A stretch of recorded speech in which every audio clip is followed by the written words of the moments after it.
Children and Ishido. In her wildest dreams, a converging series side story by Trisha L. Sebastian Children Jansen, Savannah Hibiki and the Exploratory History Department are creations of Chris Wilmore. Ishido/Lobisama belongs to Kevin Eve. They are being used with permission. The Ranma universe is being used without permission. Please don't sue me. In addition, this side story goes between Act 5 and Act 6 of the Converging series. Blimey. I'm shagging a lesbian. Do I get a prize? GARTHN's children and Ishido turned away from the window that Akko's eye flew out of and the blue blaze of light that burned into their retinas. Do you think he's gonna make it alright too, wherever he's going? Ishido asked, his eyes scanning the scattered magical instruments and the women's underwear around the room. Children shrugged. It doesn't matter right now. She threw her arms around Ishido and hugged him tightly. What matters is that now that he's gone, we can concentrate on us. She gave him a seductive look and her lips closed in on his. What in the world just happened here? Children and Ishido whirled around guiltily. Miyabi stood in the doorway, her hands on her hips. At the moment, she looked so much like the Akane she remembered from the future that children couldn't help but grin. She hugged Ishido tighter to her. I was about to give my Obisama a great big hug for saving my life. Ishido turned bright red and Miyabi couldn't help but be not seeing at least one couple who could get along together. Children tugged on Ishido's arm and drawing Miyabi aside with the other, she firmly closed the door on the old Latch's room. She gave a knowing wink to both of them. We best not stay too long, he might come back. Ishido frowned and children inwardly shuddered, remembering Akko's eyes grimy hands all over her breasts. So? She asked, walking arm in arm with them down the stairs. Have we missed dinner? Children snuggled up comfortably against Ishido's shoulder as they walked down the street back to Akane's. She had finished her dinner with a satisfied sigh. No matter what kinds of technology the 21st century had to offer, nothing, just nothing could beat Kasumi's cooking. She would have to remember to tell that to Zanon when she got back. Children frowned. Go back? Did she have to go back? She was having a wonderful time in the 20th century, finally figuring out if her theories about this era were correct. She loved talking to Akane, seeing her instead of seeing right through her. She loved eating at Akane's, loved wandering around Nirima, loved everything. She could do whatever she wanted to do in this timeline, and when it was all over, she could go back home without any ill effects to the time stream. Ryo Sodom had no clue about what he was talking about. Even though he was the one who had brought them all together in this parallel time stream, he had no clue about how the actual mechanics of time travel worked. She, on the other hand, knew everything. She was taught by the best. Children thought back to the first time she came back from a trip through the Ace time machine. She was studying Darwin's voyages through the Galapagos, hoping to finish her research on him for her thesis. She came back flushed and excited. What a darling man he was. Happily, She floated out of the changing room. Her notes were tucked away in her bandolier, her private notes. Her new insights on Darwin would change everything they knew about him. She was so lost in euphoria that she didn't notice the woman blocking her path until it was too late. "Oh, I'm sorry, ma'am." Childer's voice trailed off when she noticed who the woman was. "Director Hibiki, I didn't mean to run into you like that." The woman nodded her head in a regal fashion. "No harm done. Tell me, Ms. Jansen, did you enjoy your trip?" Childer grinned. "I loved it. The clothes, the people, Darwin. Everything was so fabulous. I only wish that I could have had more time there. There's so many things I left unfinished. Like her tryst with Darwin. The 20-minute limit is a pain, isn't it?" There was a hint of a smile on the director's lips. "Nonetheless, I've found time can be quite flexible. In the right hands. Directress." The smile was now full-grown, lazy and feral. "Call me Zenon, and we can discuss this some more tomorrow when you report to my office." "Yes, dear Zenon." Zenon. Funny, for all the time that she had spent in the past, or an alternate version of the past, she had not thought of her lover once. Children used to be scared of her. The technicians and all the other A operatives called her the Ice Queen and other names that referred to her antecedents and sexual preference. But after that meeting in her office and dinner later on, she realized that the icy facade hid a tender woman, who had to keep up the facade to get her away in the world. Zenon wasn't an ice queen. She was the pirate queen without a ship. She once wore a costume one Halloween, a red silk blouse knotted at the waist, tight black shorts slashed at the knees and calf-high black leather boots. She was the hit of the A party, with her gold hoop earrings and a real 15th century Spanish cutlass she had belted to her hip.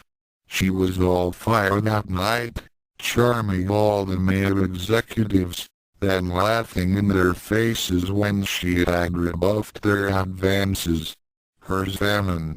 And later that evening, when they had tumbled into bed, Zenon was all ice, raising goosebumps on her flesh with her cool kisses, driving her insane with her methodical slowness until she couldn't take any more. Zenon hadn't done her completely that night, much as Ishido had with his shy tenderness. Ishido stopped and stared down at her.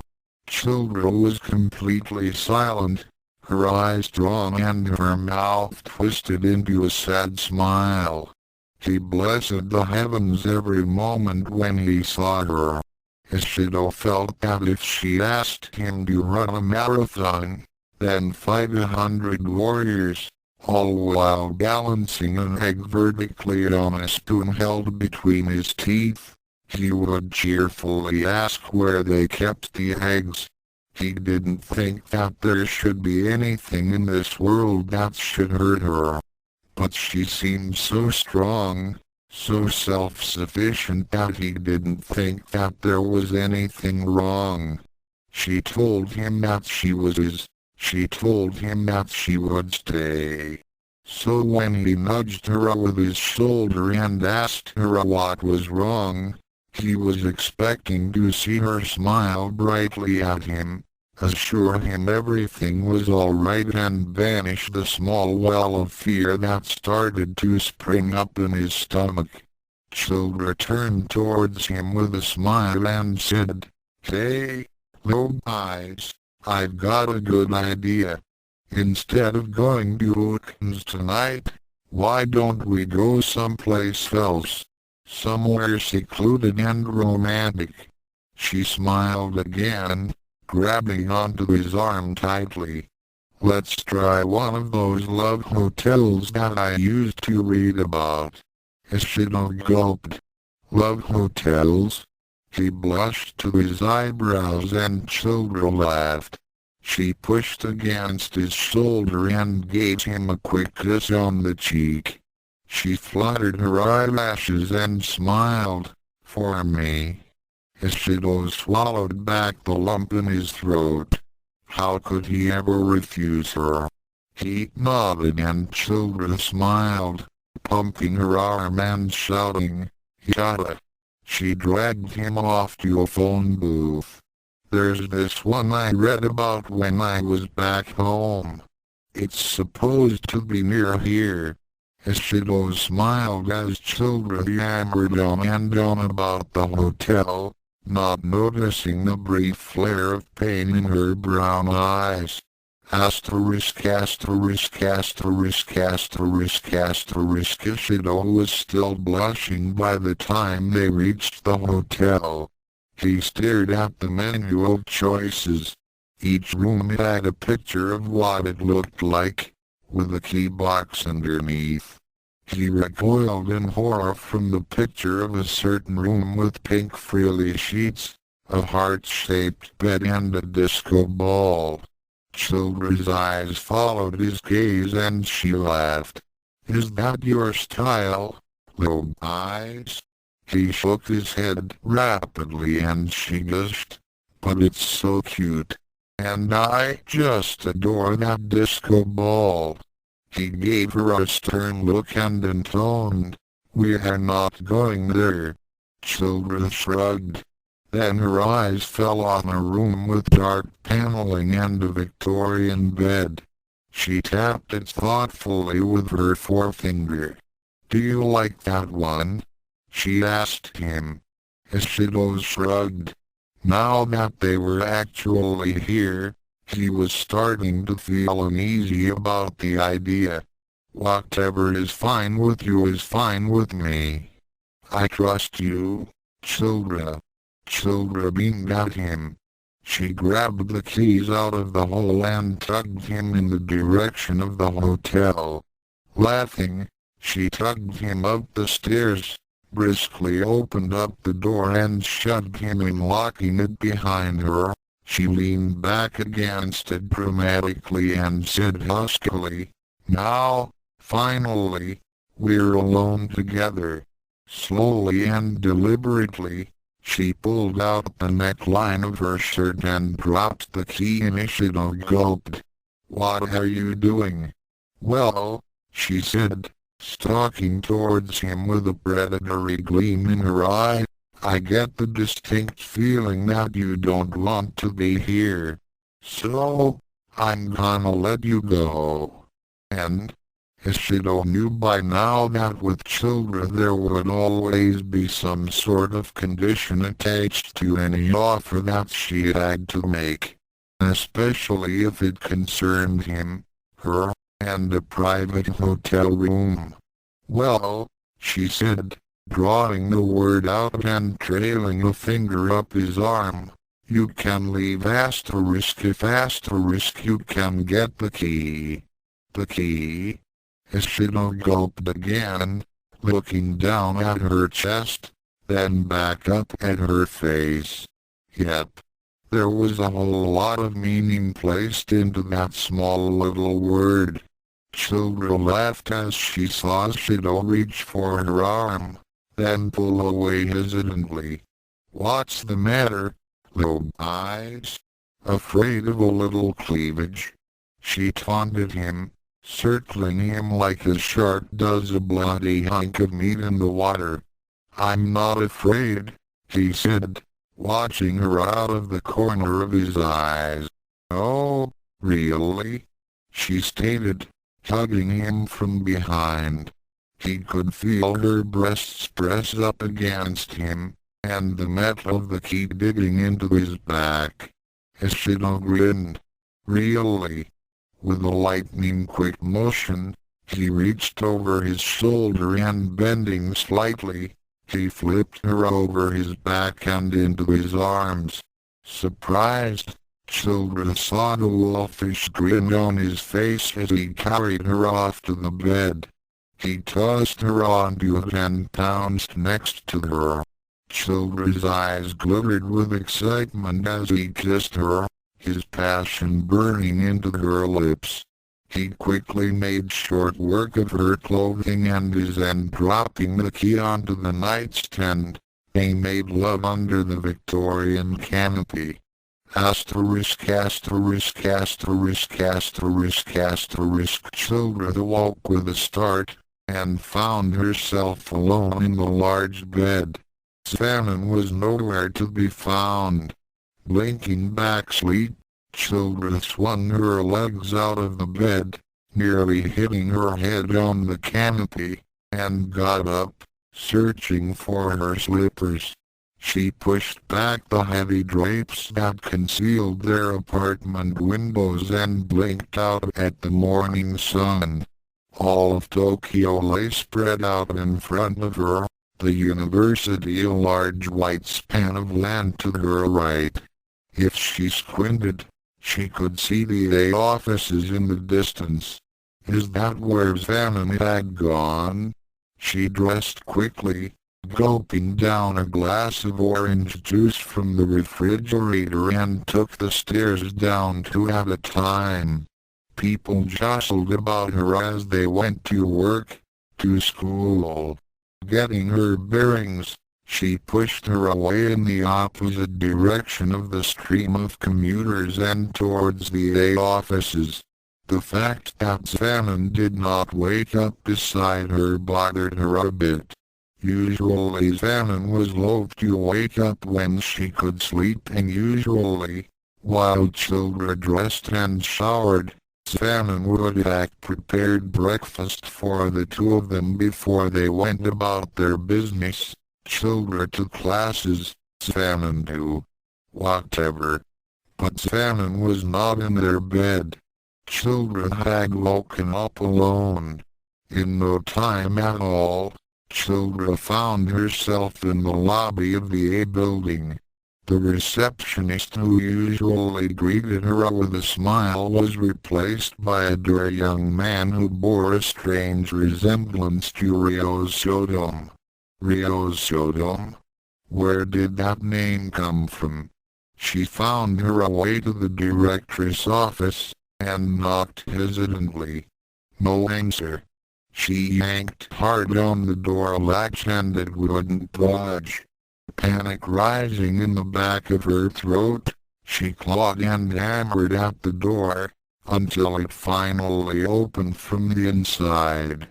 A man looked down at her with familiar green eyes. "Children!" he exclaimed. Children stumbled back, and the man grabbed her by the arm and pulled her inside. The man dragged her to a chair and pushed her into it.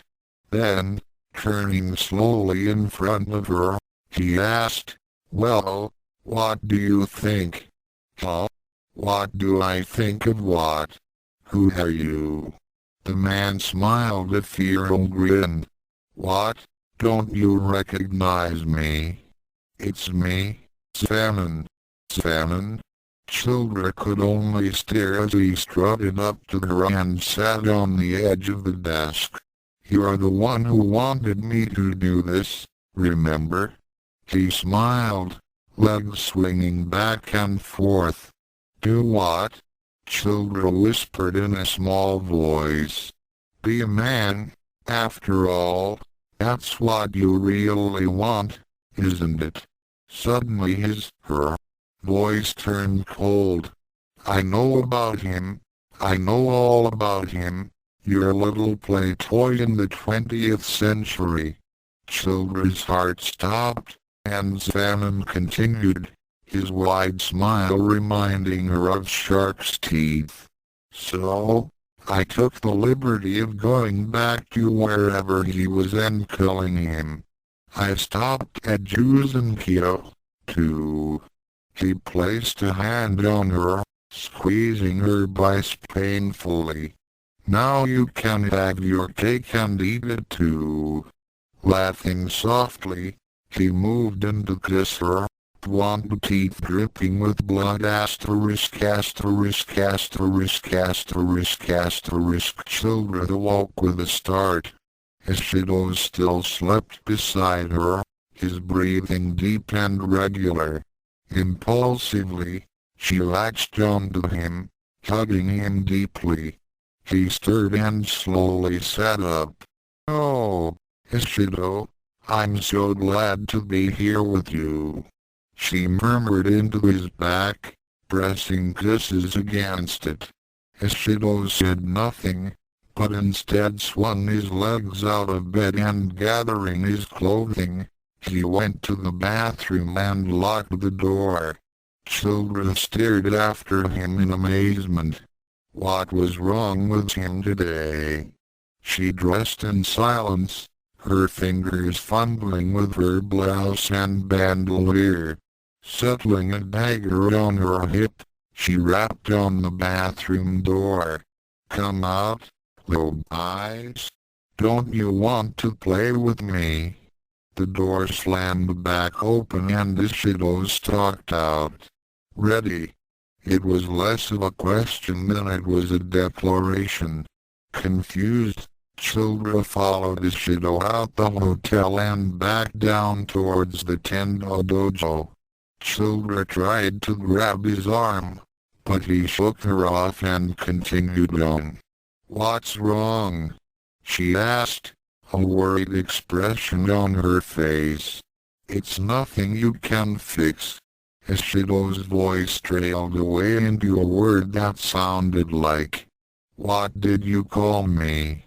Childra placed both hands on his chest. "Nothing more than what you deserve." Ishido walked on resolutely towards the dojo, Childra following in his wake. When they got to the dojo, Ryo Shodomo was there, a jubilant expression on his face. "I finally figured it out," he crowed. "We can all go back home." He held up the locket, and a blue portal sprung up in front of them. As if from nowhere, Miyabi, Radiko and Gosling emerged from the house and disappeared into the portal, and Ishido stepped forward as well. "Ishido, where are you going?" she cried as she grabbed his arm. "Don't leave me." "I have to," he said in a dull tone. "I can't stand to be near you any longer." "What?" Childra recoiled from him and he shook her hand free. From the portal, Shannon appeared, her green eyes smiling at Childra. She crossed to her and enfolded her in a loving embrace. Ishido turned away. I know all about her, your dyke lover. She came to me and told me all about you too. She told me that we could all live together happily. I'd rather kill myself first. I'm leaving." "But Ishido, I thought you loved her," Shannon called out, children squirming in her grasp. Ishido stalked towards them, his eyes turning black and soulless. "After she lied to me, used me as a sex toy, and you has the nerve to suggest I'd want to be the third member in a twisted threesome?" He spat in her face. "You make me sick, you whore." "No!" Children screamed as he ran into the blue-black portal, the mist swirling around him as Shannon held her tightly, Children's tears streaming down her face, remembering the look in his black eyes asterisk asterisk asterisk asterisk asterisk. Children woke up with a start. Immediately, she felt the bed to the right of her, then to the left. She was not alone. Sitting up, She breathed a sigh of relief, then bent over to her right. Pushing back the covers, she leaned over and breathed softly. "Time to wake up, Ishido." He mumbled something, then went back to sleep. "All right, time to bring out the big guns," Children said aloud. She reached under the covers and gently raked her fingers over Ishido's left flank. He sat up abruptly, captured her hand in his and pushed her back onto the bed. "No tickling," he murmured to her. "You promised." "That was last night," she giggled. "This is tomorrow." Pouncing on him, she brought both hands to bear, arrowing for his sides, as he tried to keep her still against the bed. Together, they rolled over to the left and bumped into something. "What's that?" Savannah muttered to herself, and lashed out with a kick, sending Children and Ishido flying off the other side of the bed. Of course, every action has its equal and opposite reaction, and Savannah learned this the hard way when she crashed onto the floor.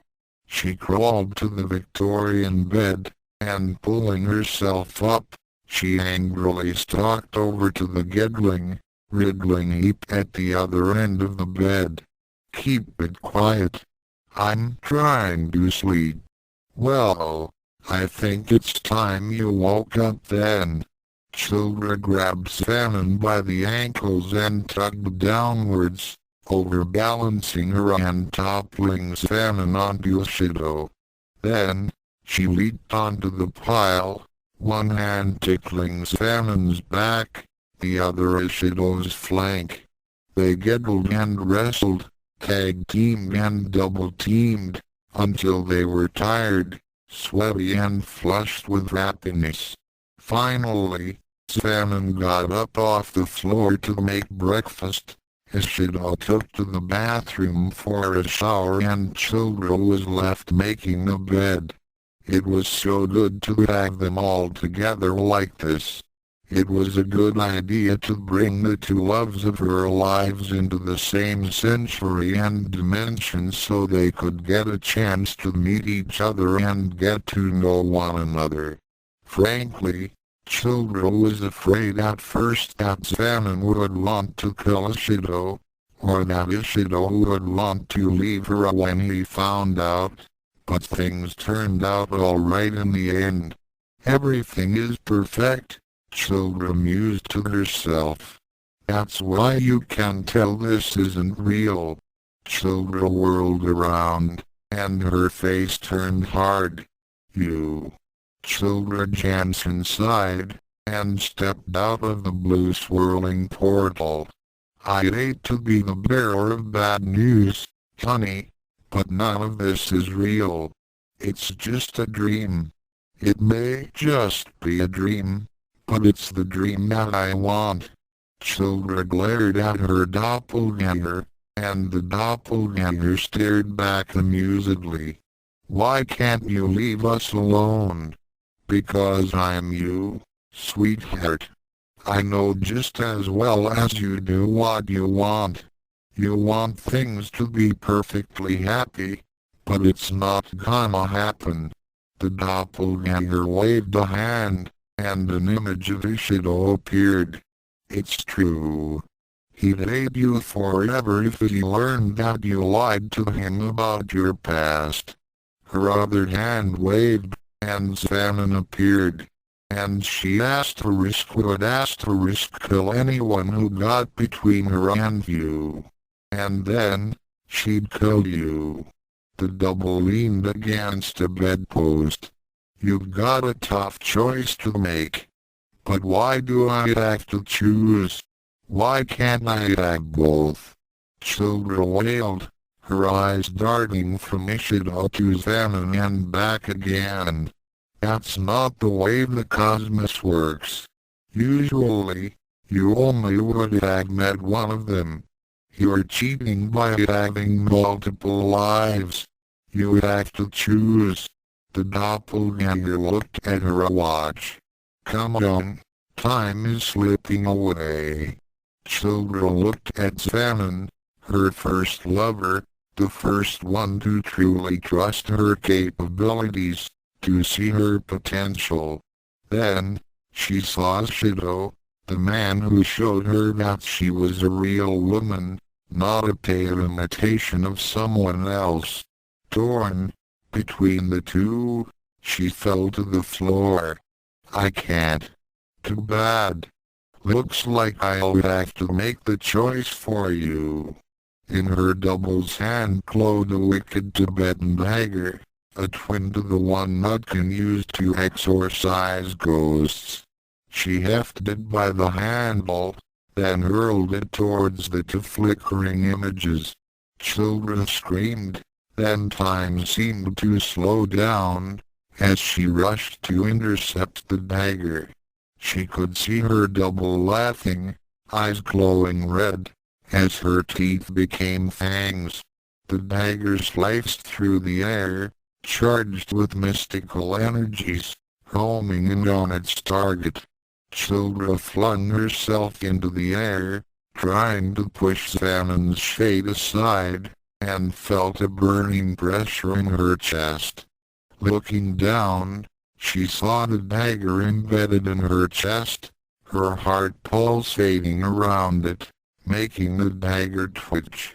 She turned to see Shido's shade look at her reproachfully as Shannon put her arms around her, supporting her as she slumped to the floor and everything went black. Children woke up with a start. No, no, no, no, no, she wailed, lurching up out of bed. Beside her, Shido turned in his sleep, exposing a shoulder. Impulsively, she kissed his shoulder, hugging him fiercely. I'll never let you go, she whispered to him. Never let you go. A voice questioned from the darkness. Childra whirled around and narrowed her eyes at a shrinking circle of blue light. No, this is just a dream. This is just a dream, she muttered, still clutching Ishido's shoulder. He stirred in his sleep. Is it? Shannon emerged from the darkness, wearing a severe business suit. Her eyes glittered as she sat down next to Childra, who was shuddering on the bed. You've been gone for a long time, love. Didn't you think I'd come looking for you? But I saw you. You said you killed. Childra gibbered, blinking through the tears that filled her eyes. Shannon reached out to the younger woman, gathering her up in her arms and rocking her. She put one hand on her hair and kissed Childra's forehead. Me? Kill someone? You know I'd never do that. Childra pulled back and her eyes narrowed. Truly? Shannon laughed. Okay, maybe I'd kill someone, but only if I had good reason. You know me, Childra, better than anyone. I need probable cause if I'm going to go on one of my rage sprees. She frowned when Childra pulled back and stood up. What's wrong? This is only a dream. I might as well tell you, she muttered. Childra gathered up her courage and took a deep breath. What would you say if you found out that I was cheating on you? Shannon blinked. And you're asking me this, because I am.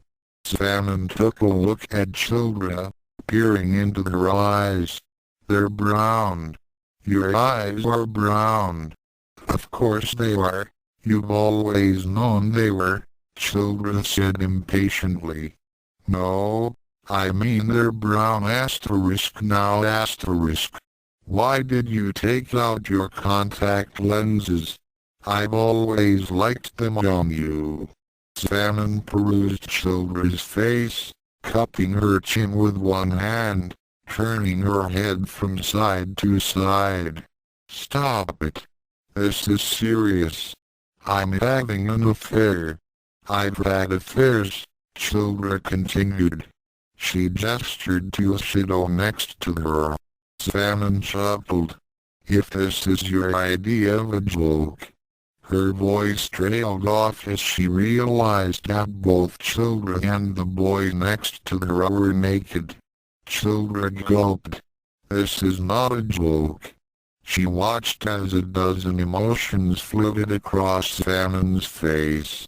Her lips tightened in anger, her jaw clenching as she stared at Ishido, her dark green eyes boring into hers. Why? It was not a question. Childra pulled up the covers over Ishido and got up from the bed, Salmon following her to the window seat. I suppose you've been wondering where I've been. Salmon sat in stony silence. Well, since you've found me, then I guess you know both where and when I've been and why. I had just met up with Rat Raraku and we were going to go see if we could find another friend of ours, King Thompson. Childra peered at Salmon, who was fiercely silent. Then, out of nowhere, some boy appears in a flash of blue. He bumped into Raraku and the both of them started to disappear. And you followed him. Childra threw up her hands in disgust. What else could I do? Did you honestly want your nephew to disappear in a time portal? Especially with how much he gets around on his own? She watched Salmon's eyes soften when she mentioned Raraku. So I followed them, and met up with other time travelers, and we ended up here, in a universe where Ranma and Akane are still alive. And the boy. I'm getting to that part. Childra looked over at the bed where Ishido lay. When I met him, I was just teasing him, trying to make the most of the time adventure I was going on. I mean the others were so concerned about time and its consequences, especially that Ryosodom. Salmon's eyes widened. Yeah, he's the son of Ranma's from an alternate future. So while Miyabi was worrying about getting her parents together, and Raraku was worrying about ensuring his future, and Ryo was worrying about repairing the time stream, I met Ishido. Who's he? Another son of Ranma's? Salmon asked, her voice cold. No, I'm not sure what place he has in his universe. He is in no way related to any of the prime mover families, as far as I can tell. He was just caught up in this mess, and I thought I could. Childra's voice faltered. You thought you could have a good fuck with him, and screw whatever relationship you had back in your own time. Salmon said flatly.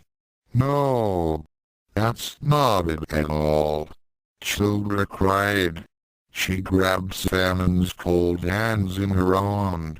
I love you, Salmon. Salmon laughed harshly. You have a twisted way of showing it. Childra clutched at Salmon's hands. When I first met you, I was dazzled by you. By the idea of you, the power you held, your solitude, your compassion, and most importantly, by the trust you placed in me. She stared into Salmon's eyes, hoping to see a spark of sympathy, of pain, of anything but this dead coldness. You took me in, you soothed my fears, you taught me love, you gave me life, all the things that I've always wanted. She looked down at Salmon's hands. All the things I've always needed. But never once did you let me show those things to you. Salmon inhaled sharply and Childra continued. Have you ever been so thoroughly frightened by anything? So frightened that you need to find someone to comfort you, to take you in her arms and hold you, and tell you everything's going to be alright? She reached up a hand to Xanon's cheek. So many times you've done that for me when I wake up from those nightmares I have. But I've never done that for you. Xanon moved her lips and Childra placed a finger against them. What about when we make love? Always you stalk me, tease me, thrill me. When do I get to do the same to you? Childra sighed. Initiato, I see very much the same person I used to be before I met you. Alone, afraid, lost. I wanted to give him what you give me and gradually I fell in love, both with him, and with the person I became in order to do it. I became you. Xanon, I don't know what's going to happen to me when I go back home, and I am going back home. I've changed so much since you've last seen me. I don't know if you're ever going to love me again, much less trust me after what I've done to you. She pulled her other hand out of Xanon's and cupped her face. Xanon, I *** love you, and I always will. Xanon's green eyes softened, as she leaned forwards to kiss Childra, and Childra woke up.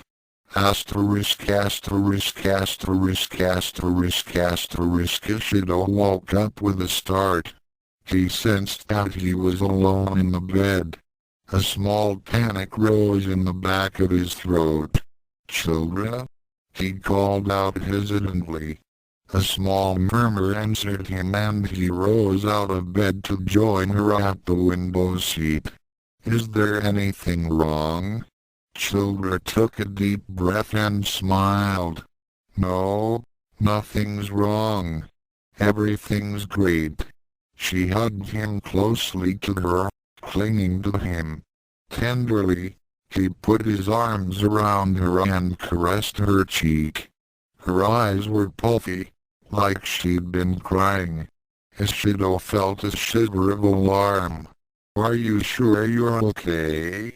Childra nodded, and buried her face into his shoulder. Ishido patted her on her back. Come on, let's get out of here, he said, and sniffling, she nodded. As he pulled back, he noticed something different about her. It bugged him while she made the bed, and when they checked out of the hotel. It wasn't until they reached the Tendo dojo that he realized what it was. Childra's eyes were green again. It is very stupid, really, to run off and leave a perfectly kind and sympathetic man. To run off with no understanding at all of his true feelings, with no purpose other than to attract attention and hope to upset him It is an unpleasant sort of memory to have to live with. Lady Murasaki, in the tale of Janji == the end == author's notes, August 5th 98. For some strange reason I like Childra Jansen. She intrigues me. How did a woman with so much spirit, so much lust for a lit end up with a nammy-pammy like Ishido? Not that I don't like him, but frankly, I'm too much of a Xanon fan to like him. I'm instantly drawn to strong female characters, being female myself circumflex accent underscore circumflex accent, and Chris Wilmore's visions of strong women fascinated me so much that I decided to risk the converging series curse and get involved in this little enterprise. Any comments about this story can be sent to me at subased5228@earthlink.net, and all flames will be sent to Skyride, so she can hunt you down and exorcise your ghost.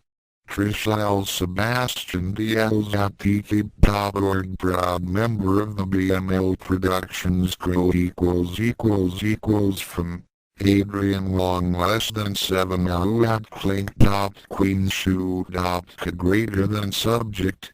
Ranma right square bracket left square bracket fanfic. Ranma 2096. Glamour. Entanglement and pain, asterisk and official asterisk FICIAL asterisk and official asterisk and official asterisk and official asterisk and official asterisk and official asterisk and official asterisk UNO editor's introduction. You'll notice I am posting a lot more warning banners, asterisk and official asterisk, on this story than on any of the other. Our 2096 submissions that didn't make it into continuity.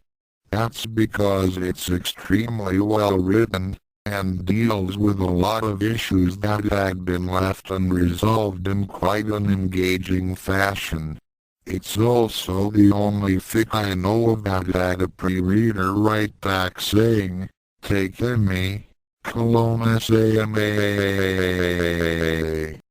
That's probably a good thing. The story was a hair's breadth from being led into continuity. Heck, I was willing to modify my plans for the rest of our 2096 to fit it in, but the voice of reason, hi, Bija. One out. The asterisk and asterisk of our 2096 is currently being plotted, and bringing in the events described below would have complicated matters past my ability to patch up. Many thanks to the pre-readers for their enthusiastic responses on the alpha draft, to the R2096 writers for suffering my whims, to Vija for being the tiebreaker, and to Adrian for writing the tale. Now, on to the story. Though unofficial, it does allow one to see the events and characters in Jeff Fosmer's Kagami from quite a different point of view.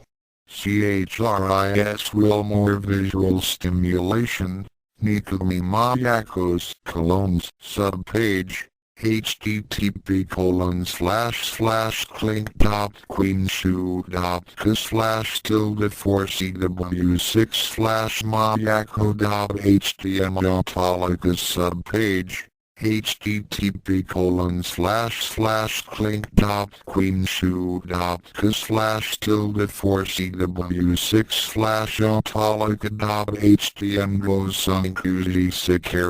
subpage, http://clink.queenshoe.ca/cw6/security.htm shampoos subpage, http://clink.queenshoe.ca/cw6/nako.htm for further reading. Adrian Long's Nikumi and Fatale. For background on Cologne/Nikumi Mayako Jeff Fosmer's Kagami.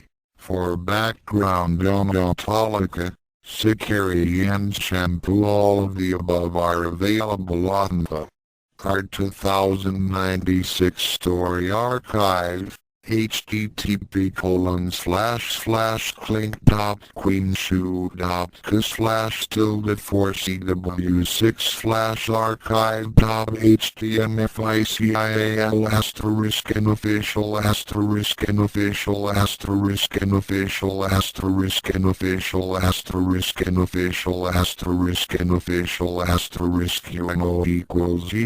equals glamour. Entanglement and pain equals FICIAL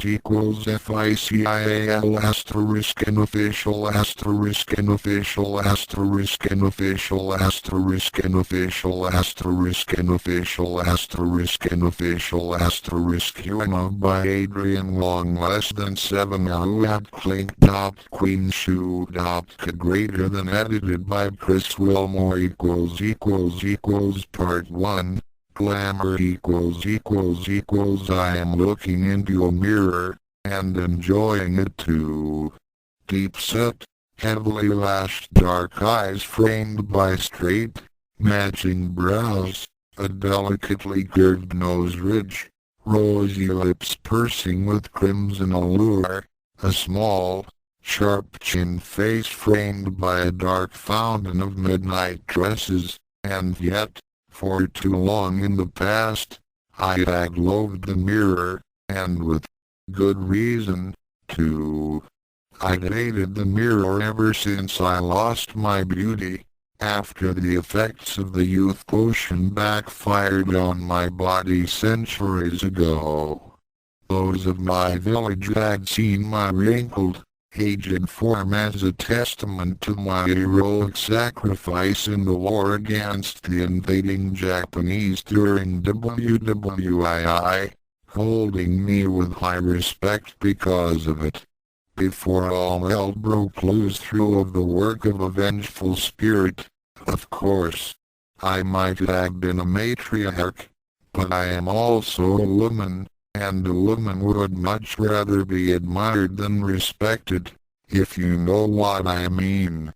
I had neither of them after shampoo plucked out my eyes, not after Moose gleefully told his one-sided story to the council. And now, I have it all. What a change! What a change! Is this heaven's way of compensating me for the years of pain I've suffered at its hands? Standing in front of the full-length mirror, naked as the day I was born, I look over the slender, leggy form greedily, savoring every moment of it. After all, once I touch hot water again. Wait a minute. How silly of me. How could I forget about the age-determinant mushroom that I just ingested? Some good came from the hibiki boy's sense of misdirection, after all. Who would have thought that those adorable little puddles of lives would still be blooming at that same countryside after all these years? Compared to them, the youth that Juzenkyo provided seems inferior and burdensome. Yesterday's hot spring bath proved to be most satisfying, and the priceless moss of life that I had gathered during a little vacation some time ago, that dragon reminded me so much of a man I hated, that I would have killed it outright, were it not for the fact it was the origin of the moss. Even though I should no longer have any use for it, it might come in handy later, considering the constant danger this position has put me in. Right now, I'll simply let it grow in that little aquarium in the basement. I'm finally free. Free from old age, free from blindness, if not from that cursed spirit of youth that still dwells within my body. Oh well, I'll worry about that later. For right now, I'm seduction given human form. I'm perfection. Sweet Tanaro, bitter Sakun, you can both drool over this body like dogs for I care Neither of you are going to get any of it. Nothing personal, of course. It's just that I find you both to be physically and mentally repulsive, despite the delightfully full puns that you've proven yourselves to be. Sorry about the worms, Kyufuji-sama, but this renewed body of mine has taken a strong dislike towards ugly men who forget to examine themselves in the mirror before trying to rape it, especially if they are Japanese. I am, after all, a Chinese Amazon. The screen on my mini-computer flashes to life, and a storm of red letters spills onto it like a long, mechanical trail of blood. HMMM. Let's see if those incompetent men at the intelligence section have anything worthwhile to report this time. Oh. HMMM. Ah, interesting. So, the pulpit has finally started its feisty dance of rebellion after all. How very expected. Very well then, this will call for a little pain, spiced up with a little pleasure for the little one. After all, even though I'm no mommy dearest, in a way, I'm still her creator. I'm responsible for keeping her in line. I pick up a loose, skin-toned, deceivingly harmless-looking bodysuit given to me as a gift by that Chinese scientist who happened to be working in Tokyo under a rival company. I hold it close to my body and marvel at its thinness. Really, the thought that something this skimpy could have the strength of a metallic armor sounds incredible to me. Even after all the new scientific knowledge I've absorbed. It goes on loose, then snaps to fit with the press of a button on my upper arm. It is temperature controlled, and can act as thermoptic camouflage if needed. Trillions of hair-fine wires run across this nylon-like suit, allowing for quite a number of little options for my amusement, like magnifying my speed and strength, among other things, and the best thing of all is that this delightfully paper-thin armor can remain utterly, flawlessly concealed under my long-sleeved, high-collared Chinese gown save for the leggings from under my skirt and my hands. But even those may be masked by gloves and stockings, and the KF high-tech department actually thinks that their clumsy, blatant bodysuit is at the peak of the technological world. Arrogant imbeciles. I put on two sharp, metallic oriental nails on the ends of the fourth and fifth fingers of my gloved hands to complete the Chinese mystique that everyone in this country seemed to be lusting after. And now, for the finishing touch, a dramatic, stylish use of eye pencil to lengthen my eyes, giving them the appearance of a pair of bejeweled daggers. What need have I of makeup, you might ask? Even freshly out of the shower, mine is a face to launch 1,000 executives and burn the topless towers of Tokyo. Should I use it wisely? Of course. There is no such thing as a free lunch in this world. Or the next, for that matter. But back to the point. Why stain my natural elegance with earthy glamour? Because I believe my pulpit likes it that way, that's why. If her lover's painted face was any indication, then I probably should use even more eyeshadow for her visual pleasure. Which I won't. A temptress must always know how to keep her dignity and individuality in the eyes of the seduced, or her scheme won't last through the end of one night before she is discarded. Besides, my target for the night has been a bad little girl lately, keeping things from me like that. Oh, I'm going to make her enjoy the first half of this night immensely, for if KF intelligence is right, if she truly is up to what I think she's up to, then this will very likely be the last night of happiness in her existence.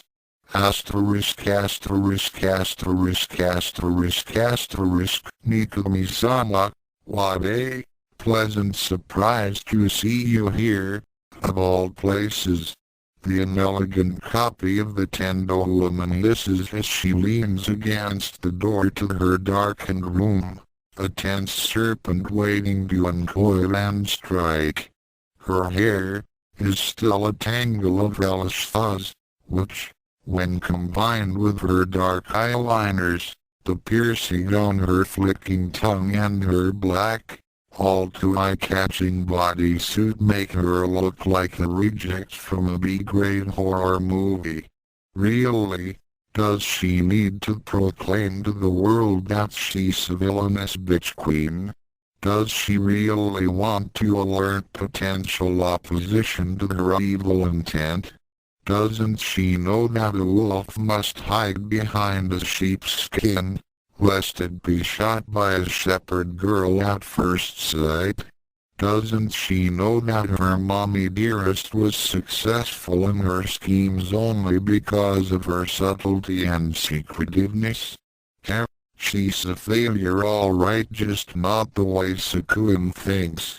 Oh well, I suppose the open-booked woman was a failure as a role model after all. Maybe I should thank her for that sometime, for making my upcoming match so ridiculously easy. Now, back to the problem at hand. I'm here to see how my favorite girl is doing, Akane-chan. I say, maternal gentleness mixed with a slight undertone of eroticism. Despite the youth of my body, she still thinks that I am supposed to be older than her. Won't you invite me in? Are you sure that's a good idea? Akane chuckled in a rather intimidating fashion. Such insolence, perhaps a result of my overdone attempts at hiding my more threatening side even to my own pulpit. As you can see, my room is dark, and bad things tend to lurk in the dark. Very good, and what color is the sky again? Even without her telling me, I can already sense an eerie, unstable aura of cold perversity within the unnaturally dark room. So, her lover is with her now. Okay, then this shall speed things up, making it all the more interesting. Oh, don't you worry about Nikumi-sama, Akane-chan. I smiled and walked in past her without waiting for her consent. After all, there is a soothing, seductive quality to darkness, don't you think, my dear girl? With that, I seat myself upon the couch and elegantly cross my legs in such a way as to allow the most to be shown off through the slit on my skirt. The girl's eyes become a little more intense as they caress my thigh, totally missing the layer of protective armor under my stocking. What brings you here? She asks breathlessly. Giving her a sultry, sideways glance, I reply in my own husky, well-controlled voice. What do you think, dear girl? A woman of my age has certain needs, you know. The shadows within the dark room shift slightly, as if in silent anger. I hide the look of amusement from my face. Very good, Now I know exactly where the child of darkness is lurking. She was pasted against the far corner of the wall like a bat, her dark art generating layer upon layer of shadows to conceal her dramatic, eye-catching form. I moved my gaze away before she learns she's been discovered. As a distraction, I undo the button of my high Chinese collar, revealing a little stretch of my ivory white neck to the gaping Medusa. I've been lonely, I sigh melancholically. All these years, I've been pestered by one lecherous man after another. Who could have known that all this time, I'd have eyes for none but a fiery, determined young woman with the power to take on both heaven and hell? Oh, an eerie glint of deranged lust shines in the eyes of the Nabucco replica as she advances upon my frail, vulnerable-looking form. And what do you want me to do about that?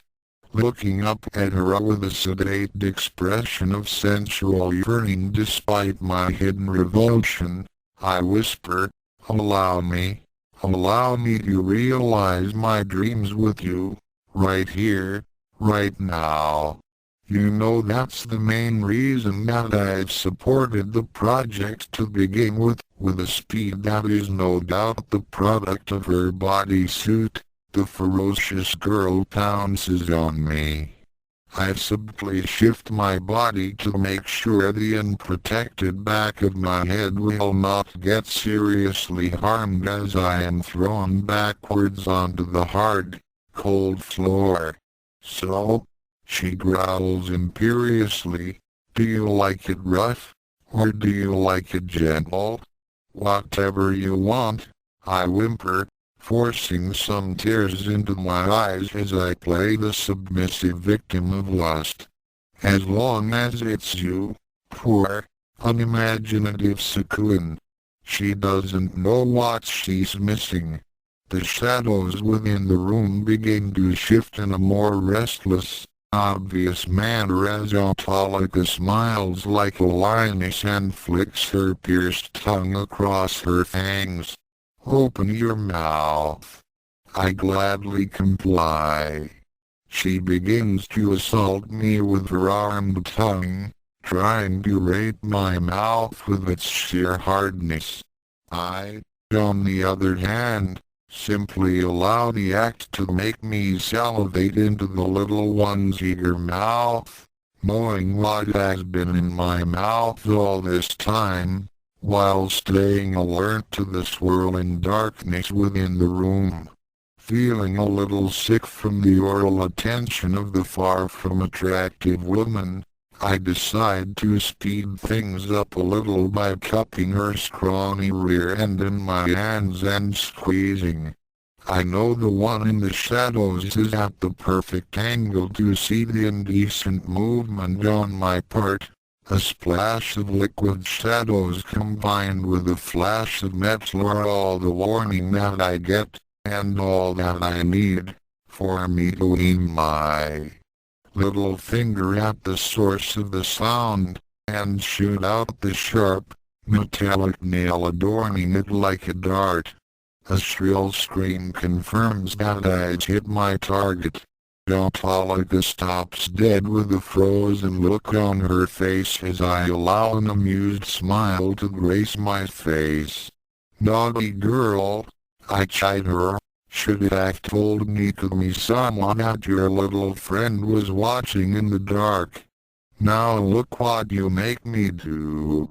With a wild look on her already unattractive face, the crazed girl growls as she tries to smash my face in with her fist. My own palm, 100-fold stronger than hers with the combination of my actual skill and the suit's enhancement, stops it with pathetic ease. A prick by my metallic nails through the so-called protected layer of black, and the fist literally crumples within my hand as she lets out a hideous scream. casually flinging her head first against a wall with minimal strength. She was too vain to wear a helmet, and I still have questions to ask before cracking that skull. I rise from the ground and delicately smooth out the wrinkles from my skirt while studying the scene in front of me. The girl of the shadows, 6-something I think her name is. She holds the snapped blade in her hand, stunned. Too stunned to even seem to notice the metallic nib embedded into her right eye. As for my amusing little Akane, she struggles to get up from the ground, with the first expression of fear I've ever seen on that smug, Nabucco-ish face of hers.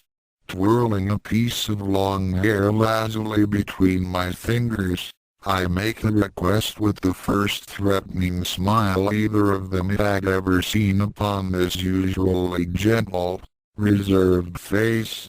Now, are you two willing to act civilly and talk this over like adults?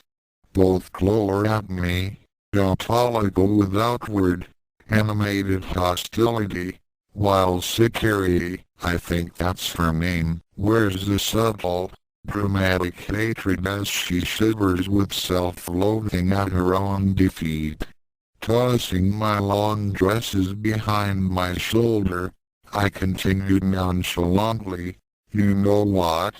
There are rumors around town that someone from Monocorp has been secretly using our company's facilities with neither the permission of the executress nor of the chief tactician, myself. Naturally, I've become rather curious, so I asked those nice, capable men from the intelligence section to investigate this case on my behalf.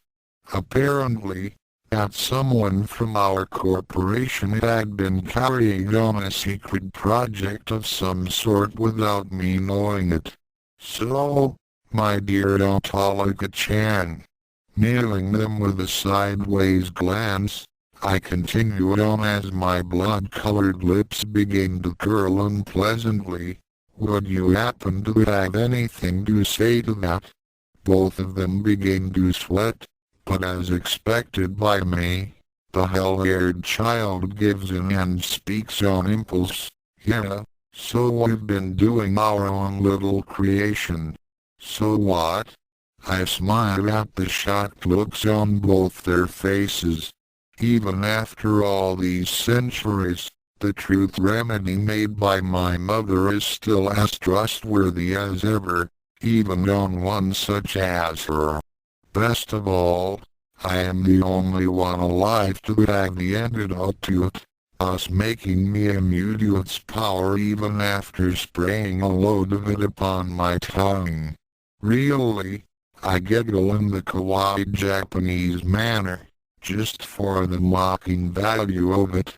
How interesting. Tell me Kumi-sama all about it.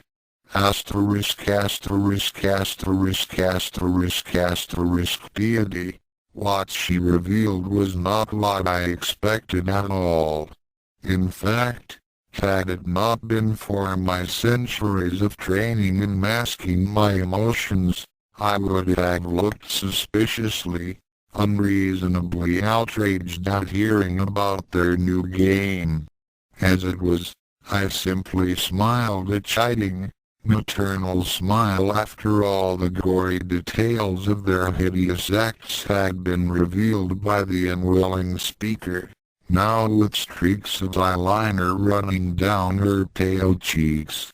Licky, you've been a very, very bad girl, I said, fighting to keep my voice cool and in control. Oh, something is going to be set on fire all right. I'm just not sure if you'd be delighted by the caresses of its heat. Both of them began to panic, much to my satisfaction, as the temperature of the room began to rise at a phenomenal rate. Part 2. Entanglement equals I hate Jews and Kyo. I hate Japan. I hate those perverse, ugly women who changed me into what I am now, a tightly controlled puppet, made hideous for the sake of their amusement. The only thing they've left of me is my soul, but not without modification. Oh, no, not them. They've locked it within the body of a kitten which they threaten to kill. Should I disobey? Technological monsters, cursed, twisted Japanese women, less than Caliban, our cute, obedient Caliban, you won't ever disobey us, will you? Greater than the door to my cell is sliding open. It's probably them again, waiting to take their perverse pleasure from my body. Less than you've such a lovely bosom remaining on your left side. I wonder if we should stuff something inside to make it more entertaining. Greater than, I'm scared. Whatever is left to my dignity gives way, as I pass out while the door opens fully, revealing the silhouette of a slender, shapely form. Shampoo. Funny, I didn't knew that either of my tormentors could speak Mandarin quite this well. Oh well, time to embrace the soothing darkness once more. Asterisk asterisk asterisk asterisk asterisk in a realm of gentle, illusory nostalgia that I've been cruelly cast out of for over a century. Shampoo. Shampoo. Why? Hiba-chan. It hurts. It hurts. Silly girl, I told you never to play near that sliding cliff again. You're lucky that you survived in one piece. Here, let Hiba-chan look at that wound on your shoulder. I'm sorry for disobeying you, Hiba-chan. Please don't hate me. What are you saying, little one? I'm your Hiba-chan. I'll be mad at you when you do stupid things, but I'll never hate you. Really? If I hated you, would I be here rubbing medicine on you now? You're such a silly little girl sometimes. Yuppie. Hiba-chan still loves shampoo. Hold still, hold still. The gentle voice, crackling with age, began to soften with youthful smoothness as the sentence went on. Hold still and allow me to heal you up properly. I blink, and my eyes come into focus. I find that I am sitting naked in a large, luxurious bathtub decorated in the grand Chinese style. A beautiful, dark-haired woman who can't be more than 25 leans beside the tub, her stunning, beautiful eyes stare with heartache as she uses a sponge to rub a cool, green moss all over the right side of my rib cage. It's all right. Who are you? I scream and back away from her. What are you doing to me? Don't move, she pleads. I'm healing you with the moss of life, and it won't work properly unless you allow time for the flesh to seal and the skin to regenerate. What? Staring down at my body, I gasp with surprise as I see that my right arm, my crushed toes, and even my right breast has healed to become almost a match to the left side again. Save for a spider web of fading scars dividing 1,000 fields of pale, fresh skin, of course. I am stunned by the feeling of smooth skin under my now slender and pale fingertips as I touch my right cheek. Mirror. I cry. I need a mirror. It's here. It's here. She holds the classical style Chinese bronze mirror before me. Tears of shock and joy run down my now ivory smooth right cheek as I realize that on my face at least, all of the damage has been undone. "See? It's alright, it's alright," she says, soothingly maternal despite the fact that I'm way older than her in reality. "I've been trying to heal you for the last little while, and the results are better than expected. I am no longer Caliban. I have the face that I once had back in the year 1996, the porcelain-skinned, starred face that seduced all of Furank and High without even trying, yet was unable to change the heart of the one man that could fill the gap in my soul. My soul. Tamassi I bark, and grab the girl by her frail shoulders. "Yay, a cat. A pink little cat. Have you seen a pink little cat that, oh." Smiling, the woman picks up that pink ball of fur from seemingly out of nowhere and hands it to me, where I immediately cradle it to my chest as if it were my life, which it is, for without it, I'll soulless, incomplete. To my wild delight, the collar around her neck has been removed, meaning that it suffers no immediate threat. As it licks my face, I begin to sob, remembering that I am still a monster, a beautiful monster, but a monster, nonetheless.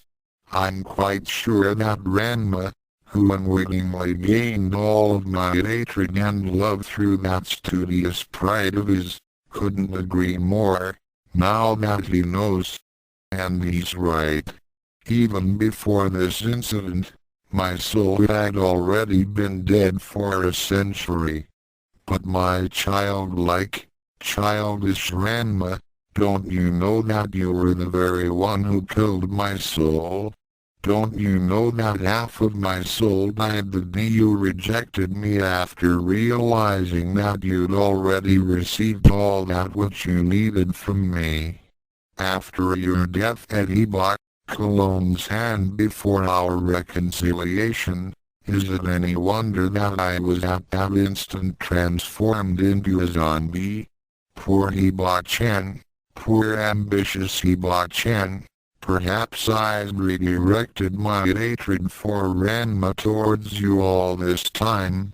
Perhaps I should have hated him, instead of you.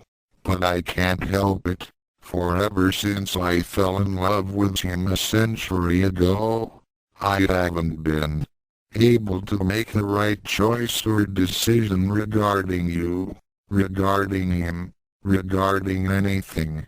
A slender hand pats me on the shoulder, making me realize that I am not alone. I put down Tamassi and turn slowly towards the strange, peculiar woman sitting at the edge of the tub. "Who are you?" I ask. "Why are you helping me? What is it that you want?" "I'm just one of the many Chinese immigrants working here at Corp." Her reply is gentle, as if I were made of glass and she were afraid to shatter me. "The only thing that is unique about me is that unlike the others, I've been pretending to be a full-blood Japanese in order to avoid the all-too-severe social prejudices in this country. It works. I'm now holding a rather significant position in this profitable hellhole." I raise a skeptical eyebrow. "Significant enough to interfere with the plans of that woman?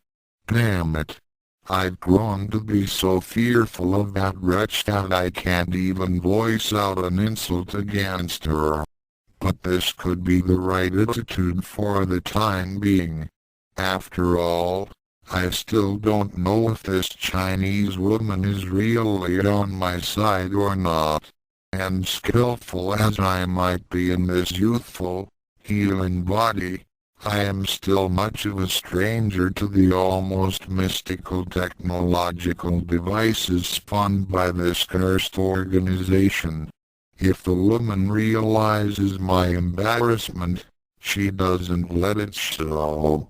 Instead, she simply smiles with a tiny hint of arrogance on her face, never losing her endearing gentleness. If you're talking about a coarse-haired woman with a metal stud on her tongue, then I assure you that it was of minimal difficulty to alter her actions. Despite what she might think, she's not all that important to our organization. Don't worry yourself over her. Both she and her friend had been arrested and dealt with, as our company has noticed her infidelity towards its upper-level executives. Like you? I ask. Her smile deepens.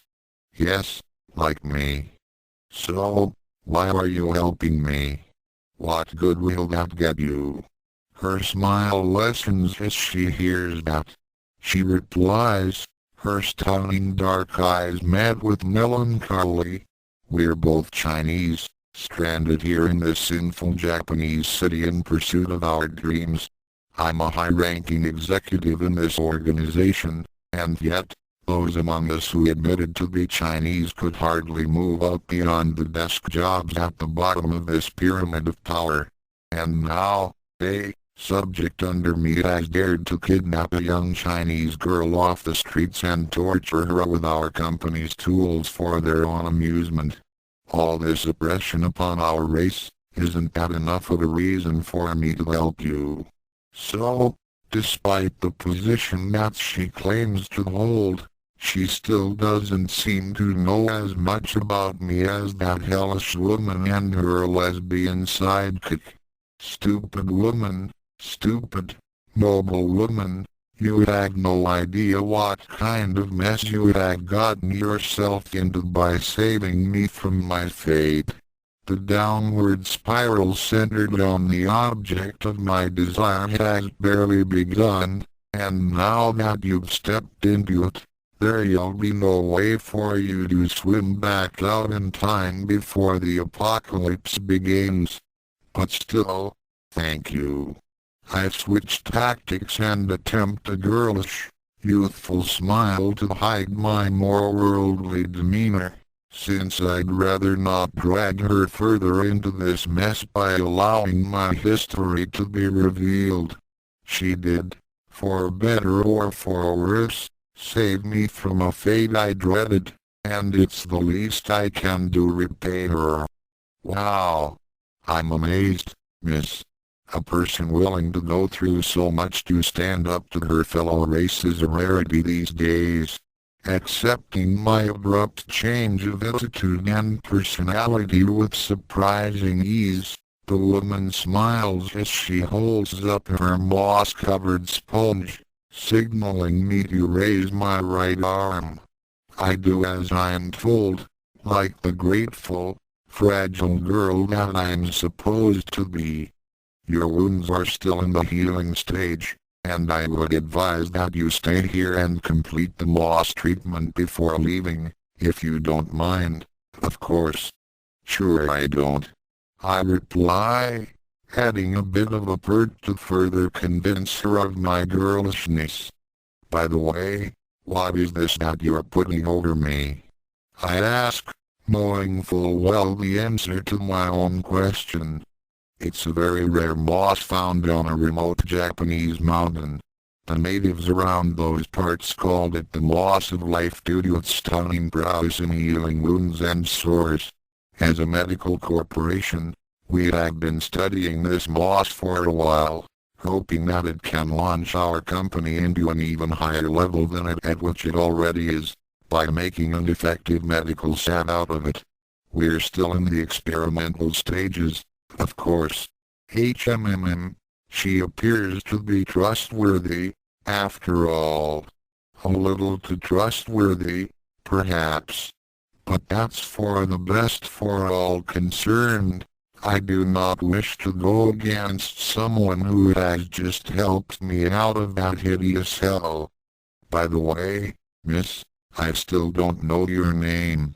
I've long since lost the privilege of using my real Chinese name, being the impostor that I am. She says, looking a lot older for a split second as melancholy clouded over her face. Right now, those around me know me as Mayako, Mikami Mayako. Strangely affected by her sadness, I reached out and clasped her small, slender hand in mine. Looking greatly comforted, no, even excited by my gesture, she smiles the first truly happy smile that I've seen on her face and continues to press the sponge onto my scarred skin with her other hand. "Thank you," she says, in a voice softly charged with emotion. I smile back at her, suddenly feeling very sorry for the poor woman. To be so touched by something this trivial, she must have been lonely. After all, she has to wear a psychological mask all the time, much like I did with Ranma. Not any worse, and not any better. Deity, after a century of perversity, I find myself no longer knowing how to deal with genuine emotional scenes like these, so I do the only thing I can. I changed the subject. "So, Mayako, what's going to happen to those two horrible women, now that they're both held up by the company?" I ask, with a fearful, childlike expression. Her smile turned vengeful and harsh for a split second before returning to its warm, gentle mode. "Don't worry about them. They'll get whatever that they've brought down upon themselves. For now, let's just stay here and heal properly, okay?" I beam at her kindness, as well as at the opening that she has given me in understanding more about this monstrous system created by Tofu and his madness. In this new body, I might be the best human martial artist of this day and age, but without the aid of modern technology, my chances will be slim when going against those hidden within this organization. And go against it I shall. I haven't let myself go insane for a century just to lose Ranma to some other mad women or men. After all that I'd gone through, after all that I'd endured, there's simply no possible way for me to back out of the spiral. So don't, Ranma. For all the grief that you've caused me with your airheadedness, for all the stupendous things that you've led me to do, for never realizing how your rejection of me after forcing me to proclaim my love for you all those years ago was the true cause of my destruction. I shall make you mine. This I do swear. Part 3. Pain her. RRGGGG. Ma. WHHHHHHHHHHH. Wails after wails of sheer agony echoed within the dark, dimly lit hall, the ecstasy of hell confined within a soundproofed lab room. Smiling to herself, Mayako stretched sensuously over the sofa as she took in the beautiful sight beneath the bulletproof glass cage in front of her. A naked woman wailed in deranged terror as thousands of exotic, dark blue centipedes crawled over her. She was tied up within a spider's web of thin, industrial-strength metallic wires that cut deeper and deeper into her flesh with her every struggle, making her look like a maggot-ridden corpse newly dug from the ground and reanimated against its will. Or perhaps not. Fresh zombies were more dignified in their movements. Mayako arose from the sofa and walked up to the glass screen, smiling. "You look terrible now, don't Talika-chan. You see?" Sukuen-san was right after all. What's the point of wearing a bodysuit without a helmet? If only you weren't so vain, your face and hair would have been spared from the heat. But no, you were so pretty that you just couldn't bear to put on the most crucial part of the insulation. Oh well, guess that's no longer the case after all. But don't worry, none of the others get to see you like this. After all, you're not getting out of here alive, if ever. Corp has no need of infidels, least of all infidel clones. WHHHHHH. KRGGGGGGGGGG. What was that? You don't want to die? But why is that, Licky? Didn't your exorcist girlfriend tell you how much fun it was to be rid of the burden of an earthy body, to allow your soul to be immersed within the light? Oh dear, I'm sorry, I almost forgot. She chuckled in a delicate, feminine manner. You don't really have a soul, do you? You are merely an unbalanced copy of Nebiki Tendo, after all. Nay. KRGGGGGGGGGGG. Poor Autalika-chan. Poor Autalika-chan. Then I suppose you'll simply fade away into nothing after this amusing game. But at least people will mourn you, won't they? They'll keep you in their memories because of all the nice things that you did for them, won't they? Or, have you been doing any nice things for anyone, ever? Will anyone feel even remotely sad over your destruction? Hey, RRGGGGGGGGGGGG. HMMM, guess not.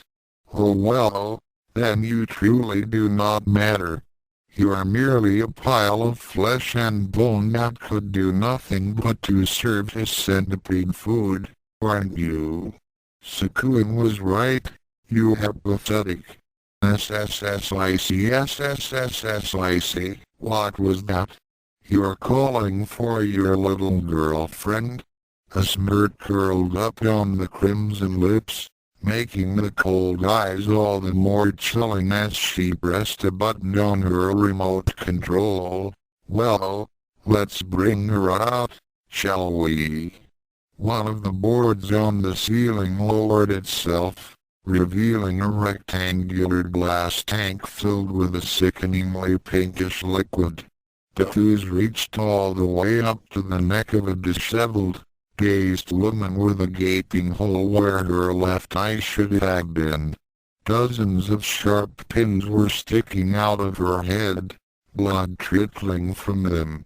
Smiling at what appeared to be a look of despair on Autalika's charred face, Mayako spoke up again.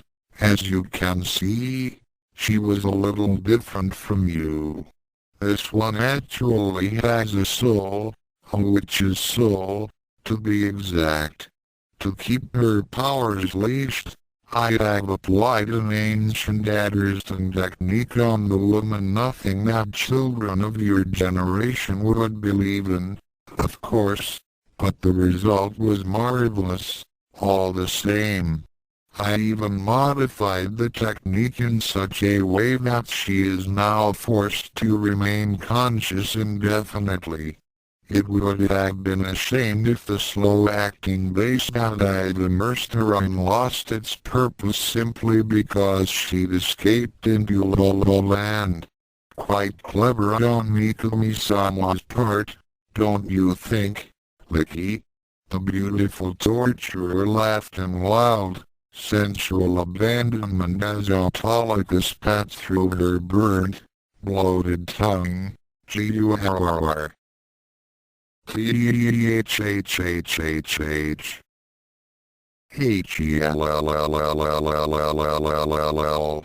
Stopping her laughter, Mayako smiled with dark amusement as she stared straight into the deranged woman's green eyes. Been there, done that.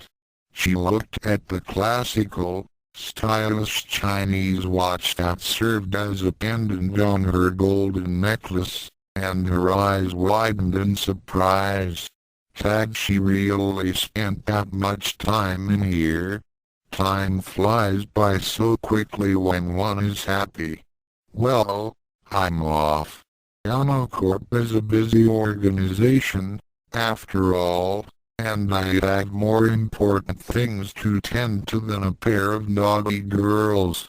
Have fun. The chief tactician walked out of the lab and laughed a beautiful, silvery laugh that echoed through the darkness like a taunting ghost. But even that was cut off as the heavy automatic gate snapped shut behind her. All that was left in the room were the wild, pain-filled shouts of a mad woman's descent into even darker territories. The end. FICIAL asterisk and official asterisk and official asterisk and official asterisk and official asterisk and official asterisk and official asterisk UNORPM 39788 at biodu.edu RPM at 3/5. Writer's note: Christopher Wilmore has done some pretty sick things. He's had Ranma served as an entree after being fried to ashes. He's had Akane become a cannibal and eat Ryuga. He's had Ranma's naked and rotting corpse dumped in a floating tank alongside Kodakai's equally naked and rotting corpse. This guy is sick. But this time, you can't blame him. You blame _me_. Actually, okay, Wilmore still gets a little bit of the blame. He's the one that set up the genealogy so that Gosankuji and Akane get together. He just left out the details. I'm filling in those details. Why do this? Simply because, when you think about it, the likelihood of Gosankuji really winning Akane's hand is, well, unthinkable. The idea, oh, fascinated me. So one day I offered old Wilmore my services, and after sitting down for 3 days, actually, a grand total of 7, maybe 8 hours here at Island, so, yeah, Wilmore gets the blame for the concept, but the details, that's my fault. Definitely my fault.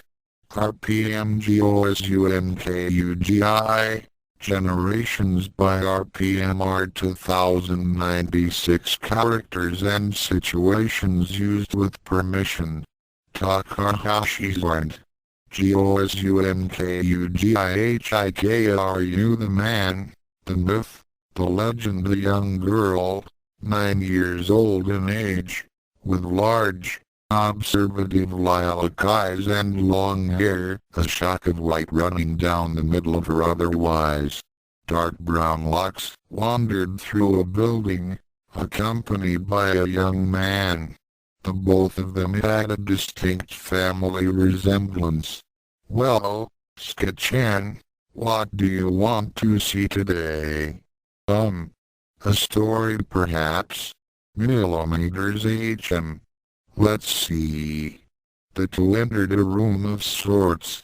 Actually, a library, lined with books from wall to wall, and with several of them chained to tables. The two went to one of these books and flipped through the dimly glowing pages. Your great-grandfather. He was HM. G181, I think. What single quote that mean? The girl asked. HM? Oh, he was our 181st member. Woo-oh-oh. What my? You? Ah, you don't have a number yet. Oh well, why not? You have to pass a few tests first, and it'll be a few more years until you can even drive that. Oh, okay. Now, your great-grandfather, H.M. Not much happened to him, he said with amusement. Anything in particular you wish to see? How him and great-grandma met. Him already a romantic, H.M.M. Sketchan. Let's see. Here we go. Part I. One enchanted morning or the boy, the mallet, and the pig she'd been wandering across Japan for some time now, looking for that one special boy, the perfect boy, the one that could really knock out her piggy and sweep her off her feet. So far, however, her search was useless. There was nobody that came even close to doing it just right. She sighed, weary of all the traveling she had to do, and checked the map for Nirima. She'd heard great things about that place. Lots of mighty warriors and such. It was a good plan, theoretically. Of course, it wouldn't work at all. But when asked about it many years later, she'd say she had no regrets. Asterisk asterisk asterisk in retrospect, it wasn't a good plan. In fact, it was a stupid plan. And considering whose plan it was, that's saying a lot. Gosankuji Hikaru, freshman, magician, and loner had a dream. He dreamed that one day the queen of the school, the one every boy dreamed of, Akane, would be his. It was a really long shot. It was an even longer shot when her fiancé, the fool Ranma showed up. Since then, Gosankuji's already bad luck had sunk into new depths. On this particular day, his dark mood was considerably darker. It was the end of yet another plot to get rid of Sodom, and it backfired tremendously. The details were, he just didn't want to think about the details. Nobody would believe him afterwards when he said that the sheep was a necessary part of the spell. His reputation was ruined. Of course, there was one person to blame for that. Sodom. The one who was engaged to Akane. Sodom. The one that got the attention of all the girls. Sodom. The one that was a total jerk to Akane. An ill-mannered conceited jerk. No better than an animal. He was an animal. It was a small leap of logic, but there it was. Ranma was no better than a base animal, a gluttonous violent beast.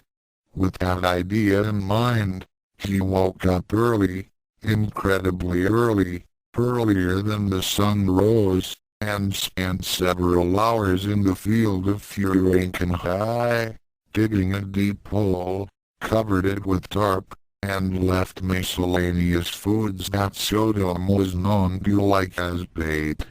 Looking back, Gosankuji admitted it was an incredibly stupid idea, even for his standards.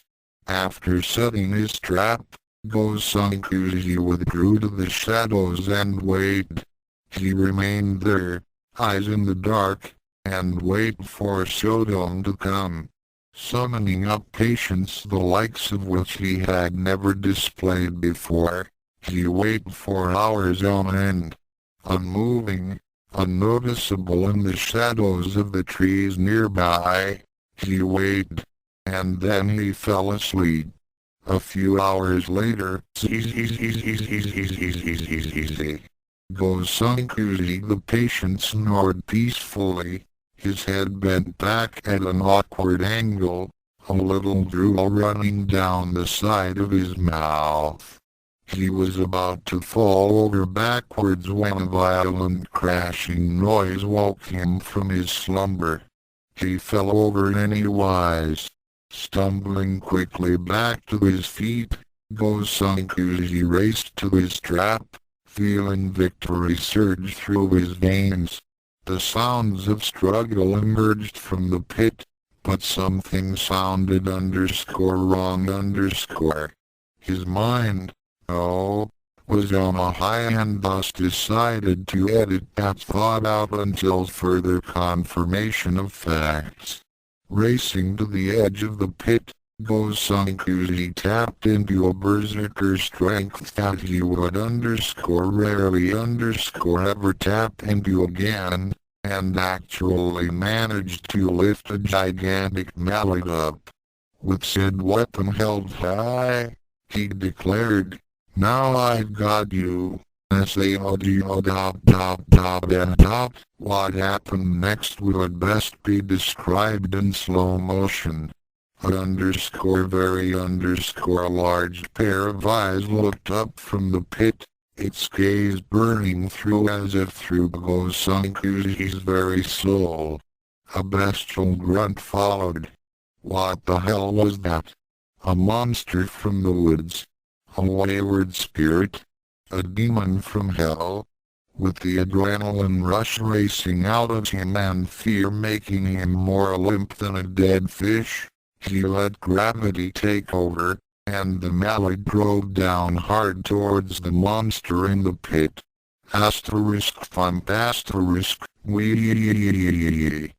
We.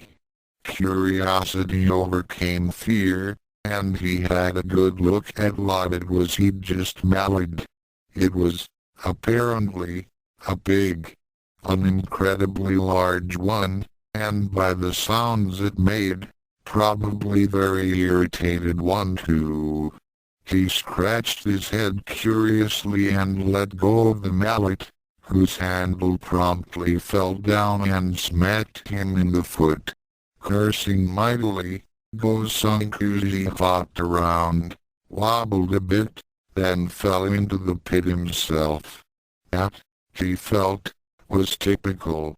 Just had to happen. It wouldn't be a normal day for Gosankuji Hikaru if something stupid of this magnitude didn't happen to him.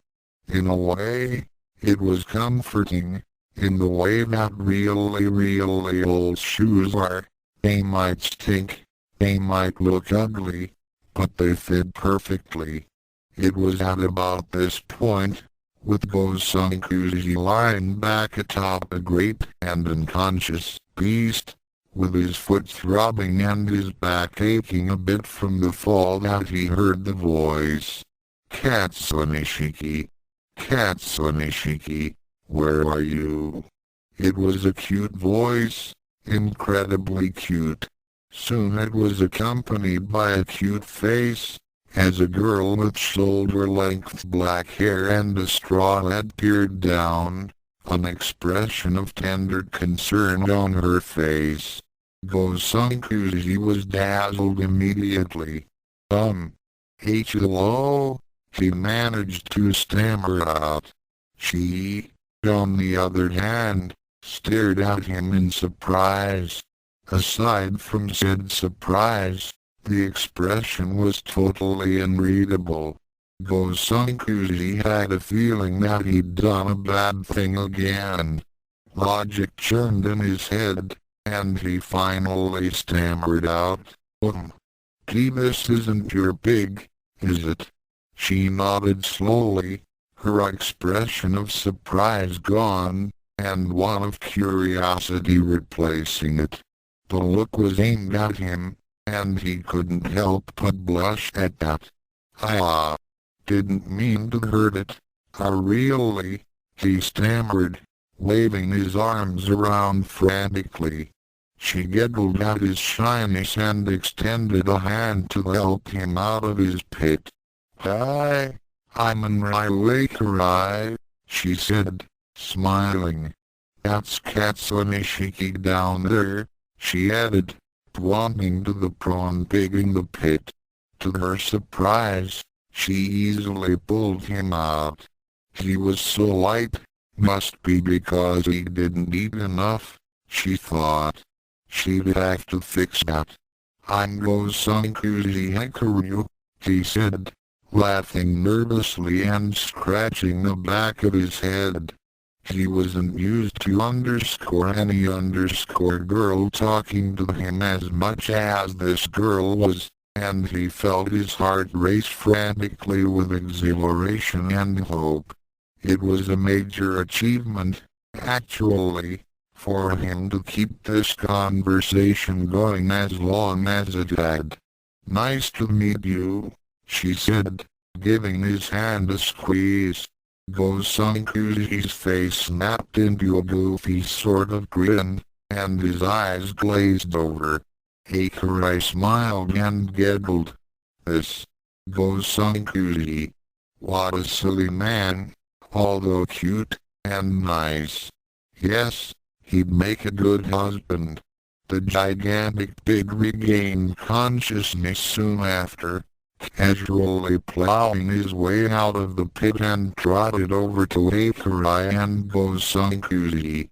It couldn't help but notice the way the two were blushing madly and smiling, and rolled its eyes up, snorting.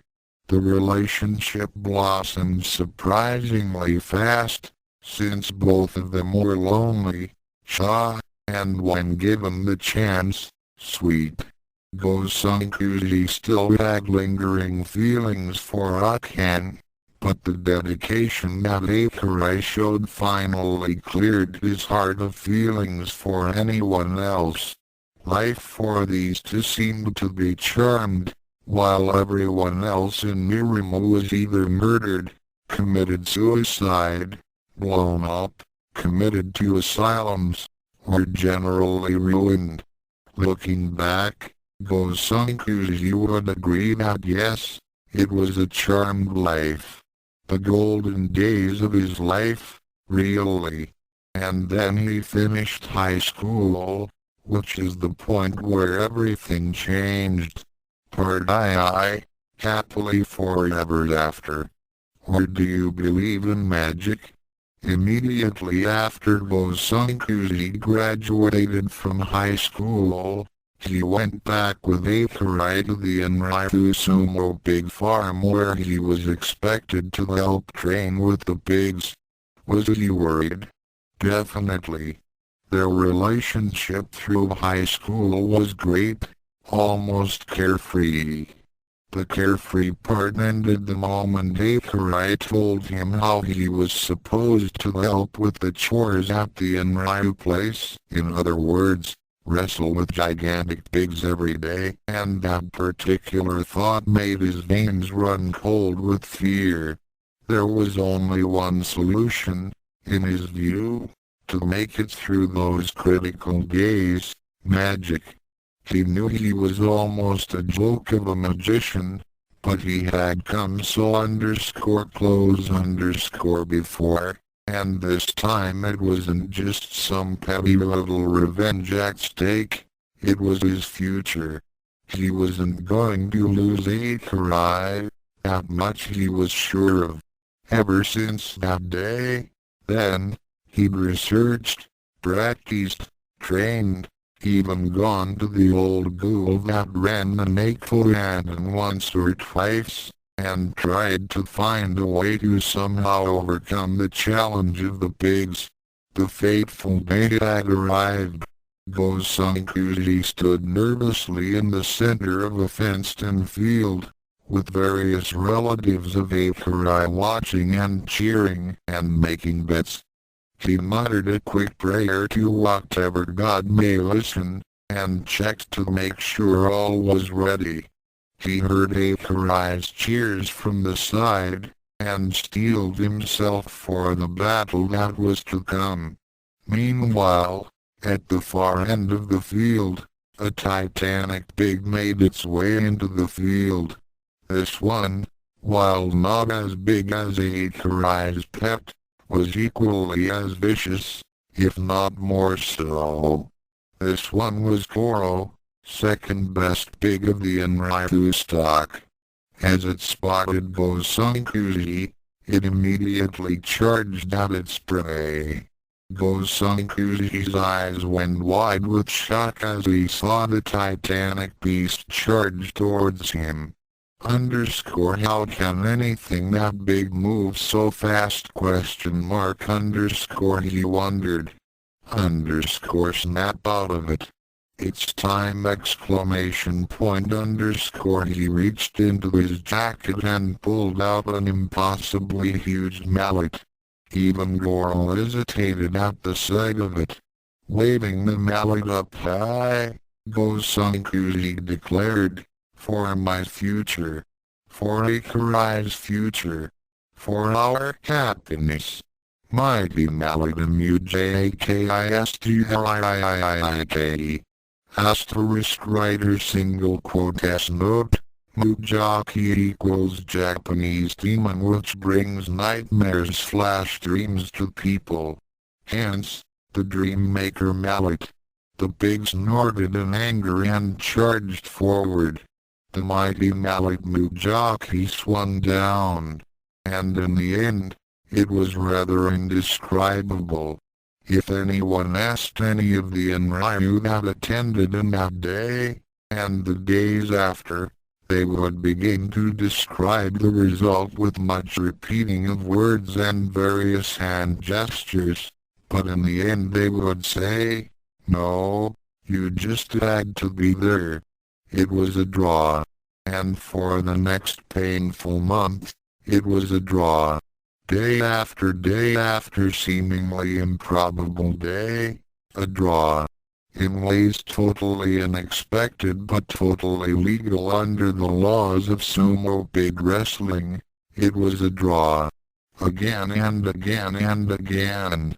The Enryu family didn't know what to make of the situation. Clearly, the boy was unworthy to help out in the family business. He'd be slaughtered out there if not for that mystic mallet, but he was good at heart and treated Akurai well. A decision had to be made. She took the decision far better than he thought she would, especially considering that her whole life centered around pigs. Gosankuji sighed, sitting by Akurai's closed bedroom door. The moment they told him, he felt his heart sink, but when they went to tell Akurai, he insisted on doing it himself. It seemed the best thing to do at the time. He was afraid she'd do something along the lines of malleting him, punching him, or flat out rejecting him. That was a major fear he had his entire life, really. Instead, she turned pale, shrieked, ran back to her room, locked the door, and started sobbing for about 6 hours. The family didn't feel too good about it. They told Gosankuji that it wasn't anything personal, and in fact they were welcome to stay if they wished. He just wasn't allowed to train the pigs. This was mixed news to him and Akurai. The fact that the family didn't oppose their being together was great, but at the part about training pigs, Gosankuji would have preferred not to even try again, while Akurai thought it was quite unfair that her boyfriend was banned from the family business. After that grueling summer was over, Gosankuji went off to college, while Akurai remained behind with her family. Everyone agreed when Gosankuji declared that he'd find a way to make a living without leeching off of the Enryu family fortune. It would otherwise look quite dishonorable for all parties concerned. As for what he would do with his life, he knew that there wasn't much money out there for occultists. even though he had indeed mastered real, although relatively minor, magic. Well, he always did photograph Akane really well. So, photography it was, and after several years of hard study and internships, Gosankuji Hikaru became a photographer for the Tokyo Herald. By the time he'd reached the age of 24, he managed to save enough to get an apartment for him and Akari, one that allowed pets, of course. He quickly became famous in his field for capturing haunting and eerie pictures, especially when the subject was a disaster area, a murder scene, a funeral, or any other generally sad event. It had earned him several awards and some respect. 3 years after they had started living together, Gosankuji finally proposed, and they had a lovely fall wedding. Of course, Gosankuji declined to be behind the camera for any pictures of this event, mainly because of his eerie talent with the camera. Except one. That one particular picture was of Akari and Katsunishiki, her feeding the big some of the wedding cake. What puzzled him later about that picture was that he appeared to be in it. But that was impossible, since he was the one taking the picture, right? Him in the photo was far into the background, and seemed startled that he was captured on film. Fearing it was a bad omen, he never pointed this out to his wife. Between them, they had a son, Kyuthu, who seemed almost as sullen as Gosankuji had when he was a child. Although with Akari's influence he grew up to be not nearly as shy. The child grew up very observative, highly intelligent, and to his father's surprise, a sharp aptitude towards science, as opposed to magic. Despite his legitimate career in photography, Gosankuji's research into the field of magic never stopped. He'd steadily grown in his ability, accessing the much disputed hyperspace field at will now, and even managed to talk to his ancestors. As it turned out, they were rather proud of how he was doing, and it did his ego good to hear that. After a solid 10 years in the photojournalism business, he took some time off for personal reflection as he called it. In fact, it was the offer by a band of occultists for him to join them. Their objective was a monastery in the more rural parts of Japan, where the haunting of legend had returned to plague the monks once more. These occultists had set out with two objectives. One, exorcise the spirit, and to get actual proof of the existence of the spiritual world, of which Gosankuji and his photographic skills were key. Looking back, Gosankuji would say that if he had to do it all over again, this particular part he would be more than happy to leave behind. The exorcism was a disaster, with several of the members of the team reduced to soulless husks, several monks struck down, and the monastery itself declared an unholy landmark. In the occult circles, Gosankuji's name was forever linked with tragedy. Gosankuji would refuse to discuss any details of that tragic event, even to his own family, and left it buried in the past.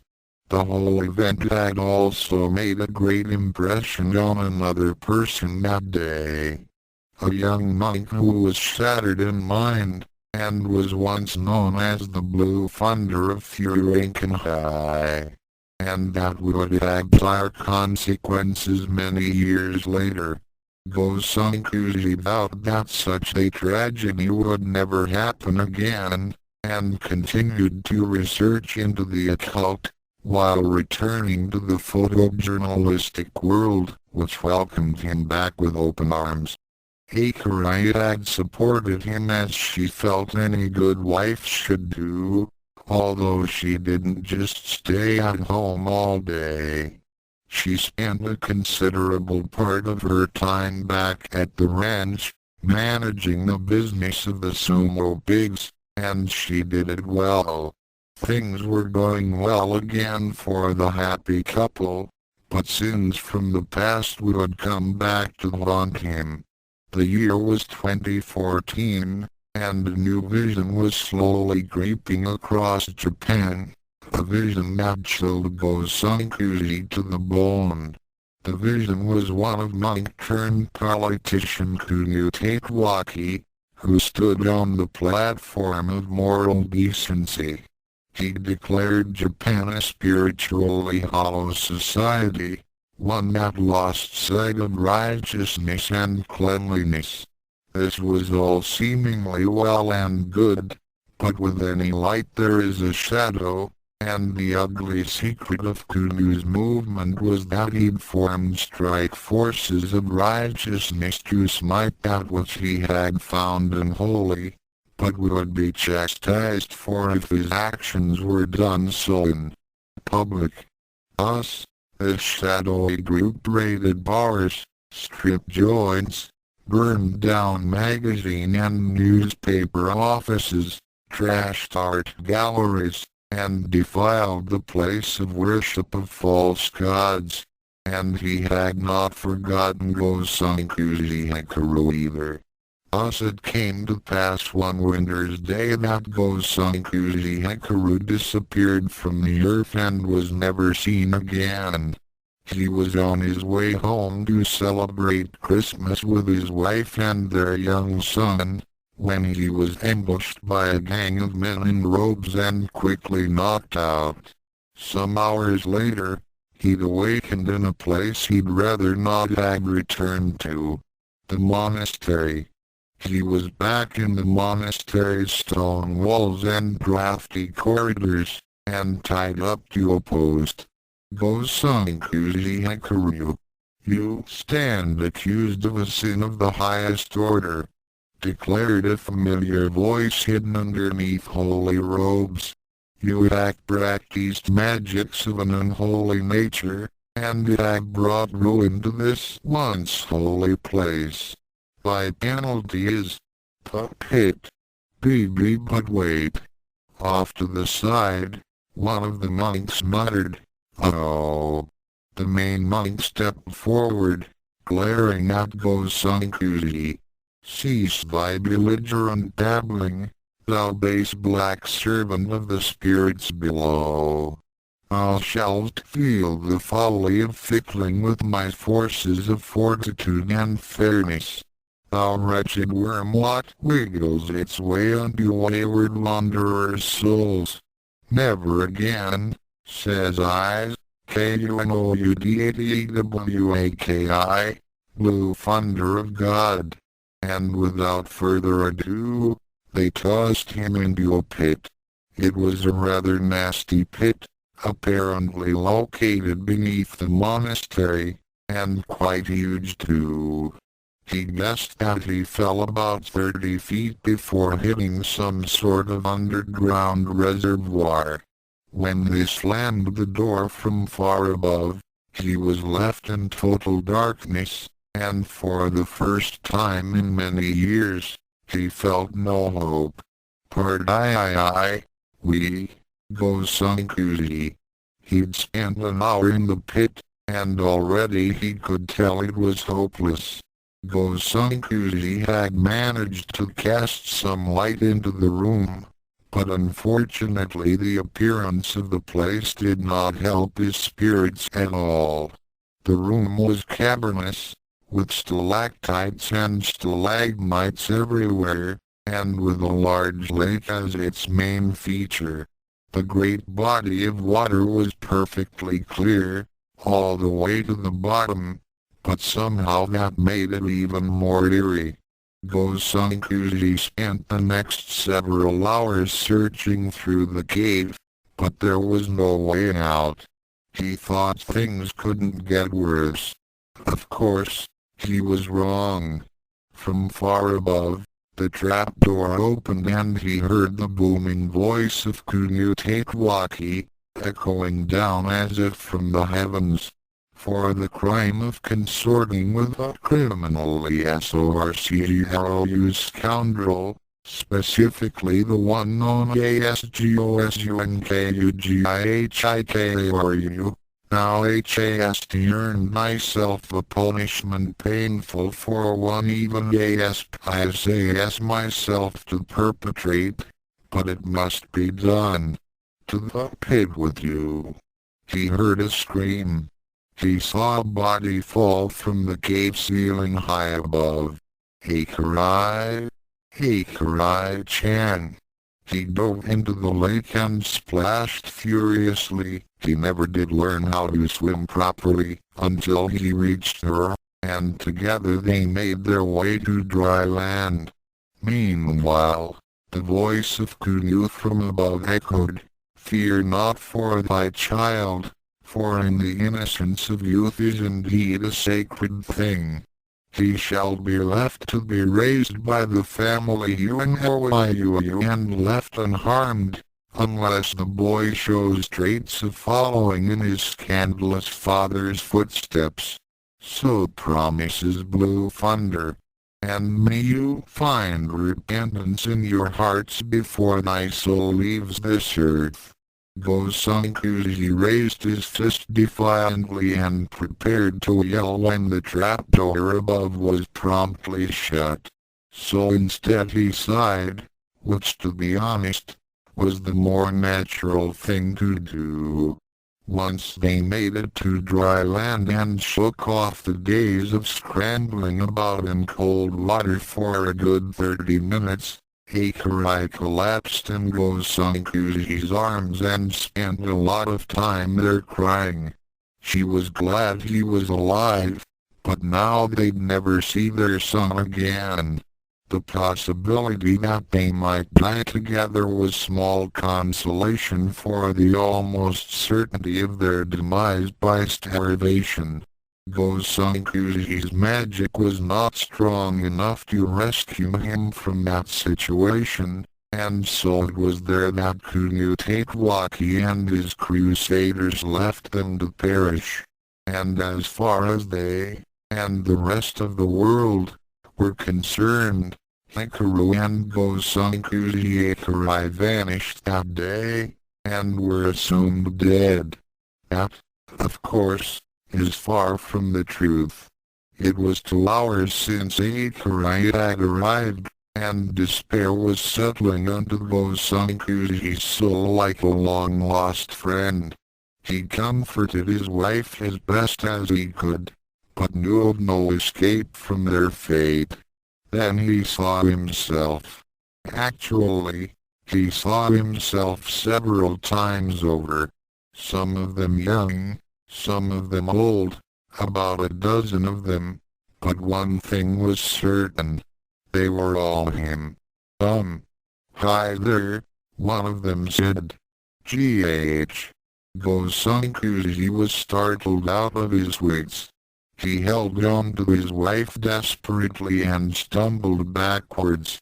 Hikarai, wondering what was startling her husband so badly, turned around, and saw her husband.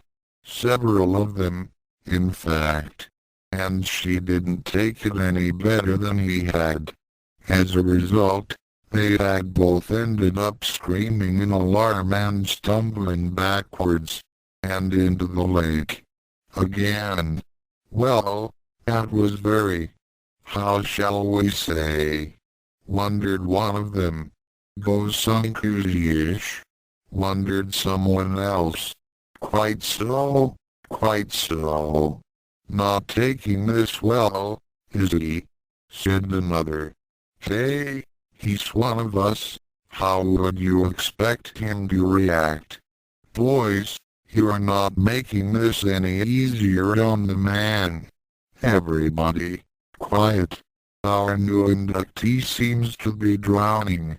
And so, this strange gaggle of Gosankushis got together momentarily to fish one of their own, and his wife, out of the lake and, using a little magic, dried them. And using some more magic, actually got them to stop panicking. Were we always like this? Asked one of the older ones. Well, yes. Oh, shame about that. Hikaru, yelped Akarai. What? They all asked. This just made Akarai shriek and bury her face in her husband's shoulder further. Oh, she wasn't talking to us. Why would she, you moron? Be nice, 85. Shut up, 43. Gee guys, to business? Ah, of course. Gosankushi Hikaru? They all asked, looking at Gosankushi. He nodded his head nervously. One of them stepped forward, one of the more elderly ones. Gosankushi Hikaru, we have come to offer you salvation. Salvation? He nervously asked. The offer was simple. They'd allow Gosankushi and his wife salvation, a life in a better world. Gosankushi blinked in surprise. This deal sounded too good to be true, and there had to be a price. In cases such as these, there always was a price. And so he asked. The price was simple. They would disappear from this reality, never to return. It was explained to them that the future of their world would be hazardous, and for them to return would place them and their son in certain danger. It was best for them, and their son, if they left. The option for them was painful, but obvious. They agreed to the conditions, and thus Hikaru and Gosankushi Akarai forever left this world. Asterisk asterisk asterisk, woo said Skichan, looking a little melancholy. Something wrong? Great-grandfather and great-grandma gone? Gone? Oh, no. He scratched his chin and thought. Well, actually, they just lived somewhere else and they lived happily ever after, really. Honest? Asked Skichan. Honest. At this news her mood brightened considerably. Good story. Glad you enjoyed it, Skichan. The man patted her on the head gently and she smiled brightly. Now come on. Your mother and father might be missing you. Northeast? Hi. She nodded happily and put her hand as they left the building, a middle-aged couple walked on by. They looked down at her, and she at them, and they couldn't help but smile. The woman stroked Skiride's hair, said hello, and walked on by as the little girl departed. So, that's our little Skiride-chan, said the woman. Yes, Hikarai-chan, that's her. Kawaii, Northeast. Very kawaii. I hope she will find more happiness than our other children. She sighed sadly, embracing her husband. Their lives have been so tragic. I wish. I know, Hikarai-chan. I know. Epilogue LEGCY. And from Hikaru and Hikarai was born Kyuthu, who in his union with Kurane Fashijai gave light to Shizen and Sukun. Shizen, who, In his union with Hibiki Shinsaku begat Gosankuji Scaride. Gosankuji Scaride, age 14, stared in surprise at the page which the book had accidentally fallen open to. That was _lineage, _history. Temptation overtook her, and she looked to see what the future had in store for her, but only saw blurred lines instead of defining sentences. But of course, she thought, she wouldn't be allowed to see her future, since it was yet to be defined. There were too many possibilities yet. She put the book back, feeling no regret. After all, it was the wrong book. She was after Gosankuji number sign 182. A prominent figure amongst the Gosankujis. She found it, but for some reason it had a seal upon it, which would not unlock. She knew that she'd get no answer from the other Gosankujis. They'd been incredibly tight-lipped when it came to the topic of the fate of her mentor. Gosankuji Scaride was an unusual case in the history of the collective. Unknown to her, her great-grandparents had kept an eye on their children, and saw in her a potential for a magic of amazing proportions. It caught not only his attention, but the attention of several other members. This one would have to be carefully groomed. At a young age, she had immediately shown a spark of aptitude, using magic as if it was intuitive. And thus, when her parents weren't aware, she was carefully groomed by the best in several fields of magic, the best, in fact, of the Gosankujis. There was Go's number sign 87, age 29, whose speciality was the manipulation of the fields of probability through magic. Go's number sign 99, age 68, whose expertise was in the area of healing. Go's number sign 103, age 38, who was a master of elemental forces. Go's number sign 132, age 23, a master of illusion and mind manipulation, and Go's number sign 182, age 19, master of the magics of the spiritual world.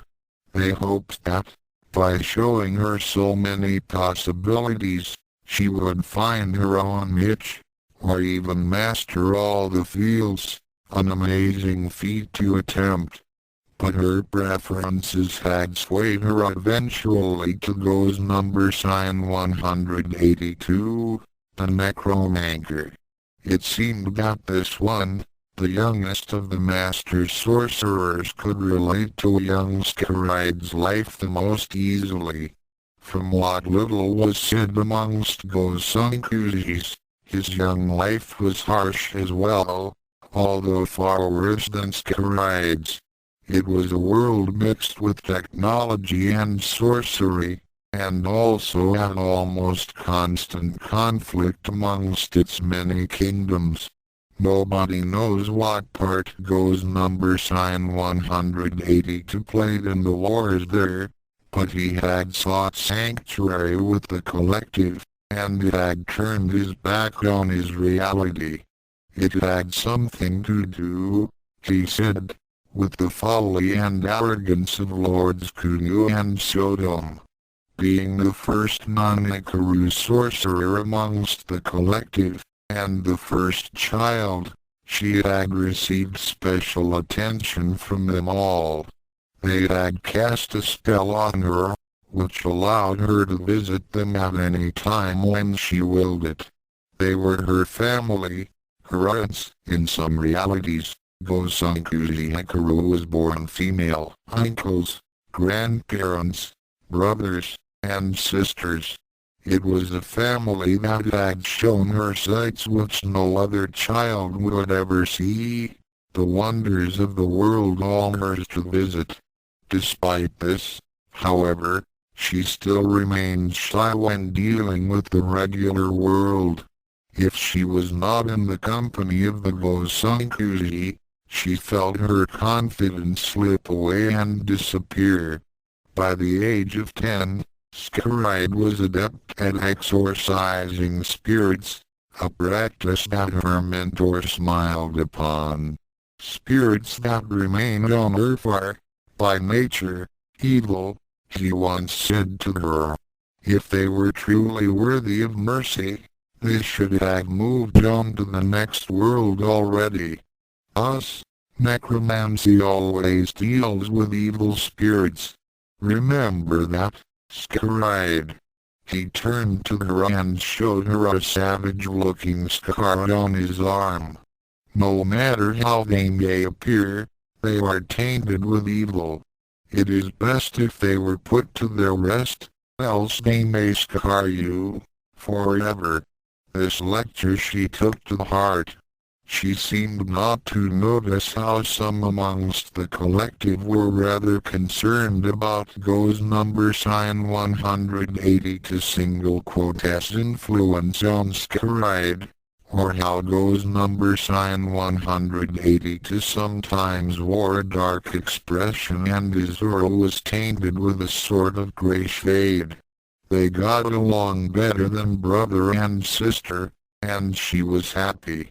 Then one day, he disappeared. A search party was sent to look for him, and found him dead.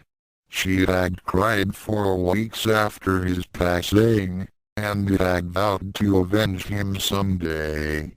None would tell her what caused his downfall, but she could see it on his corpse, amongst the savage bruises and wounds, the traces of a possession.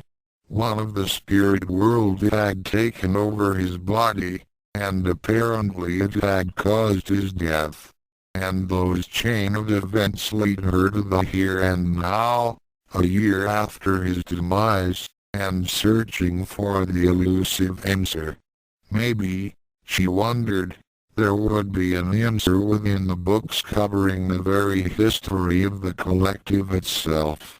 Searching through the tangled bookshelves, ignoring the orangutan, Go's number sign 204, the collective's librarian, one of the few Gosankujis that visited Juzenkaiju, and pulled out the rather thin book of collective's history.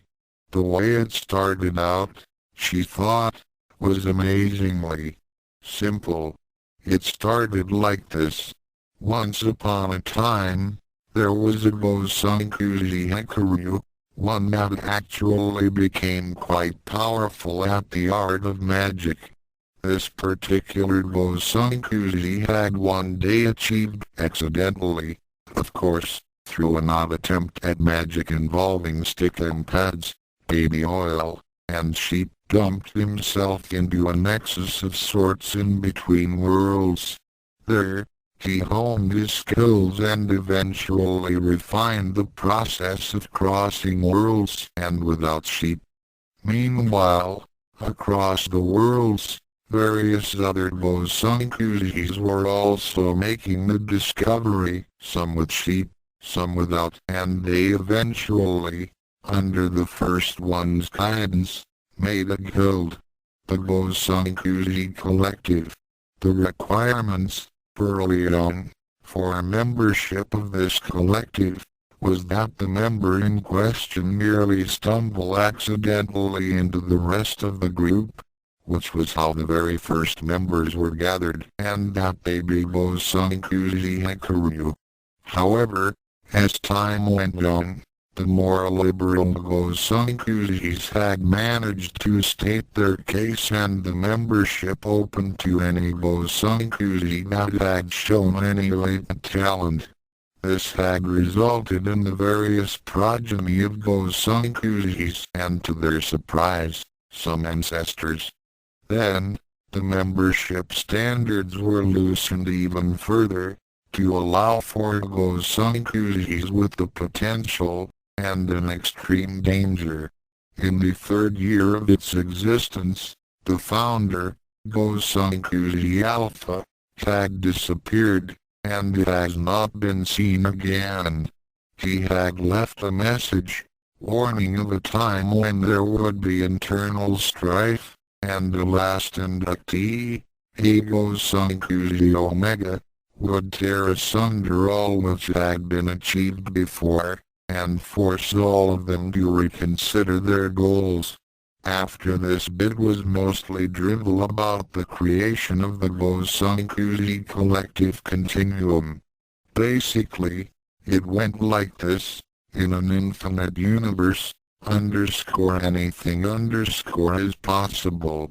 Therefore, it was entirely possible that there was a reality that was largely empty, save a small solar system, a planet with plenty of water and oxygen, and a conveniently built citadel containing everything that a growing collective might need.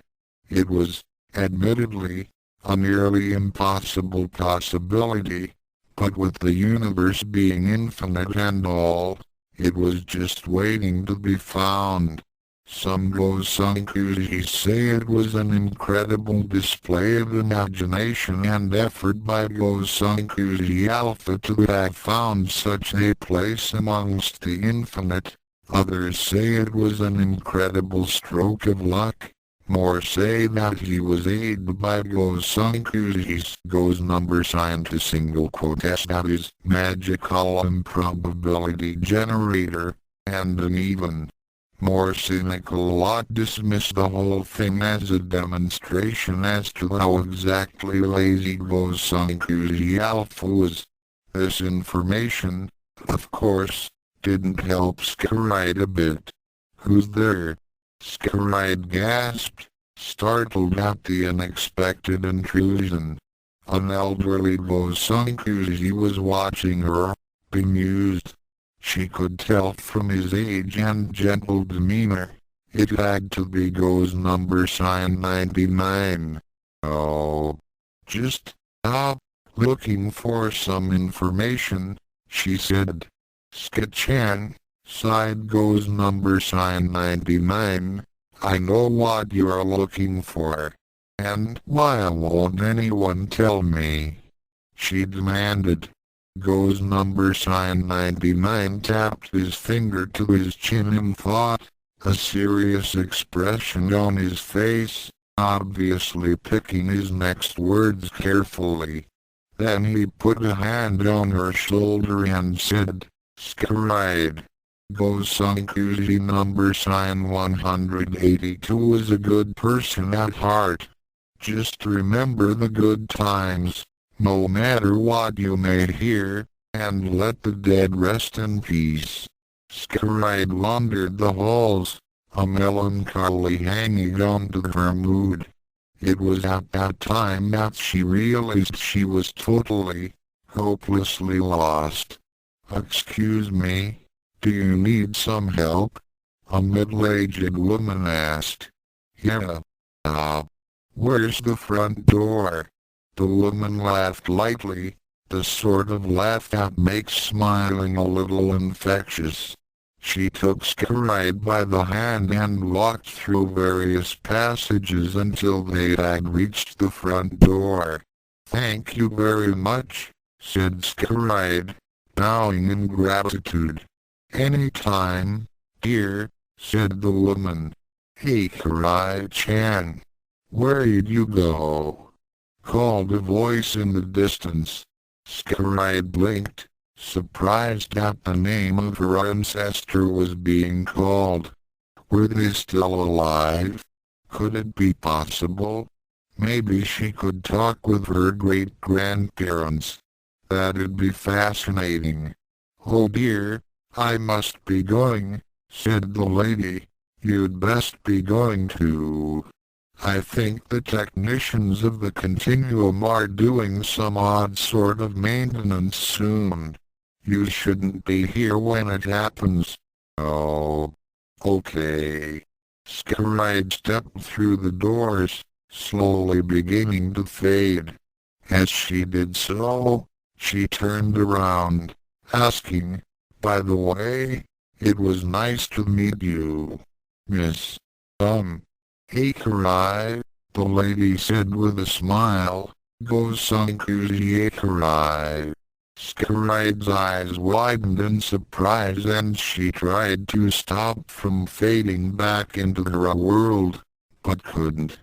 As the palace of the Go-sankujis disappeared and her room came into being all around her, she heard Akarai's voice through the worlds. "Don't worry. We'll be watching. Be good, Ska-chan." Akarai-chan, were you talking with one of the kids again? Whined Go-sankuji. "Darling, I don't see the harm in talking to _her_. After all, it has been years since we've talked to any of our children. And our deal does not prevent us from talking to them if they come _here_, right?" Go-sankuji blinked. Then he kicked himself mentally.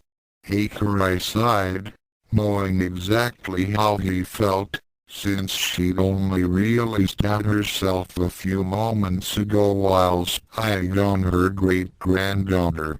She wished she'd taken part in all her great-granddaughter's lessons when she was younger, her and her husband, but it was too late for that. But there would be other days. "Come on, darling, let's head back and we're supposed to take a vacation at Niagara Falls in a few minutes, northeast." "Ooh, that's right. Our anniversary." He smiled and took her by the hand, and looked forward to meeting their great-granddaughter soon. "Niagara Falls, here we come. Darling. This time, don't use the sheep. The and author's postscript. Obvious influences the works of Douglas Adams, top-notch comedy/SF writer. The improbability generator was a tick on the head to him, as well as a few other bits of urine there. Terry Pratchett, what Douglas Adams is to science fiction, this guy is to sword/sorcery.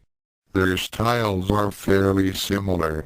The library orangutan is a big tick on the head to Pratchett. Thanks Twilmore for letting me go loose on this little project. It was fun treating the Go-sankuji line as if they were a grand tradition or something. Couldn't have done it without him. To all you people who were hoping somebody from Ranma's old group would get a happy life, Kuno and Kodakai died lunatics, Ryuga died after a long painful life, and the Tenbos lived through hell, etc. Isn't it ironic that Go-sankuji gets the happy ending?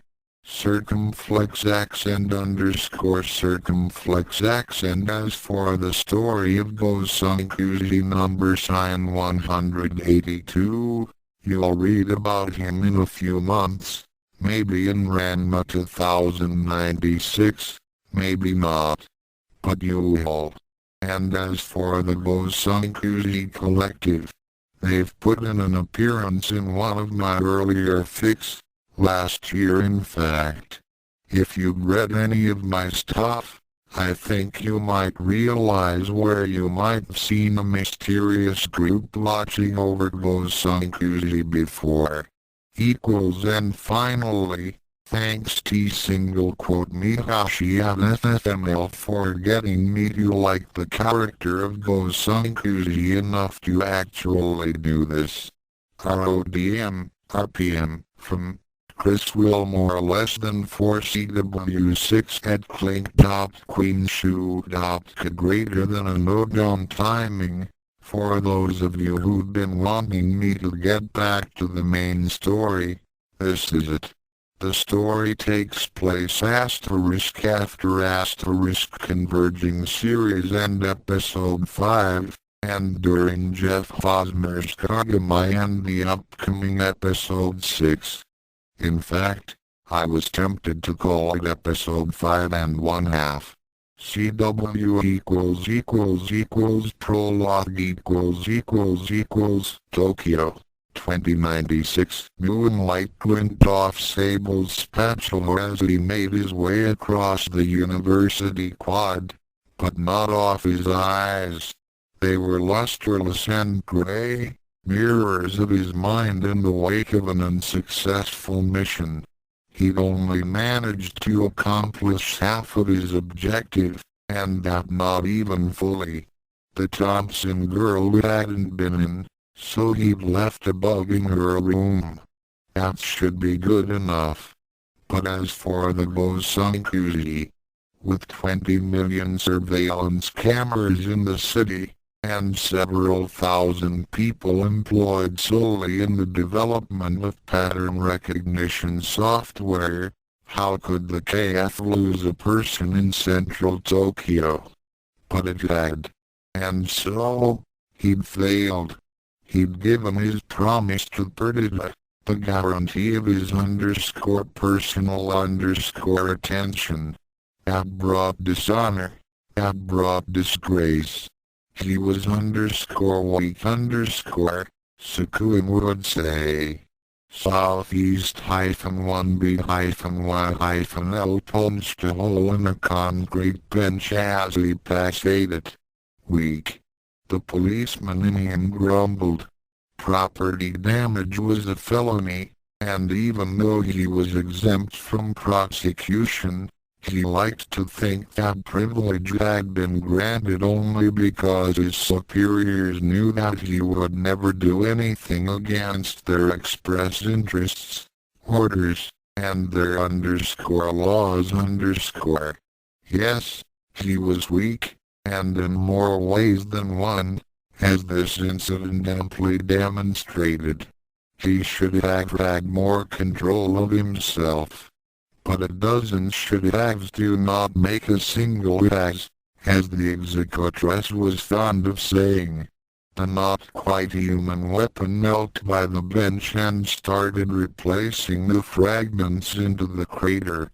Puzzle-solving had never been one of his strong points, but after a few minutes' work, the patch was acceptable. Good enough.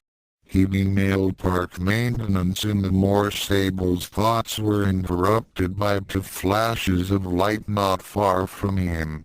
One was large, a brilliant burst of purple flame, and the other a twinkle of green.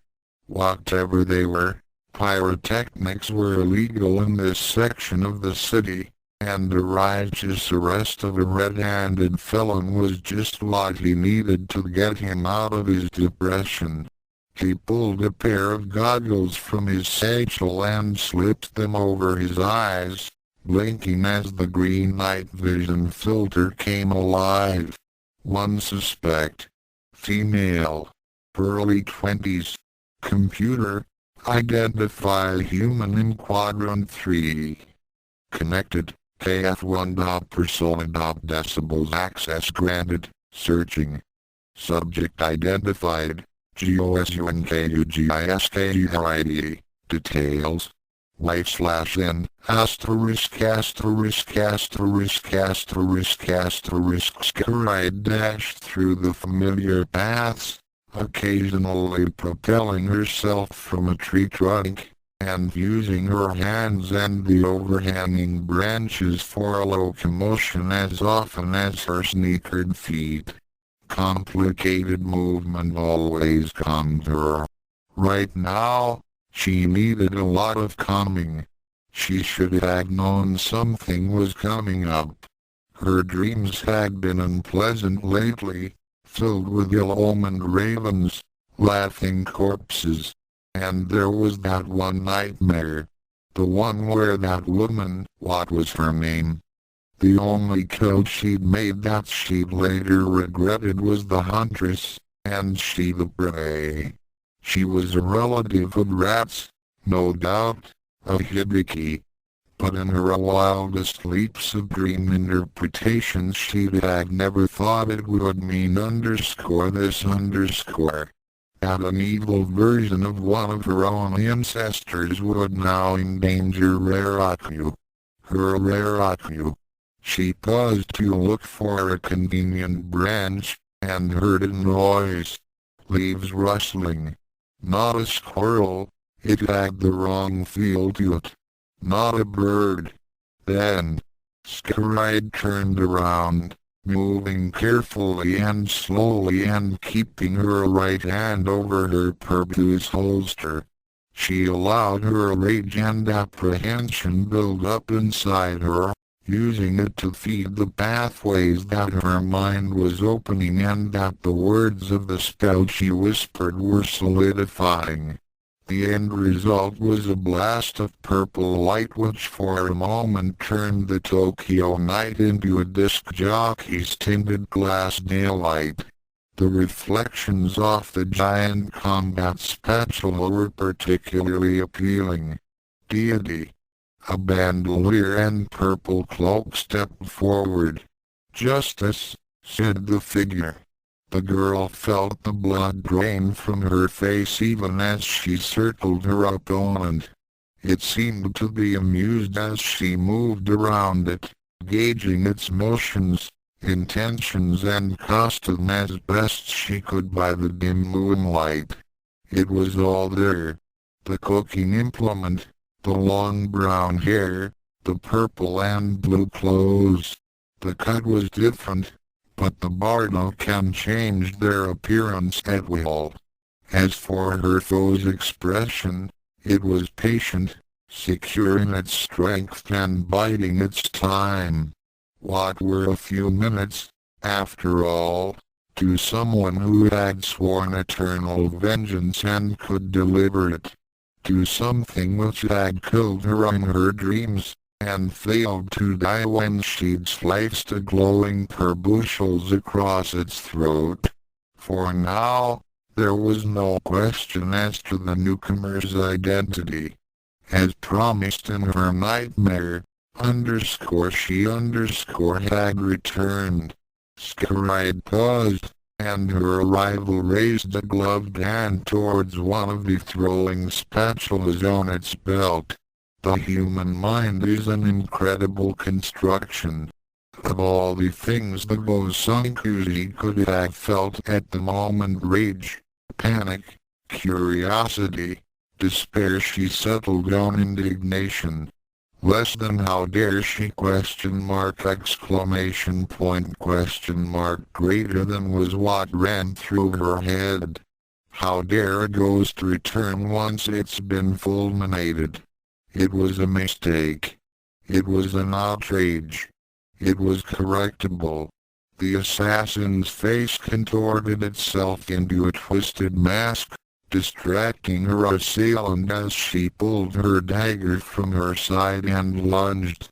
The target dodged, but not quickly enough, and the bushels tore through its arm and continued on, knocking weapon and wielder to the ground. As Scaride stood up, cursing, her hand fell into the glow of one of the tiny footlights that lined the path. It was covered in blood, and it wasn't her own. That didn't bode well. The girl wiped her hand off on her trouser leg, then across her brow to sweep off the sweat beads that were forming on it. Whatever was in front of her, whoever that was crouching a few meters away, it was alive . Hopefully. But if it wasn't the Hibiki ghost, then who was it? A spatula wasn't exactly an everyday fashion accessory. Scaride took a few tentative steps towards the creature, then cast a flare spell. The clearly nailed face on the body surprised her, but not nearly as much as the crossed rose and book and medallion hanging around his neck. The Kunyu Foundation. If it was possible for the Bosunkuji to become any tailor than she already was, she did so now. She'd learned two things from dealing with her Aunt Sakun: don't ever cross the Kunyu Foundation, and don't eat a dumpling someone serves you the day after you've been naughty. It's likely to be squirrel. Before the man had a chance to recover, Scaride churned dust with her feet and dashed into the shadows, racing away from her home as quickly as her legs could carry her.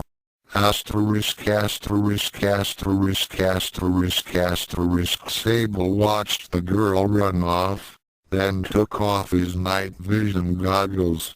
He rubbed his hand over the torn muscle of his arm, shuddering as he felt the waves of pain, the glorious life-giving spoils of battle course through him.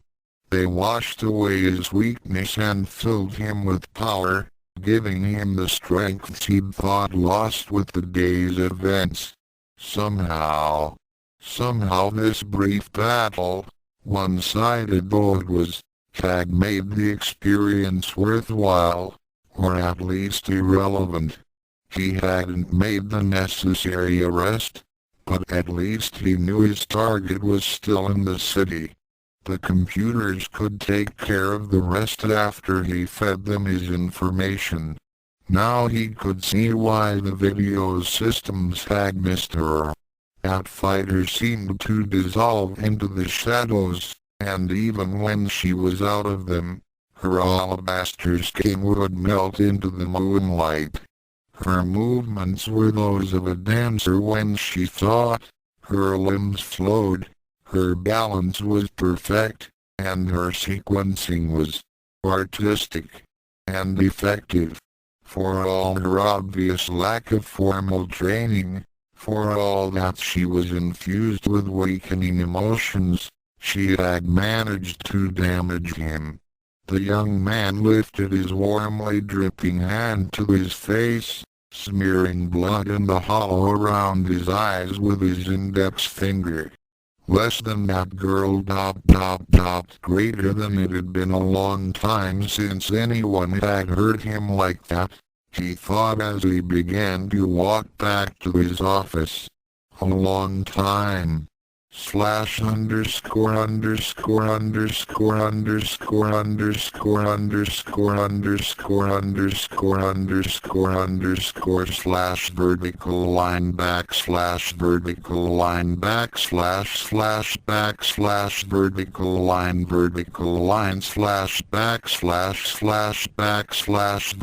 vertical line / vertical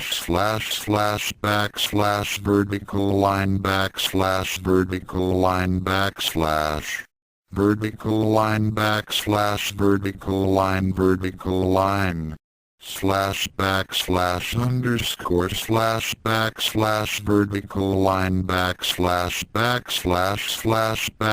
/ vertical line / underscore / vertical line / vertical line underscore vertical line underscore vertical line vertical line vertical line vertical line vertical line vertical line vertical line underscore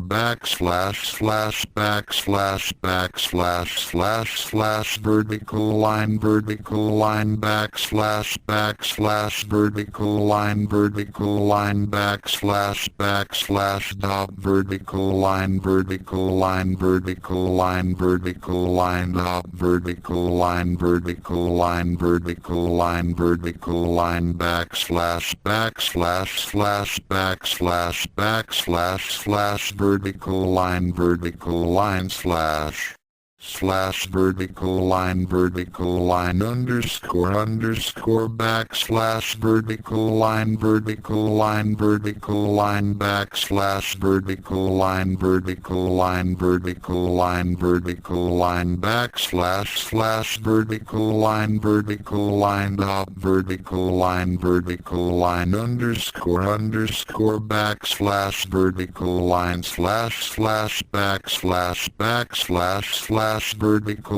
vertical line slash vertical line vertical line backslash vertical line dot vertical line dot vertical line dot vertical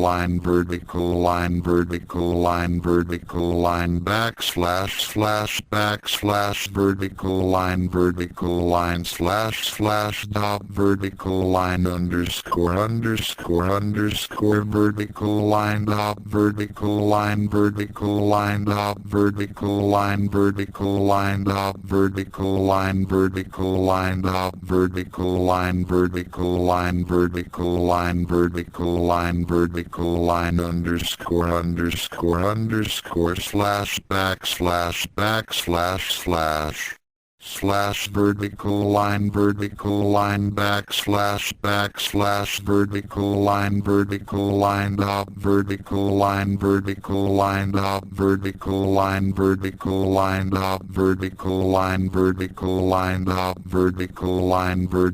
line dot vertical line dot vertical line dot vertical line dot vertical line dot slash vertical line backslash vertical line backslash dot vertical line dot vertical line dot dot backslash vertical line dot vertical line dot vertical line dot vertical line slash vertical line backslash vertical line underscore vertical line backslash underscore backslash vertical line underscore vertical line dot vertical line underscore vertical line dot vertical line underscore vertical line dot backslash dot vertical line underscore vertical line dot vertical line underscore vertical line dot vertical line underscore vertical line dot vertical line underscore vertical line backslash vertical line underscore vertical line backslash created by Christopher Wilmore backslash less than 4 CW6 at clink dot queen shoe dot greater than backslash based on a story by Rumiko Takahashi and developed by C. Michael Schumacher backslash art 2096 pages http://clink dot queenshoe dot tilde 4 cw6 backslash left parenthesis logo armakundi equals interlude Cupid and Psycho equals for Vijay and Adrian, who are entirely to blame. Who? The Iceman melted. You may yet be a man, brother dearest. I would love to help you find out for certain. My room, in an hour, AUTOLYCA, in Jeff Hosmer's Kagami, several days later Kunio Hall, University of Tokyo. Note: this takes place shortly after the end of Converging series. Scribe closed a news file she had on her monitor, ran a hand through her hair and stood up. "Come in," she said. Childra Jansen opened the door, started to speak, then fell quiet. Of all the things one would expect to see plastered across the walls of the room of a young nubile physicist with psychopathic tendencies, news printouts were not the highest on the list. Odd decor. Neo-policeman Baroque. The Gosankuzi girl blushed and played with her thumbs, but didn't answer. Not that she actually blamed her for her taste.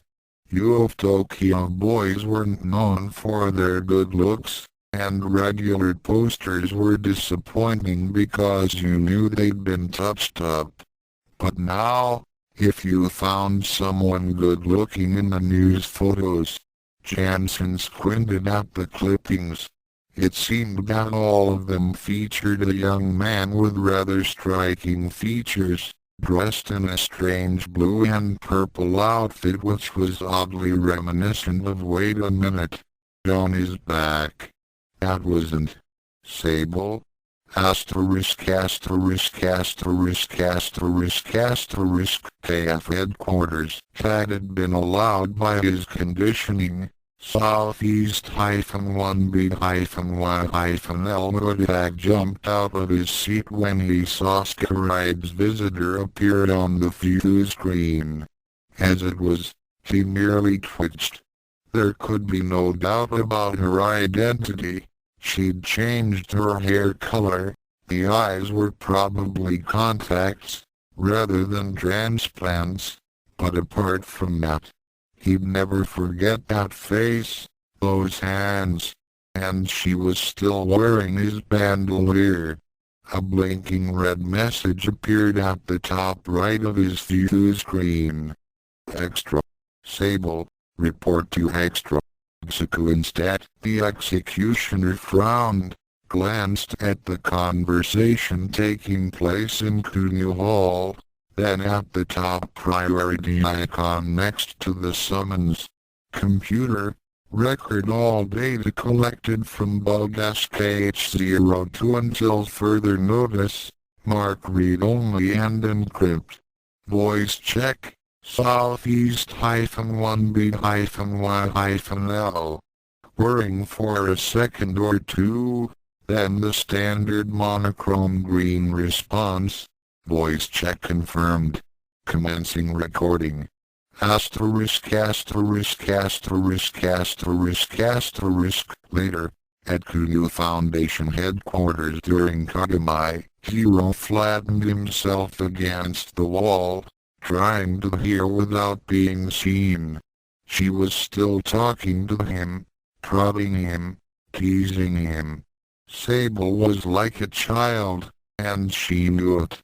Innocent, straightforward, and utterly uncomprehending.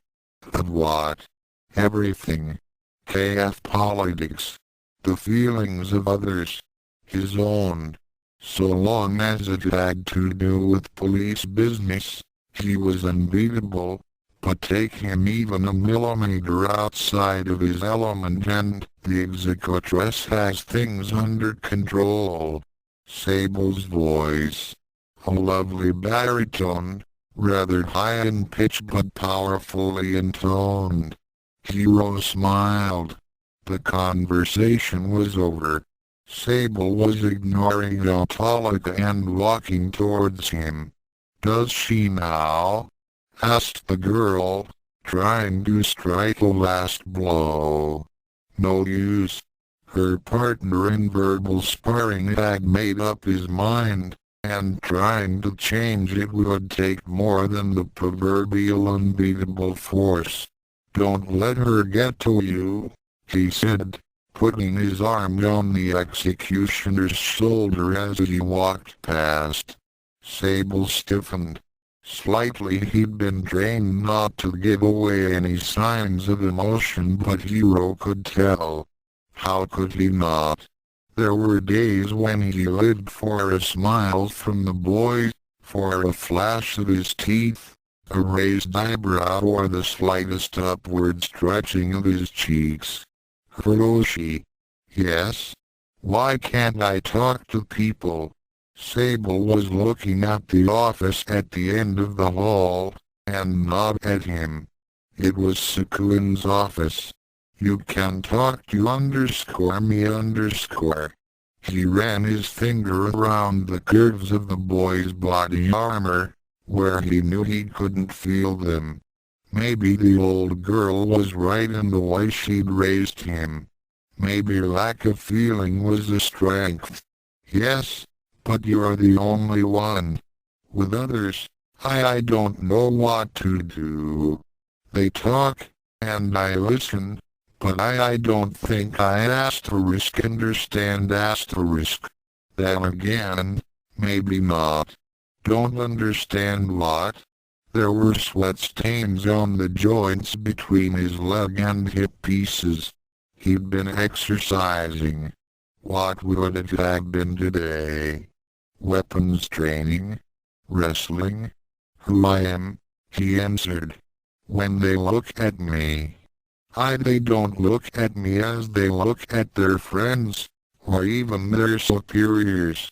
They just don't know what to make of me.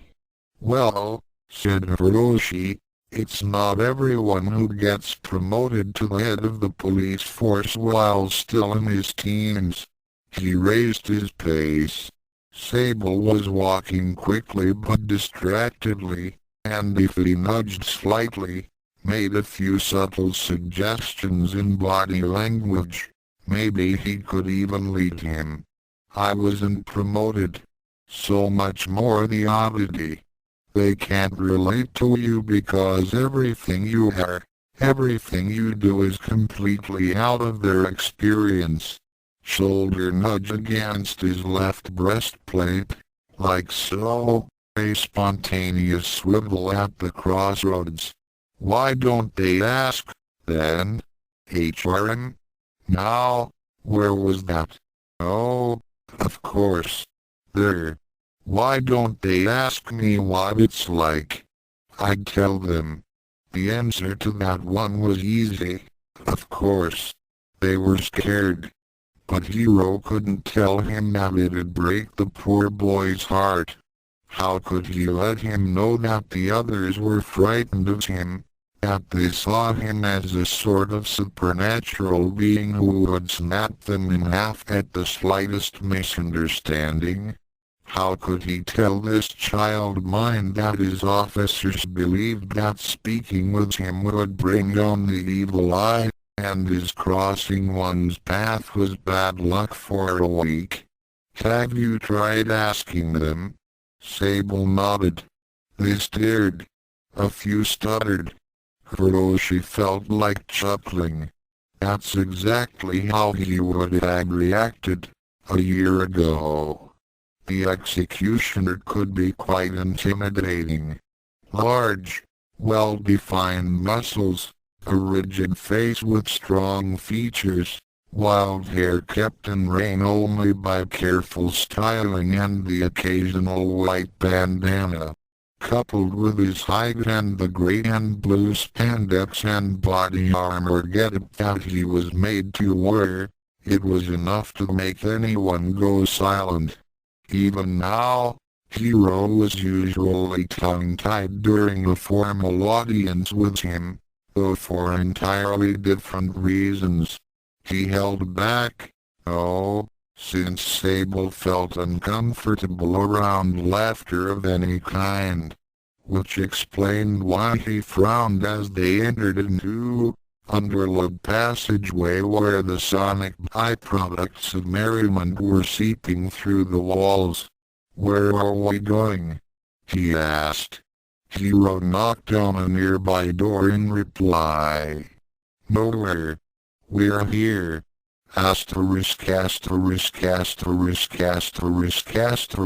Kunihall University of Tokyo. I know someone who can touch those up for you. Touch them up?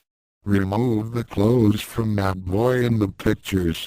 I doubt you'll ever see the chief of police in anything other than his uniform, if you don't go that route. Jansen. What?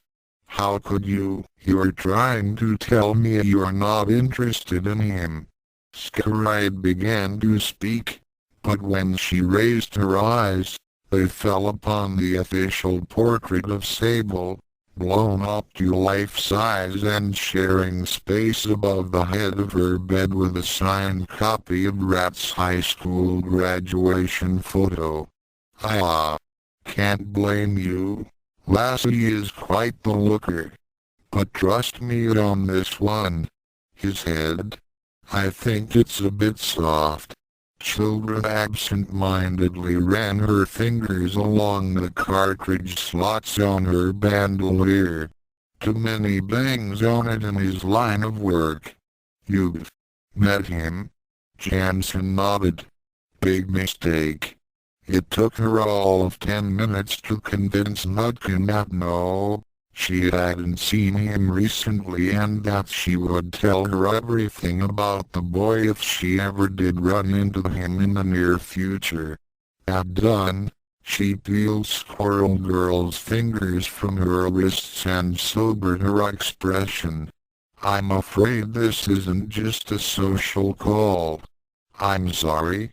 I have some serious business to discuss. Serious? What kind of? The image of a smirking Gosankuji Hikaru holding a glowing umbrella flashed through Skyride's mind. Rat! She cried. Don't tell me nothing's wrong with Rat. No more than the usual, anyhow. Then, it's about Akane. Akane? She's dead, Skyried.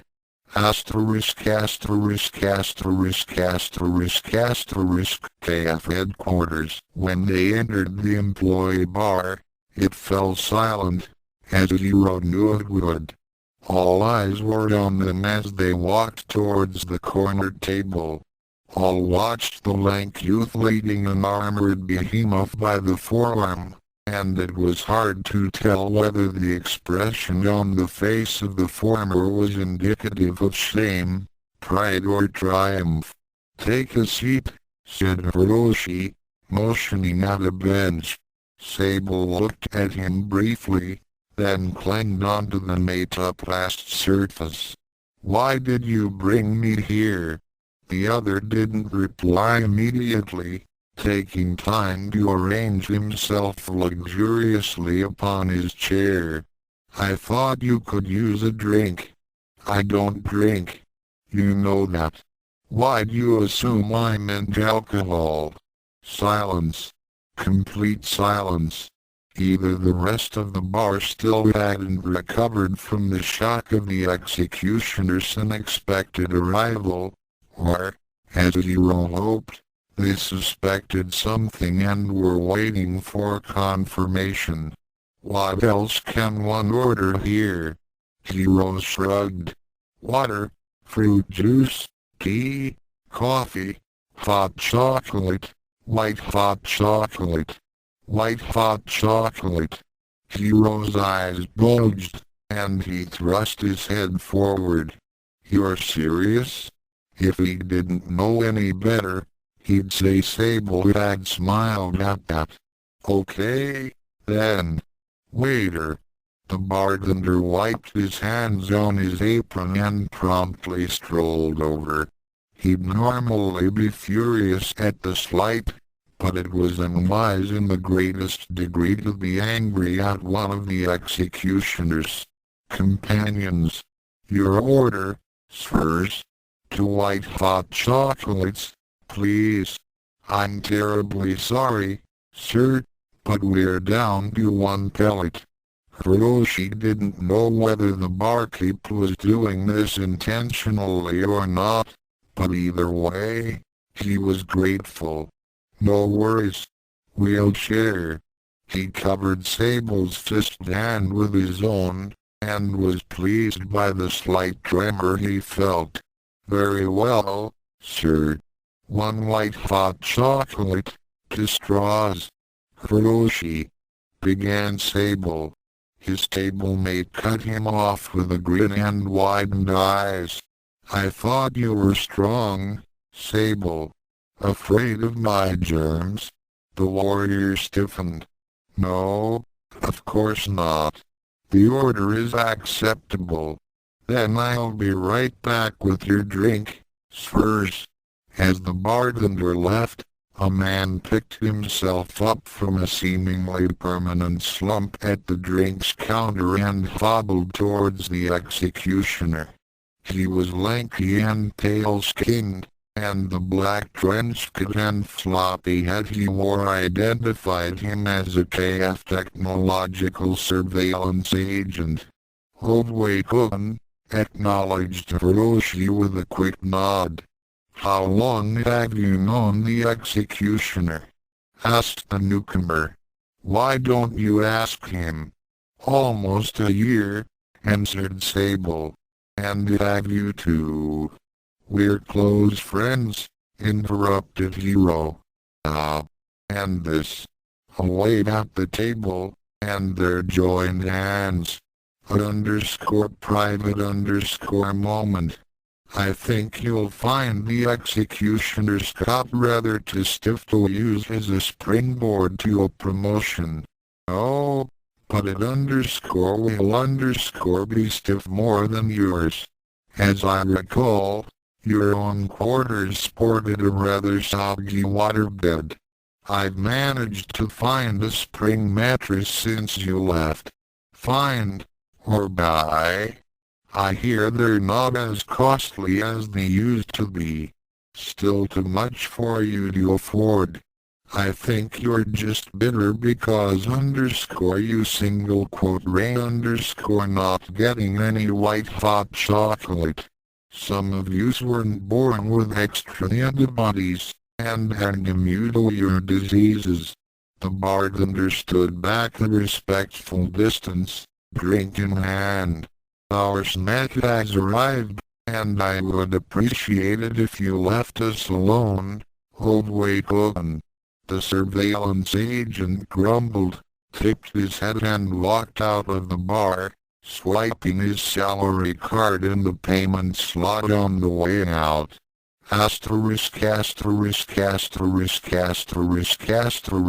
Kunihall University of Tokyo, he did.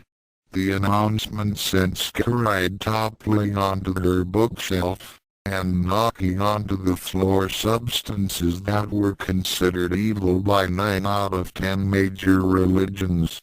"When was it?" she asked, pressing herself against the wooden shelves in an attempt to melt through them.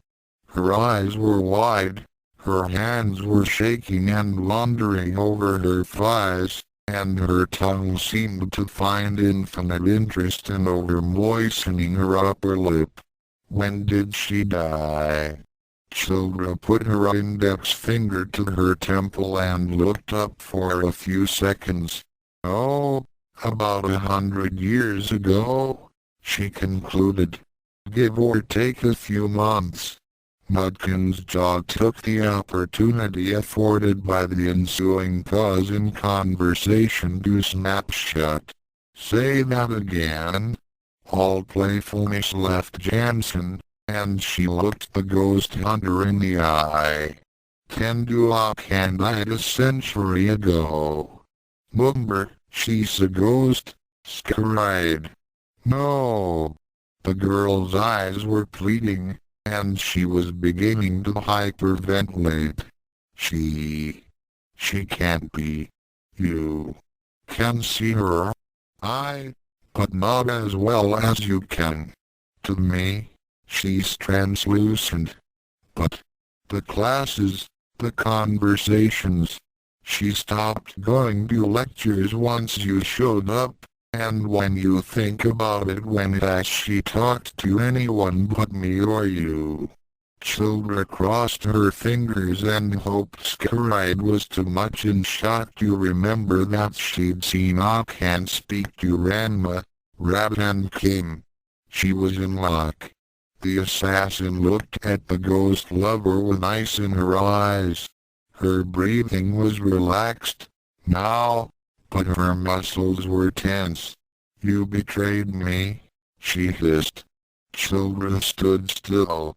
This wasn't the Mudkin she knew. You've been taking care of the Bardo. You befriended her. You made me befriend her. I trusted you."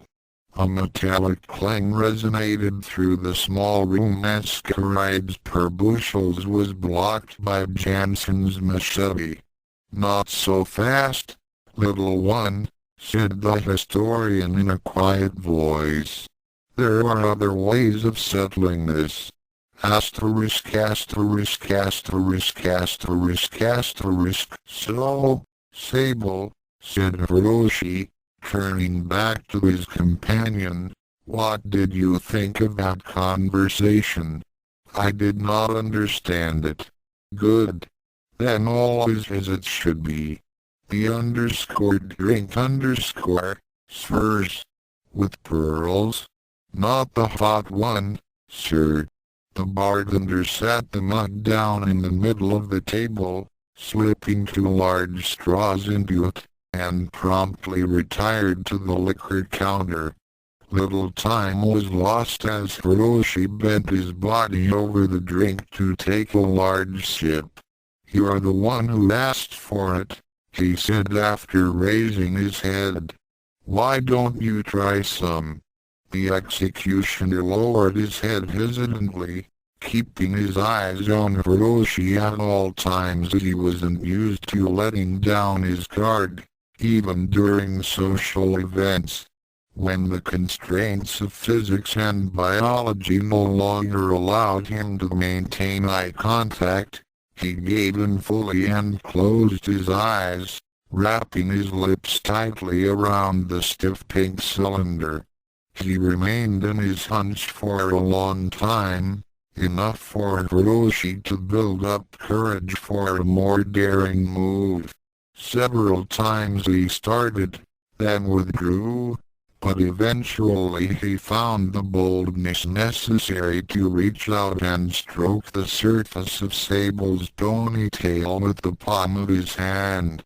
He did it carefully, below the knot and lightly so that the man, he corrected himself, wouldn't feel it. The strands were smooth and soft to a degree which only genetic engineering could achieve. He allowed himself further liberties, gently stroking the small curly fibers glowing at the base of Sable's neck. Hiroshi moved his index finger over them in a spiral, daring himself to perform actions he knew would make a shiver diffuse through the executioner's skin. And it did.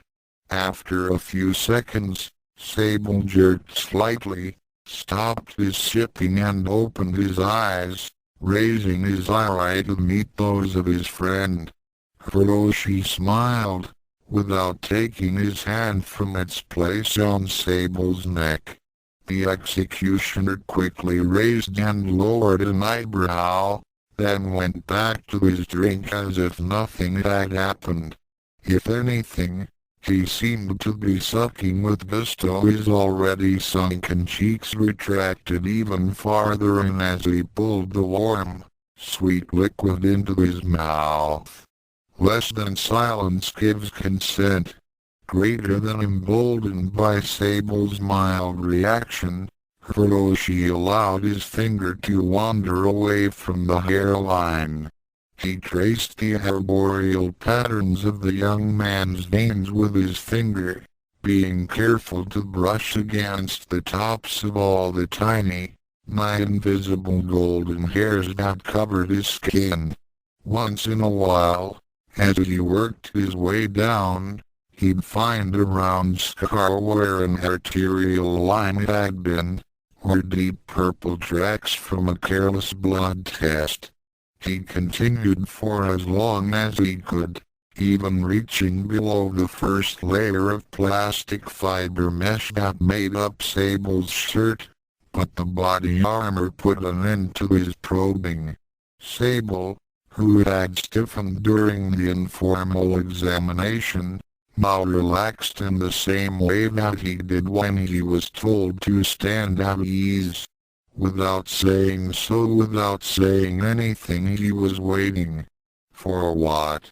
Of course.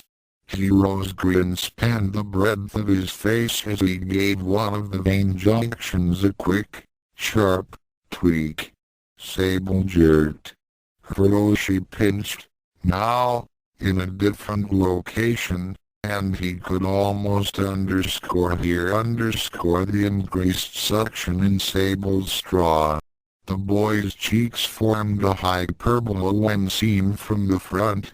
Now, and before he'd covered half the neck in blue-green bruises, the entire drink was gone, but Sable kept drawing in air, and expelling it from his lungs in ragged bursts. If you are looking for fleas, I assure you he has none. Sable straightened himself almost convulsively, going from semi-prone to a formal, straight-backed seating stance in under a second. Hiroshi's hand was crushed between his body armor and the back of the bench. Executress. Sukuen-sama. And that trouble breathing had better be from one of Onocorp's experimental viri. Yes, Executress. Hiroshi decided to remain silent. His attempt at flattery had not gone well, and he'd been answered with a glare many times worse than an insult. Where were you for our appointment? Southeast-1B-Y-L. A barely noticeable pause, then, I forgot. You are fortunate that a capable memory was not one of your original specifications. But it will be. She pointed at the empty glass. What was that? White hot chocolate, Executress. Have you deserved it? I trained well, Executress. Ah, but did you accomplish the mission? I was assigned no mission. Precisely. Hence, you were not entitled to that white hot chocolate. It was bought for me. Regardless, I expect you to regurgitate the beverage and present the contents to me. Yes, Executress. After our appointment. Yes, Executress.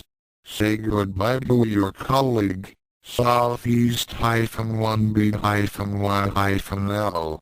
Sable nodded and stood, allowing Hiro to retrieve and nurse his throbbing hand. Almost absent-mindedly, the executioner looked at Hiroshi, raised the corners of his lips somewhat and placed his right hand firmly on his shoulder, staying that way for perhaps half a dozen heartbeats. If the honorable executioner would deign to set his legs in motion and walk towards my office, the executress would be most grateful. There were far too many things that Sukuen was good at, and sarcasm was one of them.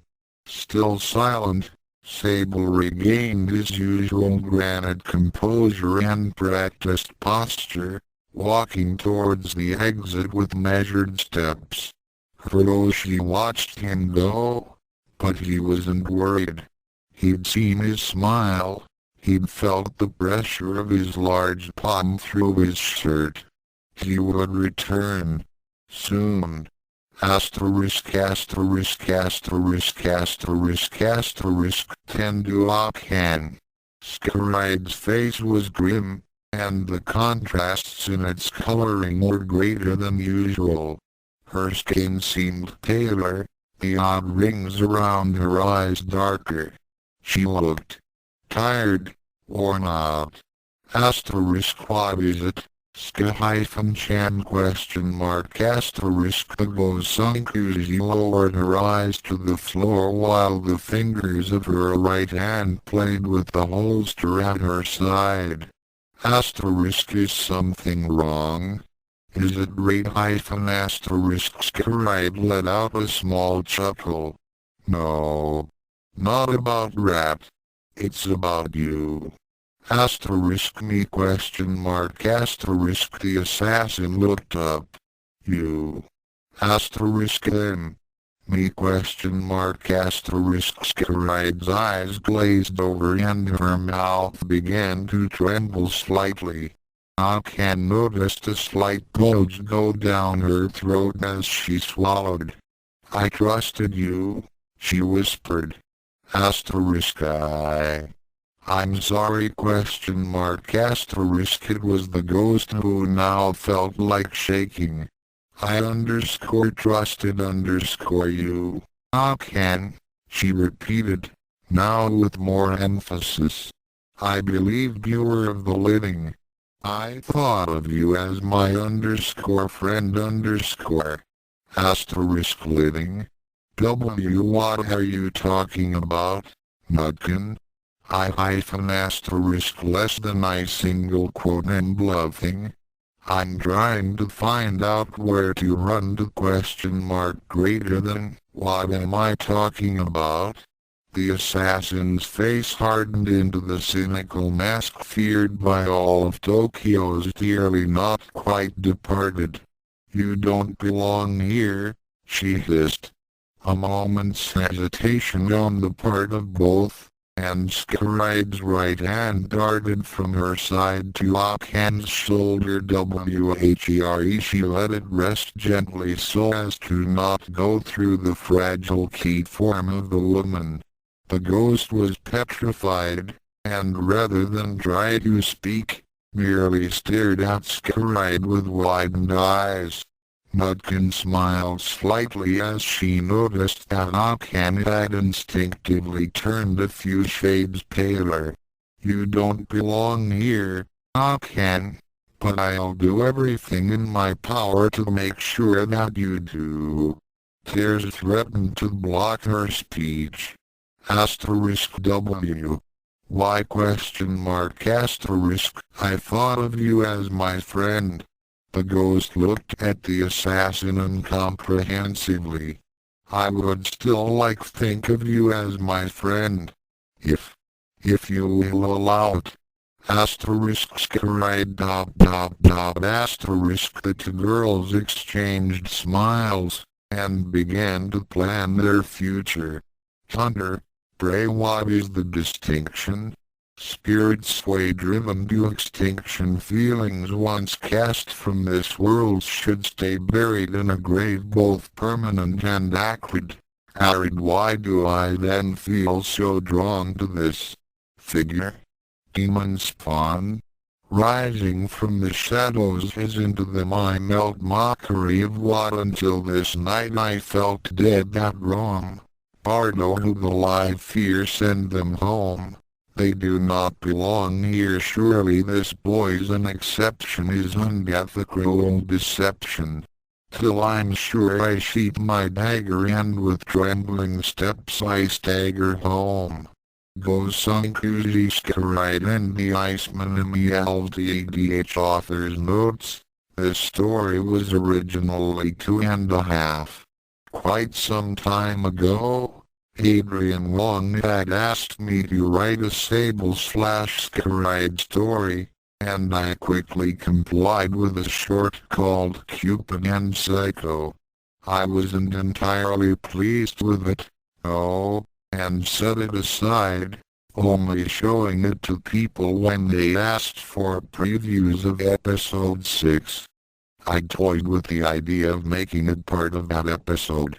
The children/Skaride scenes were written when I had a sudden flash of how to introduce a major post-converging series plot arc.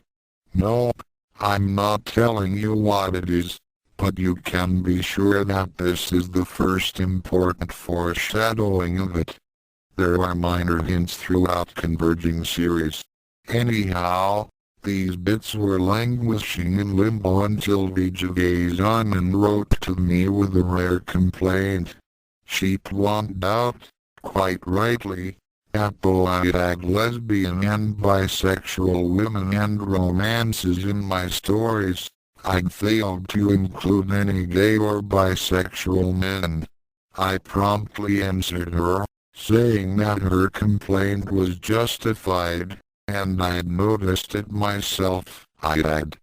The problem lay in that I don't use any more men than are absolutely necessary in my stories, and those that are present are largely spoken for.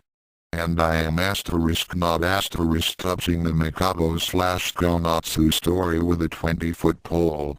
As I was going through the list of men, explaining exactly why I couldn't use them, I pointed out for Sable that even if I did get him into a male/male relationship, he'd have to be bisexual, since I wanted him to end up with Scaride. Is that a spoiler? Oops. That got me thinking, and thinking, and thinking.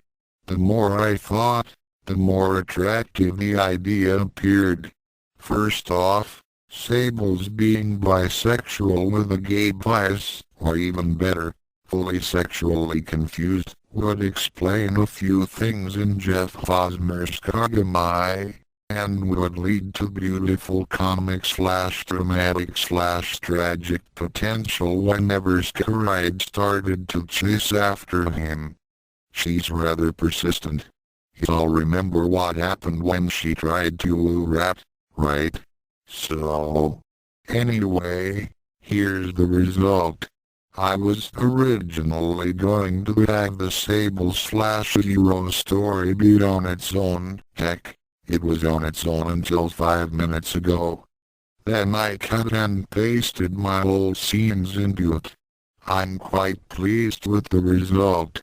Many thanks to the streamlined Art 2096 milliliters for their helpful commentary. Let me know what you think. CWPS. To write this, I basically set Charlie Walker's score for Batman, Mask of the Phantasm on auto-repeat. It fits Sable's character beautifully. PPS yes. I did compose music for Scaride song, but I don't have any way to record it. Kingston, November 14th, 1998 5:22 p.m. from Jeffrey Hosmer less than josmeralex.netcom.com greater than without a doubt. Perdita is the most popular character in the Ranma 2096 continuum. A Winter's Tale continues to be my best received side story, and the recreated, all but immortal Nebiki has inspired beautiful pictures. Not to mention the many requests I received for another story featuring her. To tell the truth, I was stumped. It was never my original intention to bring Nebiki into Art 2096. I did so only because I had to, after someone pointed out that I'd forgotten to account for her, and it kind of grew from there. I knew what I was going to do with the character in the main story, but as for her private life, if she had one, her activities, I hadn't a clue. Along comes Jeff Rogue One Hosmer to the rescue. He's an author I much admire, and it has helped immensely with the plotting of the series. Thankfully, he's also a Perdita fan. Probably noting that I was getting nowhere quickly with her character development, he offered to write a story starring her, and I accepted before he could change his mind. Here is the result of his efforts. He's managed to take what I was struggling over, and provide a beautifully crafted glimpse into the daily life of the lost one. So, without more ado, the story. CW, well, Miss Tendo, you seem to be doing just fine, the doctor said. She wondered if it was proper to call him a doctor. Was technician closer to the mark? She slid off the examining table and walked over to her clothes. The doctor watched in shock as she dumped the hospital gown on the floor and began to dress without showing any signs of modesty. Why should she? It wasn't her body. KOUSEI, fairness a Ranma 2096 side story starring Perdita by Jeffrey Paul Hosmer. Perdita stepped out of the Kunyu Foundation's cyber clinic with a sigh as her feet automatically started her back on her route to the office. Not in the sense of rabbit, but because of the daytimer trademark program the KF had installed. Fortunately, her clinic time was considered work-related. The KF had certain obligations to its employees it could not avoid, but she was not allowed to dawdle on the way back to work. It took her exactly 7 minutes and 36 seconds to reach her workstation. 30 seconds later, she was connected into the Nirima city government net. Business as usual, just like every other day since her unwanted resurrection. Endless, spirit-numbing work. How'd it go, Perdita? An inquiring voice spoke up from behind her. Perdita barely glanced at the other worker. Ever since she had arrived, Pai had ignored the unwritten rules of the computer center. None of the workers here ever spoke to each other.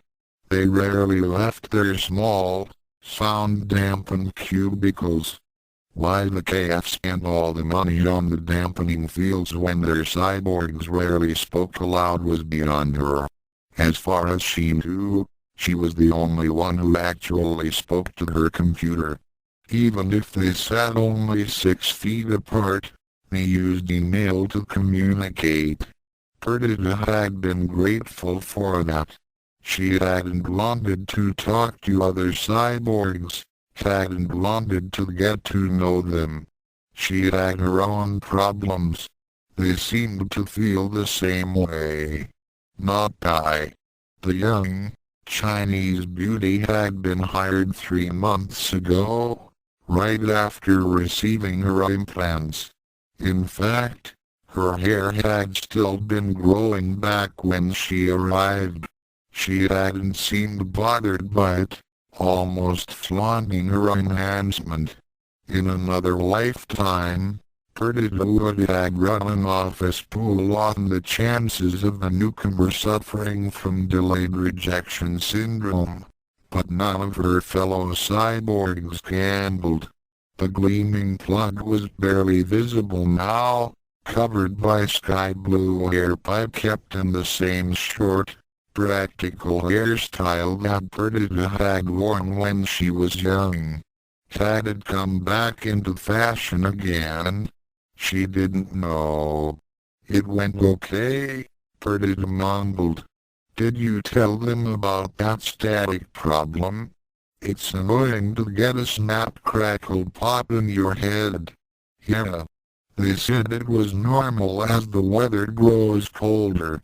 Meaning they won't do anything about it. That was my impression.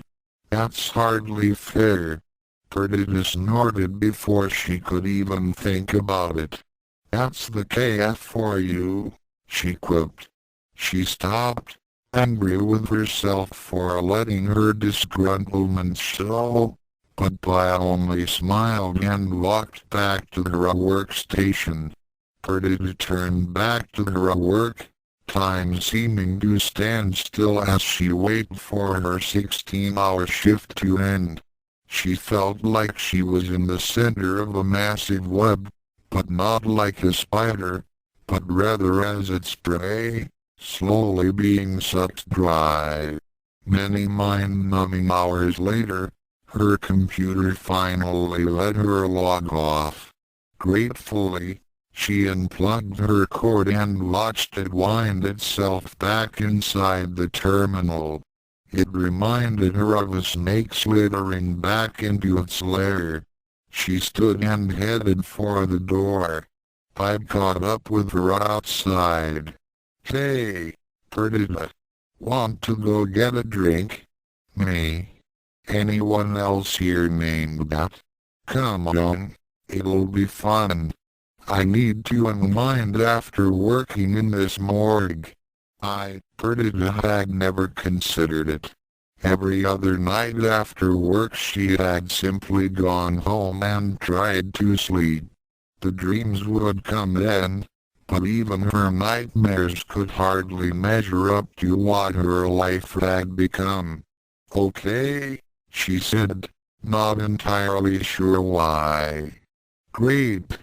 I know just the place. You'll love it." The brokerage was a radical bar, for a city controlled by the KF, the cyborg thought when she saw it. As a result of Kunio-chan's reforms, most bars looked like the small, salaryman places she remembered from her childhood. The nightclubs and theme bars of her adulthood had been deemed immoral by the great savior of humanity. Today's youth didn't care much about that, she knew, since reports of underground raves and incidents of moral turpitude came across her workstation every night. This bar was decorated like those she had visited as a businesswoman back in the late 20th century. The business news of the day was shown on flat screens, not hollow vision, and stock prices scrolled by on a display that ran the length of the bar. It was obviously popular with the young business crowd, as the dance floor nearby was rather full of young executives waltzing. Kunio had his impact on the music industry as well. It was a pleasant shock to the time-displaced cyborg. "Great, isn't it?" I gushed, pulling her along to the bar. "Vodka tonic," she told the bartender, tipping him extravagantly. "Just a club soda," Perdita said, also tipping the man when he looked her away. She wished for something stronger, but her KF-supplied self-preservation circuits wouldn't even let her risk alcohol poisoning. "Nothing stronger?" I asked, leading her to an empty booth once they got their drinks.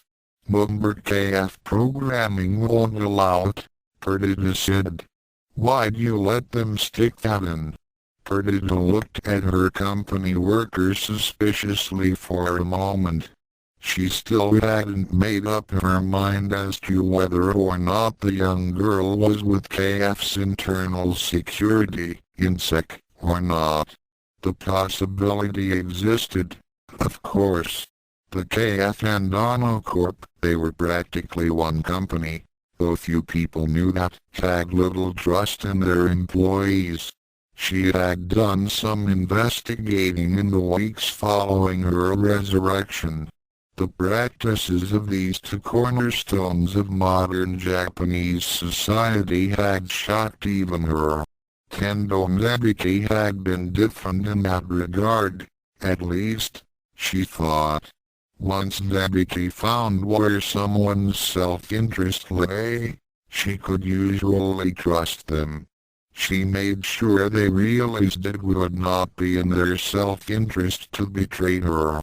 There had been a few exceptions, but Tendo Mebiki had also been an excellent judge of character and trusted her instincts. The cyborg wondered, how much, if any, of Tendo Mebiki was left to her. Tendo Mebiki would not have let the KF and Onocorp get away with what they had done to her. Perdita Tendo would have found it hard to get out of bed in the morning, were it not for her programming. However, her instincts now told Perdita she could trust Kai, to some extent at least. Wherever the blue-haired girl's self-interest lay, it had little to do with reporting Perdita to the KF. Still, there was no need to tell all.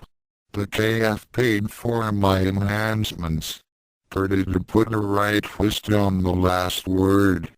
I had been in an explosion and they rebuilt me. They gave me the bill afterwards and I worked for them to pay it off. I looked stricken. I'm sorry. I didn't know. It was a long time ago. Don't worry about it. I don't really remember a lot about it. Just sitting at home, watching the timer on the bond tick down, the red button that would halt the countdown sitting within reach. Every time she wanted to push it, however, she thought of Kasumi and stopped. That should have been the end of it. I guess I was lucky. My family paid for my plug, and it's about all I have. She took a sip of her drink, looking at her company worker while trying not to be obvious about it. Still, she managed a warm smile for Perdita. Old money? Perdita asked out of habit, her financial curiosity aroused. Very old money, you could say. I don't get to see them too much since I took the job at the KF. The hours are a killer. Change the subject, Perdita thought. Family was the last topic she wanted to talk about. Why do it, then? You're not a wage slave like I am. Oh, it's all part of my career plan, I said with a conspiratorial wink. Career plan? What are you going to do? Why? Try and take over the business world, of course, I deadpanned. Perdita froze in shock for a moment, then, to her own surprise, she began to laugh. I started to giggle as well and soon the two of them were laughing like old schoolgirls. Asterisk asterisk asterisk asterisk asterisk. They talked for over an hour about business, finance, news, and even the weather. Perdita found herself glad she had accepted Pai's invitation, even if the Chinese girl was feeling the effects of the vodka tonics she had imbibed. Maybe she had grown too paranoid since her resurrection, seeing insect agents everywhere. She was heading for the bar for another round when someone bumped into her. "Hey!" she said, her macros spinning her around and into a defensive stance even as she said it. "Oh, I'm terribly sorry," the man who bumped into her said. He was an American, with blonde hair, tan skin, and a well-built physique. Perdita could tell that even through the business suit he wore. He was exactly the sort of man she had chased back when she was Tendonzebiki, ornamental. Not like Ryuga, she thought, before she could stamp it out. "Watch where you're going next time," she said, brusquely. She had no time for pretty boys anymore. "Say, haven't I seen you before?" the man said, smiling to reveal perfect white teeth. He was obviously trying to turn on the charm and Perdita wanted none of it. "I don't think so," she said coolly. He snapped his fingers. "That's right. I saw you at the K Foundation the other day. I'm David Ransom, programmer." He held out his hand. Perdita took it without thinking. "Perdita Tendo," she replied. "A programmer?" She had seen the programmers the KF had working for them. They reminded her of Gosankuji Hikaru, pale, thin, and demented. She had once caught one of them mumbling aloud in machine code. This man did not fit the image. He smiled, as if reading her thoughts. "Freelance programmer and troubleshooter, I should say. I don't spend my days tied to monitor, or at least I try not to. I really am sorry about bumping into you like that. Would you care to dance? What? He was suddenly moving too fast for her. Dance. By way of apology, he smiled again and took her arm. Before she knew it, he had led her out to the dance floor just as another waltz began. Perdita was surprised to find the KF had included dance macros in her programming, but assumed they were part of some standard package. She only had to consciously direct her movements if he made a mistake. He was a skillful dancer and led her through the waltz with ease. The waltz went to a tango number and Perdita let herself melt into his arms for it. After several months being just a machine for the KF, it felt good to be treated as human again, by this man and by Pai. She had forgotten her. After the tango, Perdita excused herself and made her way over to her booth. Pai was sitting there, grinning. No wonder you don't unwind much, Perdita, she teased. That tango almost got you both arrested for public indecency. Perdita laughed along with her friend and David joined in. She then noted the time on her internal chronometer. It was getting close to 11 p.m., and she reported to work at 4 a.m. Her 16-hour shift cycled around the clock, moving ahead 4 hours every month. That way, the KF reasoned, she was experienced at running the computer center at all hours. In reality, all I did was keep her out of sync with most people in the city most of the time. This month, at least, it was the 4 a.m. to 8 p.m. shift. Her most normal workday. I'd have to get going, she said. I nodded, understanding. Perdita turned to David. Thanks for the dances. I'm sorry if I was rude earlier, she began. Oh, think nothing of it, he said. If you really feel bad about it, maybe you'd let me take you out for dinner tomorrow. After the K Foundation releases us from the salt mines, of course.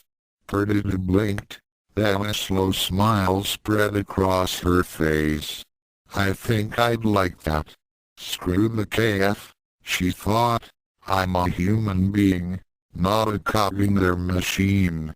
I deserve a little fun. Asterisk asterisk asterisk asterisk asterisk. One dinner date led to another, and finally to something else altogether. It would have resulted in Perdita being late to work were it not for her daytimer_trademark program. Still, I had noticed her company workers' happy glow and had teased her about it mercilessly. As time went on, however, I seemed less than happy about Perdita spending time with David. I'm just worried about you getting so serious with him, she said to Perdita one day. After all, he's freelance. Who knows when the KF will let him go? And long-distance relationships never really work, she added. Perdita was too happy to care. She chalked it down to her friend being jealous of the time she spent with David and made an effort to find more time with Guy. That seemed to mollify the young girl a little. One Saturday, her rest day, David took Perdita out on a rented sailboat. She had been a little hesitant at first, partly because of her memories of a disastrous sailing trip on Kunio-chan's boat, and partly because she wasn't even sure if her cyborg body could swim. The lure of sun and sea had been too much to resist, and David quickly proved that he was no Kuno when it came to nautical matters. Perdita had been pleased to learn her prosthetics could tan, matching the rest of her skin, after they found a secluded place to drop the anchor and spend some time in the Sunday so. It was with a light heart that she logged onto her workstation Sunday morning. Pia was on her rest day, or she would have teased her friend about it. She even hummed a little tune as she skimmed through the list of things to do. Then she stopped cold at a personnel action. Personnel termination, ransom, David reason for termination, completion of contract. Termination code, A35 termination code A35 meant that David would be fired for cause, usually something trumped up, so that the KF could deny him the rights to any product he worked on while he was with them. It was a dirty trick, one that she wouldn't even have considered as tendonabiki. She would have at least included a fat severance check as hush money. She could stop it. A few simple commands and David would be assigned to another job within the company. An even simpler command could allow him to walk away without the stigma of termination with cause, but then he would be out of her life. She gnawed at her lip in indecision, a little surprised at how important he had become to her. If the KF watchdogs caught her changing the order, she was sure that bastard Tanaro would find a way to make her pay for it. He could send her to jail, rehabilitation, as they now called it, and since the KF ran the jails, it would be easy to make her disappear. Perdita had not wanted to live when Tanaro had resurrected her. A part of her still wanted to die, but she wanted to die on her terms, not as part of some punishment dreamed up by him. She put off her decision for a bit, dealing with other matters. It was not a priority job, anyway. Still, as the hours ticked along, she came nearer and nearer to the time when a decision must be made, and she was no closer to making it. Suddenly, an email marked both private and urgent came into her inbox. She blinked, not at the flags, but the fact that the sender's address had been carefully removed from the mail. She attempted to trace it, but the trail just looped back and forth through the KF sub-processors.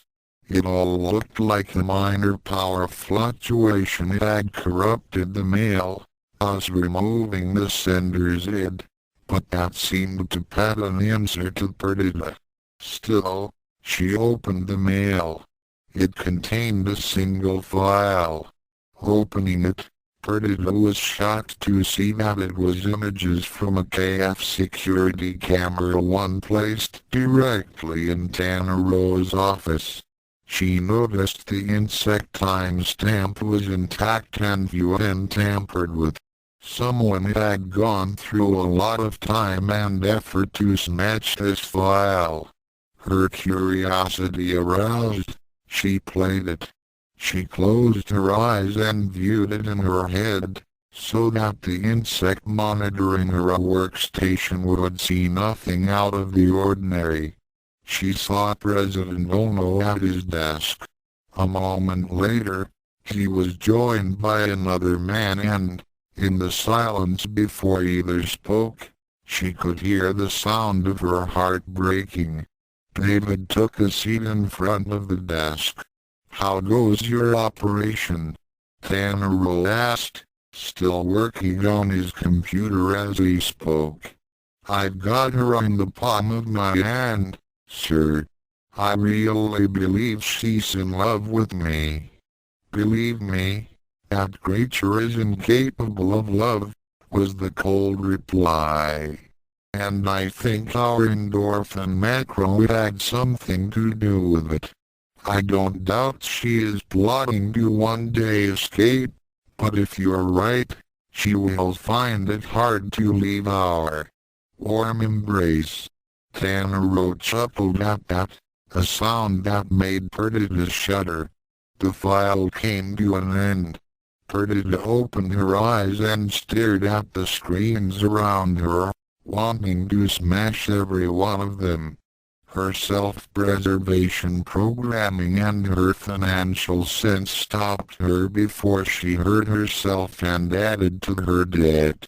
Getting control of herself, she turned her finely tuned mind, thanks to the KF, loose on the information she had just received.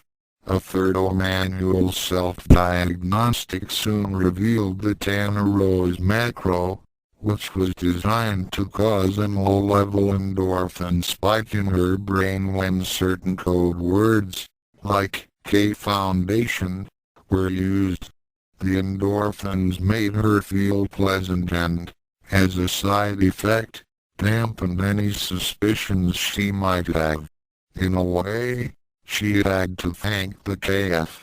If they hadn't worked her so hard as she never would have had the skill to find and disable the macro.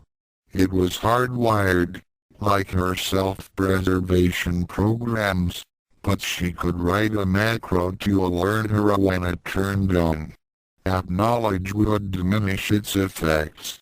Once that was done, she turned her thoughts to what to do with Mr. David Ransom. After a moment, she began to smile. Asterisk asterisk asterisk asterisk asterisk. Good morning, Guy. A somber Perdita greeted her friend the next day. I saw the news, Perdita, Guy responded. I'm sorry about David. No, you were right about him after all. Perdita shook her head. Embezzling from the Kunyu Foundation? I didn't think anyone was that stupid. I'll understand if you don't want to go out tonight.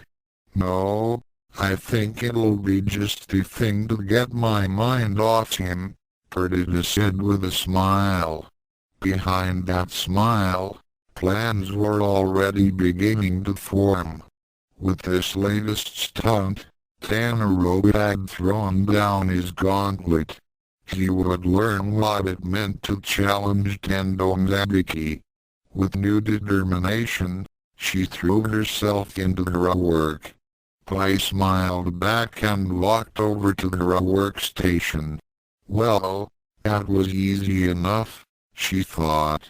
I wondered what she'd do with the information I found, but I never thought she'd turn the tables on them so neatly. She will go far in the organization. Asterisk asterisk asterisk asterisk asterisk. In a secret chamber somewhere in Tokyo, a strange figure raised its head. It could sense there had been a subtle change, something that could spell doom for all it had wrought over the last century. The figure feels the cosmic pendulum reach its apex and begin to swing back. For the first time in 100 years, it wonders what the future will bring. The end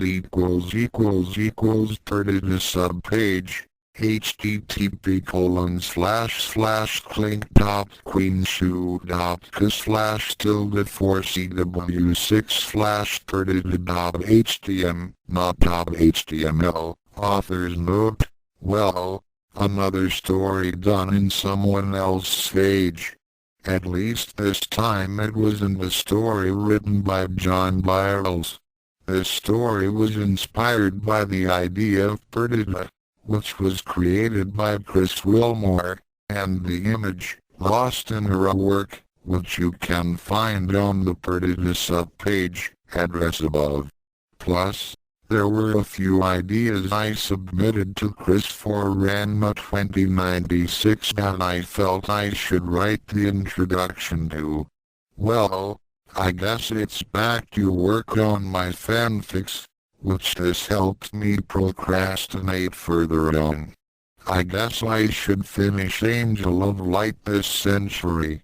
Jeff Hosmer, November 14, 1996. Jeffrey Paul Hosmer, Rogue One at netcom.com. 4001 Old Quarry Terrace, Chosmer at x.netcom.com. Alexandria, Virginia 22306-1327. Wilmore at mail.bits.net. Christopher Wilmore Little Lori IRAKU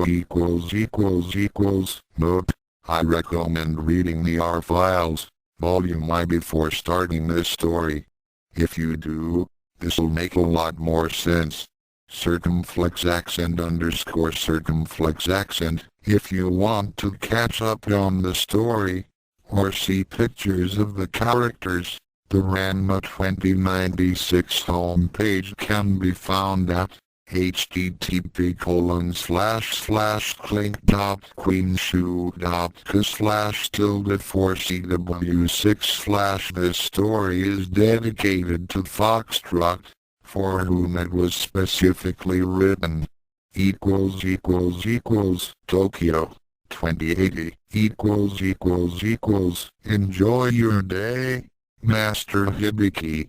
I will, shouted Raraku, as he grabbed his satchel, sprang from the car's back seat and bolted towards the playground. He was oblivious to the fact that the vehicle whose paint he'd just chipped was a vintage luxury model, a real automobile, not a hovercar, or that the person he'd just so casually dismissed was a private chauffeur earning more than all his teachers put together. All that his 6-year-old mind could focus on was that, at least for the next 8 hours, he was free. The teachers might make him do work, but that was fun. Their stories would take him all over the world. He'd often surprise them by telling them how many of those sites he'd actually been at, and even the math, and the words. Even those were better than. It just didn't feel right. Since Obasan had moved in, everything was much darker, much more serious.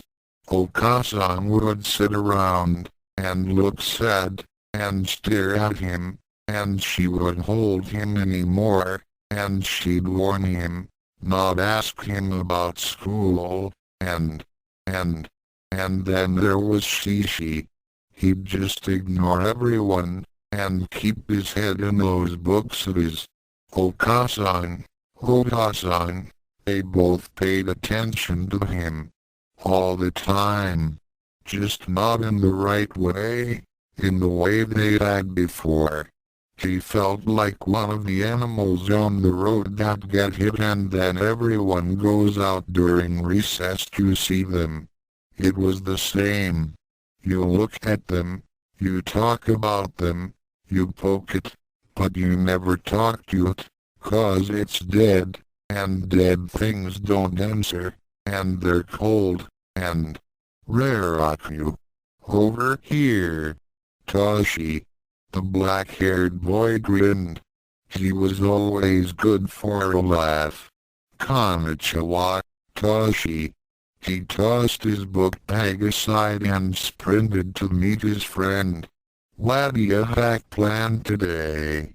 Another turtle? None. I think I'll stay quiet a while. Missika's still angry about the last time. Then what do you call me for? Raraku grinned and punched his friend in the shoulder. Actually, said Toshi, adjusting his glasses, I asterisk have something to. Well, It's not in me. His eyes got that look. It meant trouble for someone, and right now it seemed to the Hibiki that he was the target. Not you. Was that a smirk or a smile? Pty wanted to talk to you. Pty? But she say. I mean, I can't. A short pony-tailed figure stepped out from behind a tree. Girl? She asked. A. G. G-I. G. Now he was sure it was a smile. A big one. Go on, Bhaktisha. I got him ready. You finish the deal. Deal? But the female walked up to him and hugged him.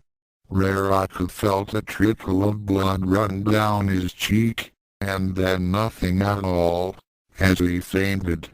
Asterisk asterisk asterisk asterisk asterisk told you he'd do a nosebleed and a faint.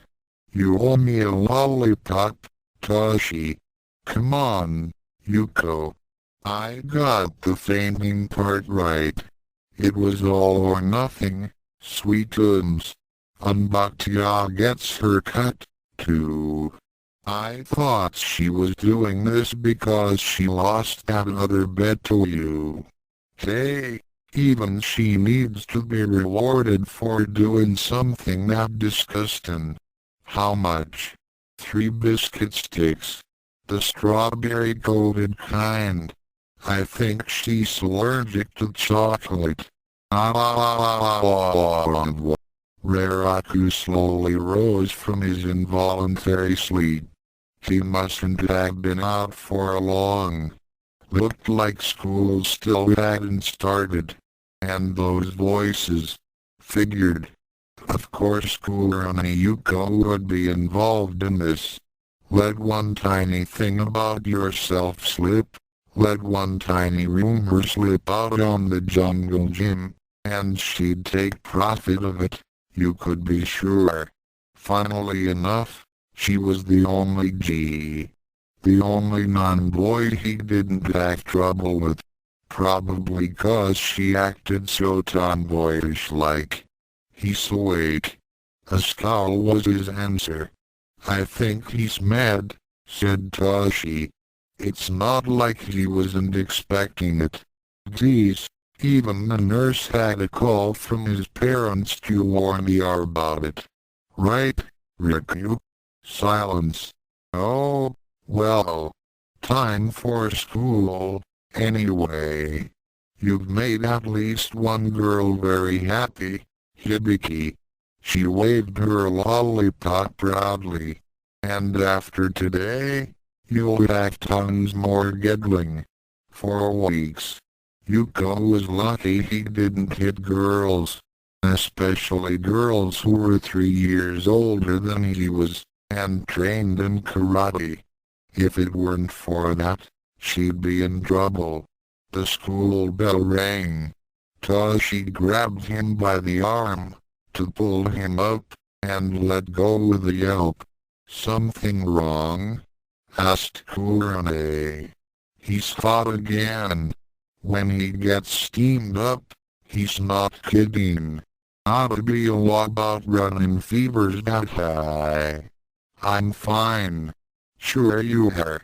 Anyway, just be sure to come down before you get to class, 'kay? Unless you want to be sent to the infirmary. You know who they have as helpers there all the time. Night? Sure. They get to look you over real carefully. They'll take your pulse, and your heartbeat, and... There was a barely audible pop in the middle of his face, and a slight crimson streak streamed down to his upper lip. Newt. You're cruel, Yuko. Toshi pushed his glasses back up and put his hand to Raraku's forehead. You're only making him hotter.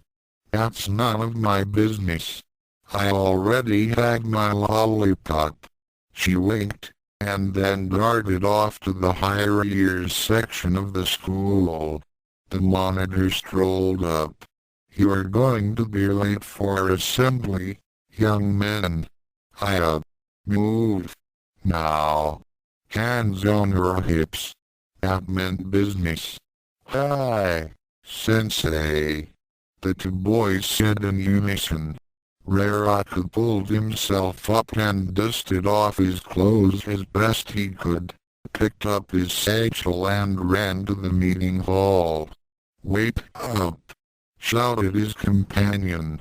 At least he had that going for him. No matter how much they teased him, he was the fastest runner in the first 5 years, which came in awful handy a lot of the time. Asterisk asterisk asterisk asterisk asterisk not bad, so far. Boring, but not bad. The assembly had dragged on like all the others. An oath of allegiance to the principles of the global savior, then singing that hymn to sacrifice, and finally Tendo Memorial's own school song. That one was nice. The girls were staring at him the whole time, but he didn't let it bother him. He blushed a little, okay, but that was it.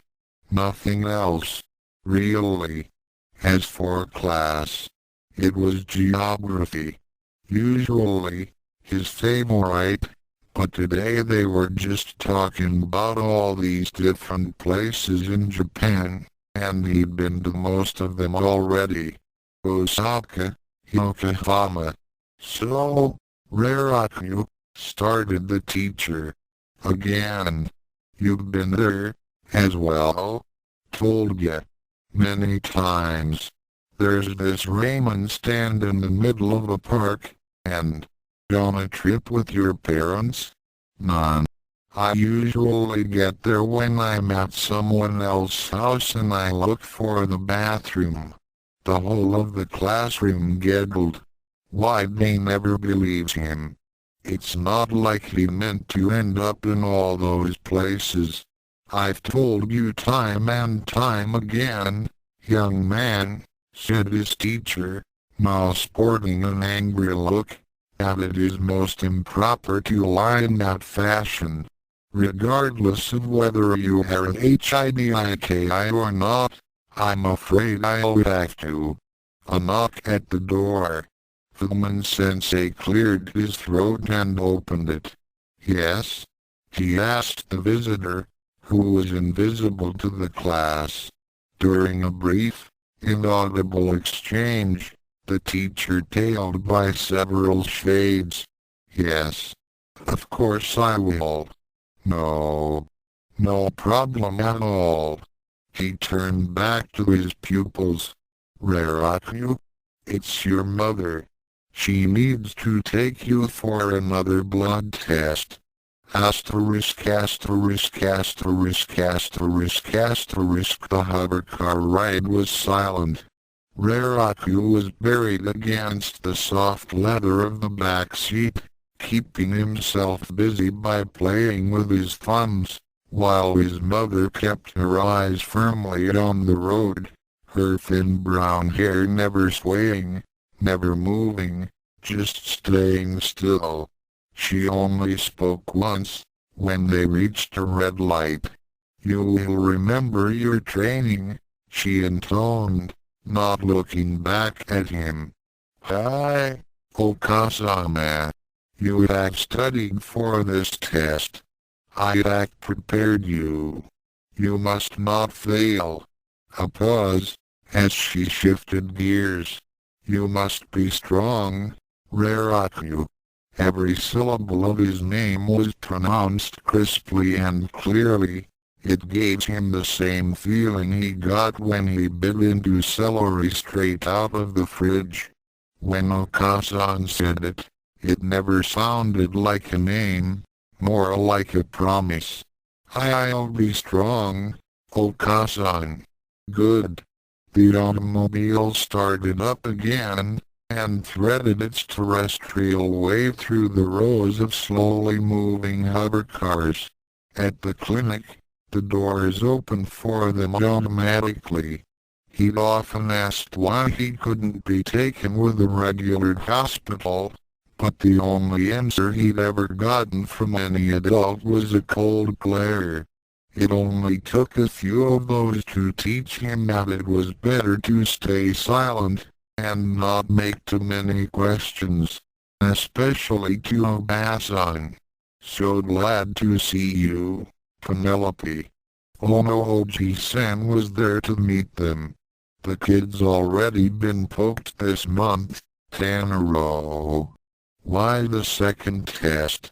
We need to ascertain certain things, and Kyuthu's up to his loony ideas again, isn't he? Penelope. Enough, Akane. Everyone knows he has you tied around his little finger. If he asked you to bark like a dog, you'd be in the pound the next day. It was always like this. Whenever he came, the two would fight, saying words he didn't want to hear, and arguing about things he didn't understand. Gosankuji has kept this company together for this long. Imutu. Hoji-san calmly cleared his throat and smoothed his blue-gray suit. If it weren't for him, Yanocorp would. Yanocorp is no longer my concern. I'm a HIDIKI now. Oh, no. Hoji-san smiled, and ruffled Raraku's hair. I'm not doing this for Yanocorp. Just for the Onos. To serve one is to please the other. Gosankuji's in his 70s. How can you still think that withered, that pruned? How could you think that he's still? A light came on down the hall. Ah, said Tanaro. I see Sakuen is ready for us. She was. Light reflected from the perfectly polished white walls of the room, making it impossible to make out most details, but she was one thing that Raraku could see in perfect clarity. She wore a surgeon's pastel green gown, cap and mask. White latex gloves and thick-lensed goggles covered the rest of her human features, with the exception of a bun of wispy black hair sticking out in the back. She was eerie, supernatural. She never spoke, and merely did what she was told, silently, efficiently, without complaint.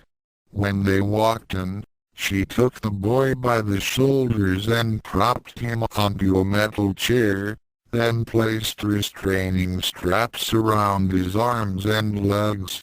You don't have to lock him in, we do, after the last time. When it comes to enduring pain, your child has proven quite the disappointment.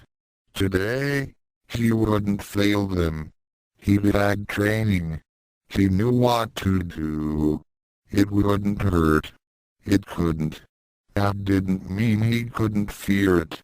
Sakuen opened a chest of drawers, the same type found all over the clinic, and searched through its contents, finally plucking from the frame a long, silver tube. Tanaro. That's not a syringe. What are you going to? Hoji-san put his right hand on his mother's shoulder, and his left over her mouth. Raraku remembered this device. He remembered it well. The boy began to scream. Penelope tore away from her brother's grip and hunched over her son. Don't make a sound. Be quiet, or... If the boy can't even stand the sight of the sample collector, how is he ever going to accomplish his primary goal, Imu too. He'll go through with it, she said to him, then whispered to Raraku, you must be strong. For both our sakes. And Obasan's. Obasan. To upset her would be bad. On the best of days, she was grim, and uncaring, and scary. When she was upset, I'll try, Okasan. Good. Let Sukun do her work, Penelope. She moved back, somewhat reluctantly, and watched as the attendant finished the sterilization of the instrument. That done, she wiped the target area on Raraku's arm with an alcohol swab, and pressed the machine to the side. A trigger was pulled, and he could feel the metallic claw digging into his flesh, ripping out a chunk of meat, and vein, and blood. He grit his teeth, and closed his eyes, but did not make a sound. Okasan's eyes widened as she looked at the resulting wound. You monster! What did you do? This is an advanced test. We needed a segment of one of his main veins, along with blood, lymph and meat. Do something. He'll bleed to death. Tanaro smirked. He'll have to heal from a lot worse than this before we're through with him. Sukun ignored the commotion, and merely placed the sample into the appropriate test tube, using a tongue depressor to get every last bit off the collection claw. You can't just leave him like that. Penelope undid her scarf, preparing to tourniquet the side. No need to get that dirty. Sukun, tend to the boys. The green-clad robot, she wasn't human, no matter what they asked him to believe, nodded, and placed a patch of medicated new skin on the target area. That should do it. Now we'll have to ask you to leave. What? We have to conduct more tests. Alone. Tanaro. Listen to him. You are not needed here. Or wanted. A new voice. An old man had walked into the room, supporting his wizened, white-haired frame onto wooden canes. He'd seen him once or twice before. Onohoji-san bowed. Gosankuji-san.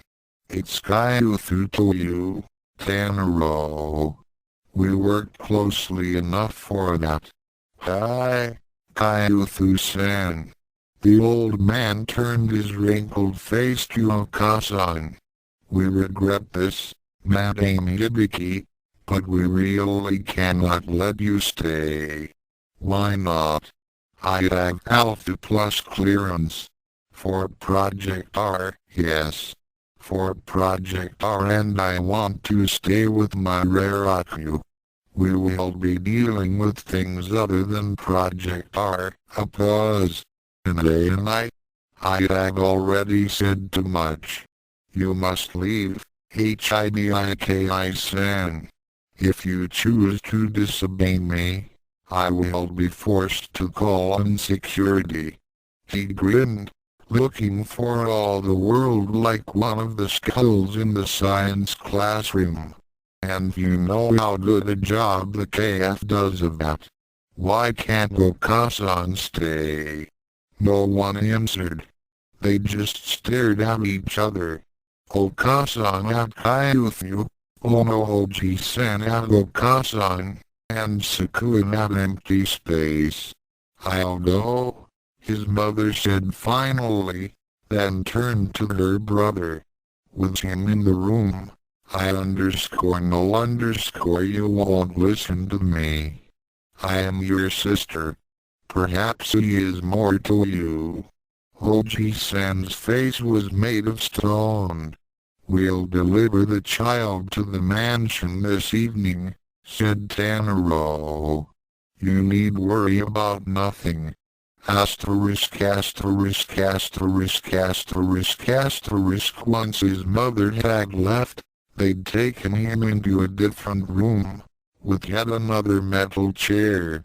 This time, they'd attached tubes and wires to his head, arms, and chest. He didn't complain. He had to be strong. Okasan was gone, and he had to show them that he could stand it, that he wouldn't be in pain. The needles dug in all around him, and they stung, but he didn't tell them. He couldn't let them know. Sedate him. No use having the muscles tensed when we're trying to get a reading. He felt a cool liquid enter his right arm, and branch out towards the rest of his body. As it was warmed by his hot blood, the frigidity that left it rose to his head, making him dizzy, and sleepy, and he felt nothing now. No pain, no touch, nothing. Floating, kind of dizzy. Movement around him, but not quite registering. Sukun, check the adhersing pathways. On screen. Compare with Sable. Running comparison check. Voices. He knew them from somewhere. From someplace. Was there any place but here? Strength peak as expected. R0 Southeast 1.0 increase. And the others? Key channeling reversed. R2.5 increase. Southeast 0.9 decrease. I don't see why we keep this first one, Tanaro. He is my sister's son, and Tofu-sama's. I know all that. I worked with your grandfather, but Project R is a failure. He can still accomplish what he was made to do. Not likely. Wait and see. I have waited for 6 years. All I see is a sniveling nosebleed of a boy who can't go to bed by himself without getting lost. He was never designed for your purposes, Kyuthu. All he needed were the key peaks, and in that the project has succeeded admirably. What good are those, with all his other disabilities? The white blur swung up Akane. They are good enough for the goal of the project. A brief pause. I'll be handing Anocorp to you soon, Tanaro. I don't have a choice. If you wish to waste your time with this half-formed mistake, go ahead. The voice grew deeper. Just remember to pay equal attention to the more important aspects of your work. The words hit, but did not register. The fluid that had gone into him coated his mind with a Teflon shield, letting everything slide off, unprocessed, leaving no impression. Just as well. The part of Raraku that did understand, that did have a clue as to what was happening, did not want to know. And so, it forgot, gave up, and sent the whole into a long, deep, dreamless sleep. He was secure. He had not failed his mother. He had not shown his weakness. He had felt pain, but he had buried it. If no one could see it, it did not matter that it hurt. Asterisk asterisk asterisk asterisk asterisk. They took him back home in time for dinner, before the drugs had completely worn off. He sat in a haze, mechanically eating the creamed salmon soup and spiced chicken breast, but it did not matter that he did not speak. His mother did not, and neither did his father. Okasan simply looked at him, eyes full of tears, all during supper.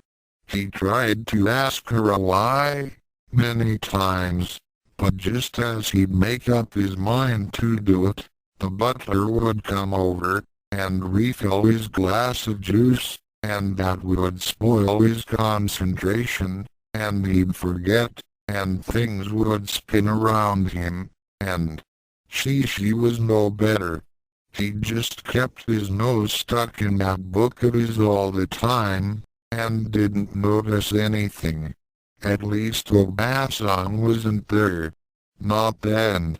Not yet. She was, however, at his side when he was ready to be tucked into his bed. "Your mother's had a difficult day, today," she said, in a shaky, yet powerful voice. "Do you know why, Raraku?" She was the only one who pronounced his name more distinctly than Okasan. The boy nodded. "Of course you do. It is because she is afraid. She is afraid that you will not be strong. But you will be strong, won't you?" She pulled the covers to his chin, and the fun out of his mouth. "I will be, Obasan." He'd say anything, agree to any terms, to have her leave him. She never hurt him. Not that. But it was worse. The way she looked at him, the way she spoke to him, like a snake talking to a mouse, and asking it to help her. "You know what happens if you are not." Here it came. Every night, she reminded him, and every night, he dreaded it. "She'll come." "Who'll come, Raraku?" "The Perdita will come. And she'll take you away, and eat you, and throw your bones to the dogs, just like she did to your great-grandmother. No, unless you are strong. I will be strong. You must be, to fight her. I can run away. She'll catch up to you, no matter where you go, or how fast you run. Little one, I'll kill her. I'll destroy her." Perdita would never get to him. If he couldn't escape her, he'd. "You will not." "Why not, Obasan?" "She will come to you, in time, as she did to me, and to my mother. And she will try to ruin your life, before she kills you. That is worse. Once you are dead, nothing hurts. Nothing hurts when you are dead. Or does it? No one can tell. No one speaks to dead things, because dead things don't answer. And even if they hurt, if no one else can see the pain, it does not matter. Then, the dead are strong. What must I do? You must make her suffer, child. You must make sure she feels the pain that she has caused the others of your line, and yet you must preserve her life. She cannot be allowed to escape that easily. The guilty must be punished. The guilty must be punished." Raraku repeated the phrase like a prayer. "The guilty cause pain. But Kyuthu and Sukun, they caused pain. Must they be punished, also? Where is she now?" "She is hiding, but she will come for you, in due course. You can be sure of that. I will be strong, Obasan. I know you will, Raraku. I know you will. Never forget who you are, a Hibiki of the Ono's lineage. Let Perdita know your name. When you meet her, let her know its meaning. You are Raraku, downfall. You are her downfall. Her downfall. Less than I am her Raraku. Greater than her voice assumed a snapire, more commanding tone. And remember, never forget this. You must never falter, or she will come for you, with her glowing eyes, and sharpened teeth, and tear you into pieces. You must be always strong, or she will come before you are ready for her. I am ready. He could take her on. He could punish her. He could be strong. Obasan smiled. In spirit, at least. She lowered her aged head and kissed him on the forehead, sealing their compact. Good night, little one. Remember what I have said. I will, said the black-haired boy, and drifted into sleep.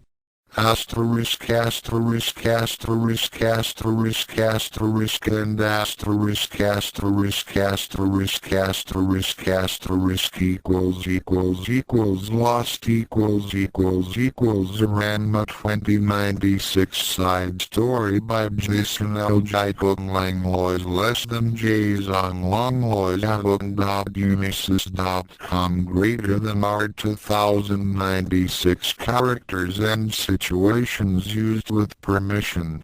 Takahashi's warned. Please, Takahashi-sama, don't send Nodoka for my head.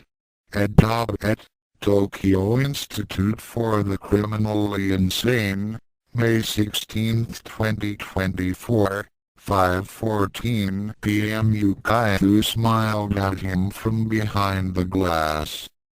How is everything, Ryo-chan? Ryuga fell into his usual pattern, setting the small gift set of paper and pen on the table, slowly, for the orderly to take to his wife, as he chatted with her about mundane things. He wanted so badly to ask her about the institution, about how they were treating her, or to tell her about Kyoku, who would be starting college soon, but the doctors had been very adamant. Don't say anything that would excite her, Hibiki-san. We don't want a repeat of last month's incident. Last month's incident was when Yukaiu had broken one orderly's arm, and sent a second to the infirmary with a severe kick to his groin. And that wasn't even Ryuga's fault. That hurt to watch. Oh. Ryuga held his information inside, waiting for the day when he could take his wife home. It had been nearly 25 years since Yukaiu had willingly put herself in this place. He still couldn't understand why they wouldn't let her go. They had claimed it was because of her violent tendencies. If that were the case, he argued, half of the population of Furankin's class of 98 would have to be in here, too. Yukaiu giggled as Ryuga came back out of his thoughts and smiled at her. Did you even hear what I'd said, Ryo-chan? Ryuga blushed. Mumber, I'm sorry. Yukaiu smiled softly. I said, Kasumi must be feeding you well. Ryuga smiled broadly. Actually, with her daughter and husband, she only comes by about once a week. Kyoku does most of the cooking. Yukaiu's eyes shone with pride. That's wonderful.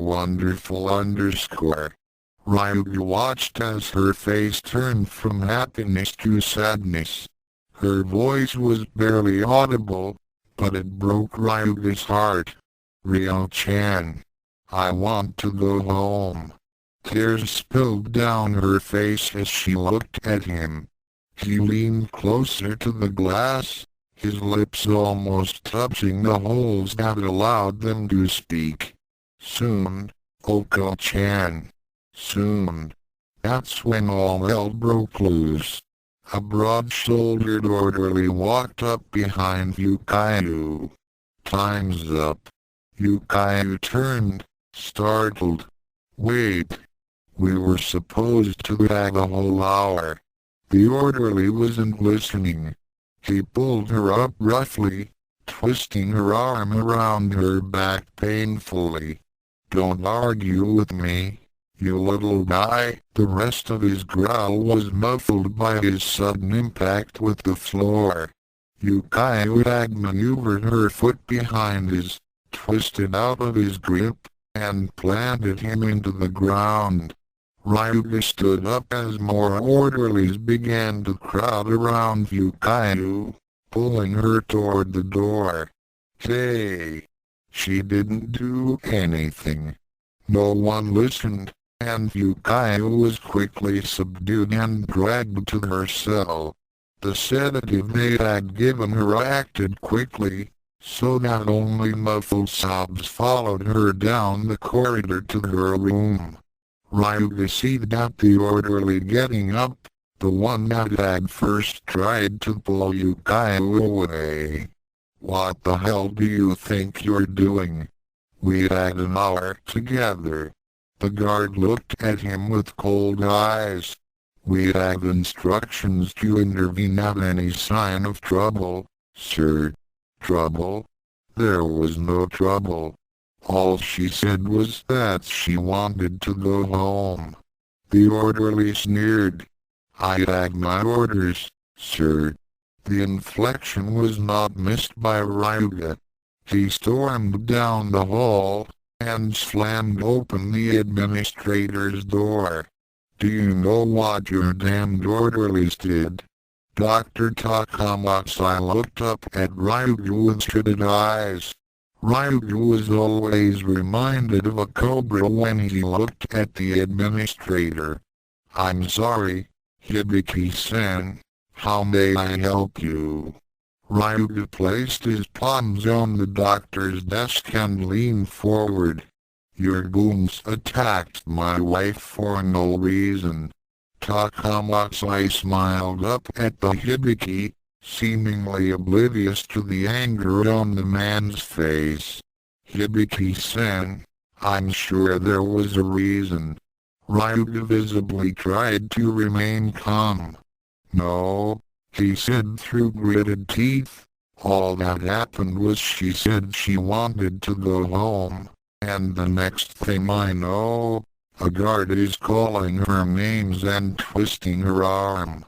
Ryuga spoke calmly, but his key was beginning to burn hotter and hotter. It flared up when the doctor beamed. Well, there is your reason. The doctor sobered a little when he noticed the key energy roiling around Ryuga. Hibiki-san, you must realize that things that may seem small to you and me escalate into something more serious all too quickly. Here. What may have seemed to be a normal request to you could have caused another outburst like last time. With an unstable person like Yukayu, Ryuga had reached his limit. He grabbed the doctor's lapels, and with an ease that secretly terrified Takamatsu's eyes, pulled him over the desk and slammed him roughly into the wall opposite it. The doctor was face to face with Ryuga, his face dangerously close to Ryuga's fangs. Don't you dare say she's unstable. Damn it. I saw what happened. Takamatsu's eyes hid his fear with practiced ease. Hibiki-san, your wife sees ghosts. She personally destroyed a section of downtown Mirimo with the spatula. She left her baby alone to chase a ghost. You cannot possibly describe those things as normal. Ryuga shook the doctor. I want her out of here. Now. Takamatsu sighed. Hibiki-san, you know as well as I do that your wife cannot go. He was slammed into the wall. Wrong answer. Takamatsu was a bully. He treated his patients with the disdain he felt they deserved. To be truthful, he enjoyed the pain he put these miserable wretches through. But like most bullies, he was not used to actually being confronted with violence. He began to sweat, and his voice betrayed his fear. And now, Hibiki-san, you must realize, precautions must be taken. Ryuga's face slowly lowered to bring his angry eyes to the doctor's level. Then Takamatsu realized. Less than Hibiki isn't lowering his face, he's lifting the exclamation point greater than when their noses almost touched. He growled low into the doctor's face. To hell with your precautions. I'm taking her out here. He put the doctor down roughly, and walked toward the window to look outside. The doctor puffed himself up. Hibiki-san, I am afraid I cannot allow you to see Yukio Hibiki any longer. You have become an unstable influence. Ryuga looked back at the doctor, his expressionless face more intimidating than Takamatsu had on. Wordlessly, he turned back to the wall and struck it with one finger. The wall exploded outward, exposing the office to the outside. Stop me, came a growl from Ryuga's back. Sweating and pale, the doctor waited until Ryuga was out of sight, and then shockily activated the phone. Go Sankuji, K. He put his headset to his ear, and then, in a shaking voice, spoke in a whisper. Kyuthu, we have a problem. Kyuthu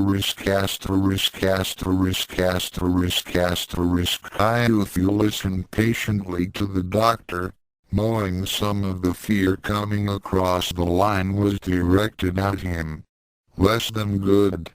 I prefer it that way. Greater than he had been expecting action from Hibiki for some time. Oh, he had tried to pull strings to keep him busy. The fact that the idiot was lost for weeks at a time was a great help to him. But he knew, sooner or later, he would act. That was the problem with Hibiki Ryuga. He always needed to act. On the phone, Takamatsu was still babbling. Never should have kept her this long. I'm going to sign the papers to let you will do nothing of the kind. Kyuthu's voice was raised to an uncharacteristically loud level. He calmed himself, satisfied at the silence over the line. His voice took on a menacing tone, one that he never showed to anyone that was not on his payroll. I am working far too hard and far too long on a cloning technique for us to lose such a prime template as Hibiki Yukio. If I am to get the material I need, I must have her in a place where I have access to her 24 hours a day. Have I made myself clear? He heard a gulp over the line that warned him of the other doctor's protest. But, Kyuthu, there isn't anything wrong with her. And Hibiki will come back, and he'll. And what do you think Hibiki will do if you let her go? And she tells him exactly how you managed to convince the board to keep her there. Hallucinogenics in her food, subliminal messages, having the guards attack her for no apparent reason just to make her fight back, so that she would. How did the report go? cause problems. How do you think Hibiki will react to that, Takamatsu stammered intelligibly, then fell silent. Less than I swear, this fool is easier to scare than my relatives. Greater than, now, Doctor, he continued, emphasizing the title mockingly. Let me take care of Hibiki. You just make sure my template is kept in line. Why yes sir. Kyuthu hung up the line, made one other call, and left to continue his act for Tofu.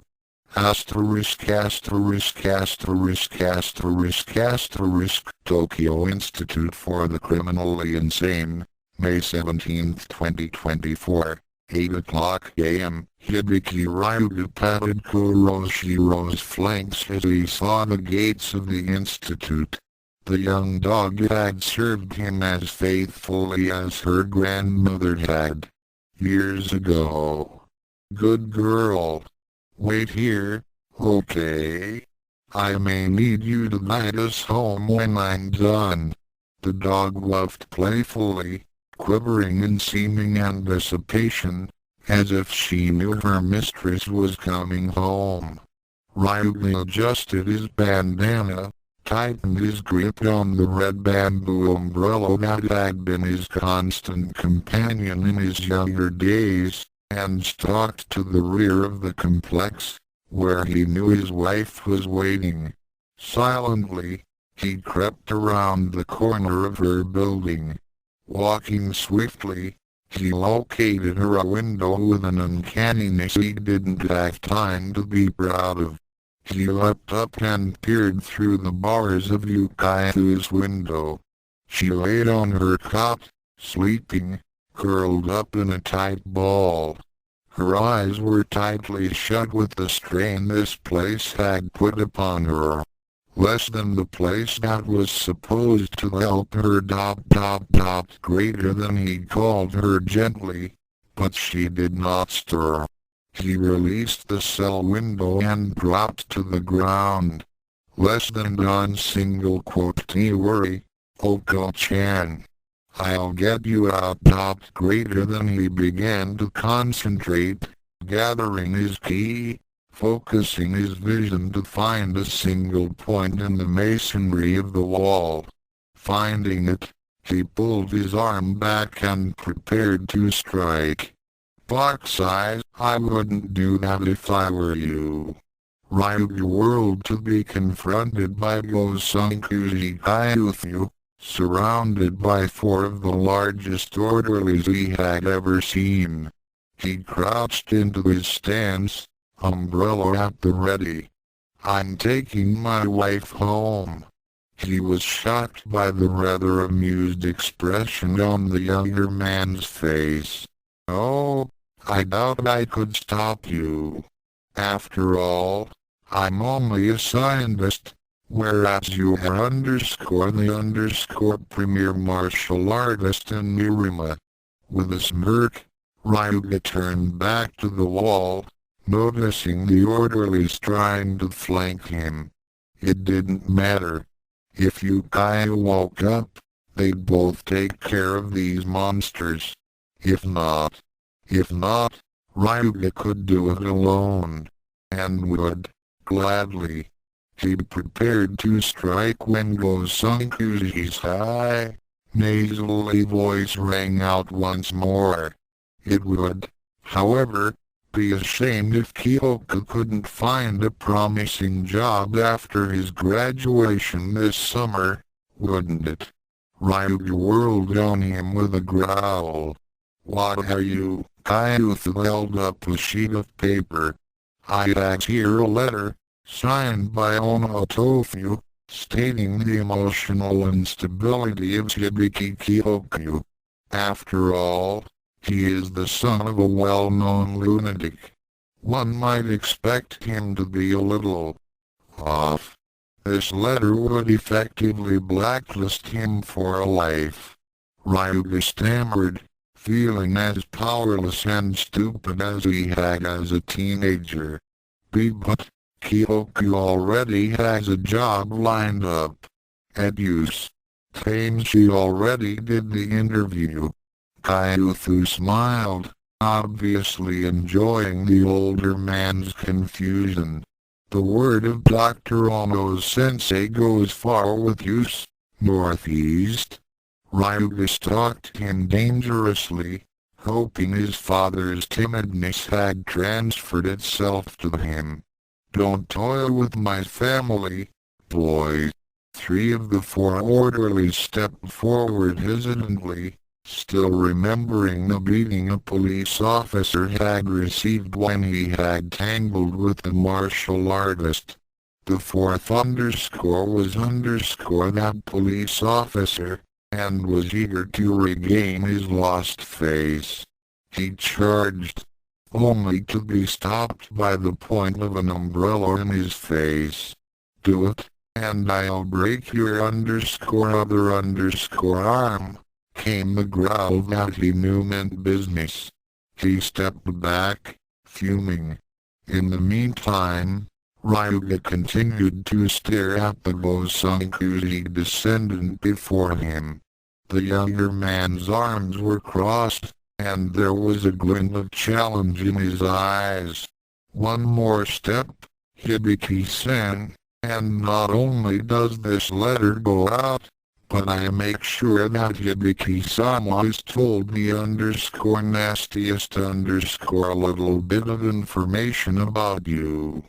Ryuga half sneered, half smirked at the younger, smaller man. You had nothing to tell. She doesn't know that. How would it feel to have your loving wife raid your guts? Mighty lonely, Northeast. Kyuthu had to stifle a laugh at the pained, confused look on Ryuga's face. Less than deity. I love this power! Greater than sh. She wouldn't believe you. The young Gosankuji's face reflected a touch of sadness. Wouldn't she, Hibiki-san? You know as well as I do how quick she is to judge. The stresses of institution life haven't calmed her down any. If anything, it's made her, he sighed for effect, more paranoid. Then, his face hardened and his eyes shone. Your wife is not well. She is a danger to herself, a danger to her son, and a danger to this community. If you try to take her out, I will release this letter. At a loss for words, Ryuga's mouth opened, then closed. He couldn't get her out legally. Now, he couldn't get her out by force. Less than this kid could give Nebiki a run for her. Greater than an idea took form in his head, slamming into place with the force of a blow. Ryuga suppressed a smile, and turned to leave. Tell my wife I'll see her when she wakes up. Mumber, Gosankuji smiled in satisfaction as Ryuga stopped and turned, aghast. Dr. Takamatsu believes you to be a bad influence on Hibiki Yukaithu's recovery. He has asked that your visiting privileges be halted for the time being while there is a review. News of a review would have encouraged Ryuga months ago, but he was now far too used to the sloth and politics of the review system. More than likely, it was a ploy to make him behave. Fine. Then he'd behave. Then tell her. And I miss her. Not waiting for a response, he turned and walked away. A bark rang out. Ryuga turned toward it, listened as 3 more barks tried to direct him toward them, then waited until a shaggy half-black, half-white dog romped up to him. Home, Kiroshiro. The dog and her owner tromped home. Kayutha chuckled as the larger men dispersed. Less than that was easier than I thought. Greater than asterisk asterisk asterisk asterisk asterisk. Nebiki bolted awake, shaking with her dreams. Less than damn it. Am I ever going to get a full night's sleep ? Greater than she rose on shaking legs and stumbled toward her computer. Less than why not? The stock updates from America should be back by now. Greater than first she tried working out her current problem. Less than if I don't get the Ono's tape. Would the center still work? If I take out the gym here, work in the health bar here. But why would people go to a health bar with no gym around? Greater than she sighed. A long, drawn-out sigh that repeated itself night after night. There was no way around it. She needed the land Kasumi's house was on. Giving up, she hit the stock site. Before long, she was wrapped in the stream of numbers. Use, hey, we gained a point this week. Micro, the realization hit her mid-thought. Suddenly, she could see the figures for what they really were. Numbers. Images of light transmitted on a flashing screen. And they had become her entire existence. For a split second, the realization that haunted her in her sleep, a realization that refused to be completely drowned out, tossed her into a sea of sorrow. Less than deity, what is wrong with me? I spend more time with sycophants and numbers than I do with real people. Greater than her mind rushed to destroy that errant thought, the flaw in her otherwise perfect mask. And exactly what is wrong with that? She spoke aloud, her voice lending firmness to her convictions. The others have their ways to keep busy. Kasumi has tofu. And belladonna. She began to fantasize, thinking of a home, rather than an apartment, with a strong man beside her and a little boy rushing into her arms. Mommy ! She shook her head violently, dropping the dream with practiced ease. There's nothing for me there. Akane. Her throat tightened involuntarily. She swallowed through it. Akane's gone. With Ranma, a sour taste rose in her mouth. She ignored that, as well. Daddies. Tears began to form in her eyes. Less than nobody really thinks about Daddy anymore. Greater than something whispered to her from the back of her own mind. Less than the others. Get away from your family. Greater than she wiped the tear away impatiently, mentally chiding herself for the errant emotion. Shampoo's off to Kami knows where. The Kunus have found religion. A rather amusing image of Tatewaki speaking to a large crowd, his hair slicked back, with Kodakai crying in the background, causing her makeup to smear. Nebiki almost smiled. And Yukaya is married to Ri. Wait. Her hands moving quickly to her information files, she called up Kwanji Yukaya, slightly embarrassed that she hadn't had time to change the family name. Her embarrassment turned to guilt after she read the file. A file she had updated herself, obviously without paying attention. currently a ward of the Tokyo Institute for the Criminally Insane. Good Lord. She looked at the desk clock. Less than 10:00. It's later than I thought. Greater than. She got dressed, then dialed the number to her direct line. Kurane? Yes? I want a limo downstairs at 11:50. Cancel the rest of my afternoon appointments. I'm going to visit a friend. She could almost hear the younger man blink. Madam? She smiled. He was a good businessman, always on the lookout for his opportunity to get in good with the boss. Just do it. Of course, madam. The limousine pulled into the sterile parking area of the institute. Nabiki stepped out and promptly wrinkled her nose. Less than Yukaiu single quote has been stuck _ here _ all this time. What has Ryuga been doing with himself ? Greater than. As she walked to the door, the chief medical doctor came rushing up to her. Tendo-san. We are honored by your visit. How can we humbly be of service?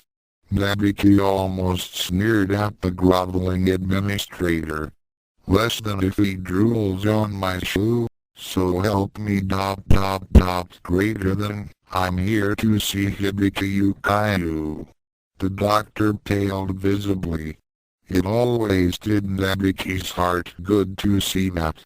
Hibiki Yukaiu? Yes, and ma'am, if you like. She has been rather dangerous of late, however. Nabiki stared him in the eye. One of the few times she ever looked anyone in the eye. I'm a friend. Her voice was sweet, but her eyes told the doctor just who was in charge. Please, tell her I'm here. If the doctor could have sweat anymore, Nabiki would have needed new pumps. Yukaiu was brought to the visitors area, where Takamatsu and Nabiki were waiting by 4 large orderlies. The doctor had given strict instruction that she was to be kept quiet. Dr. Takamatsu silently congratulated himself. Less than if someone as important as Tendo Nabiki saw her go crazy. Her husband wouldn't stand a snowball's chance in Okinawa of getting her out. Greater than. His good mood was instantaneously dashed. Leave us alone.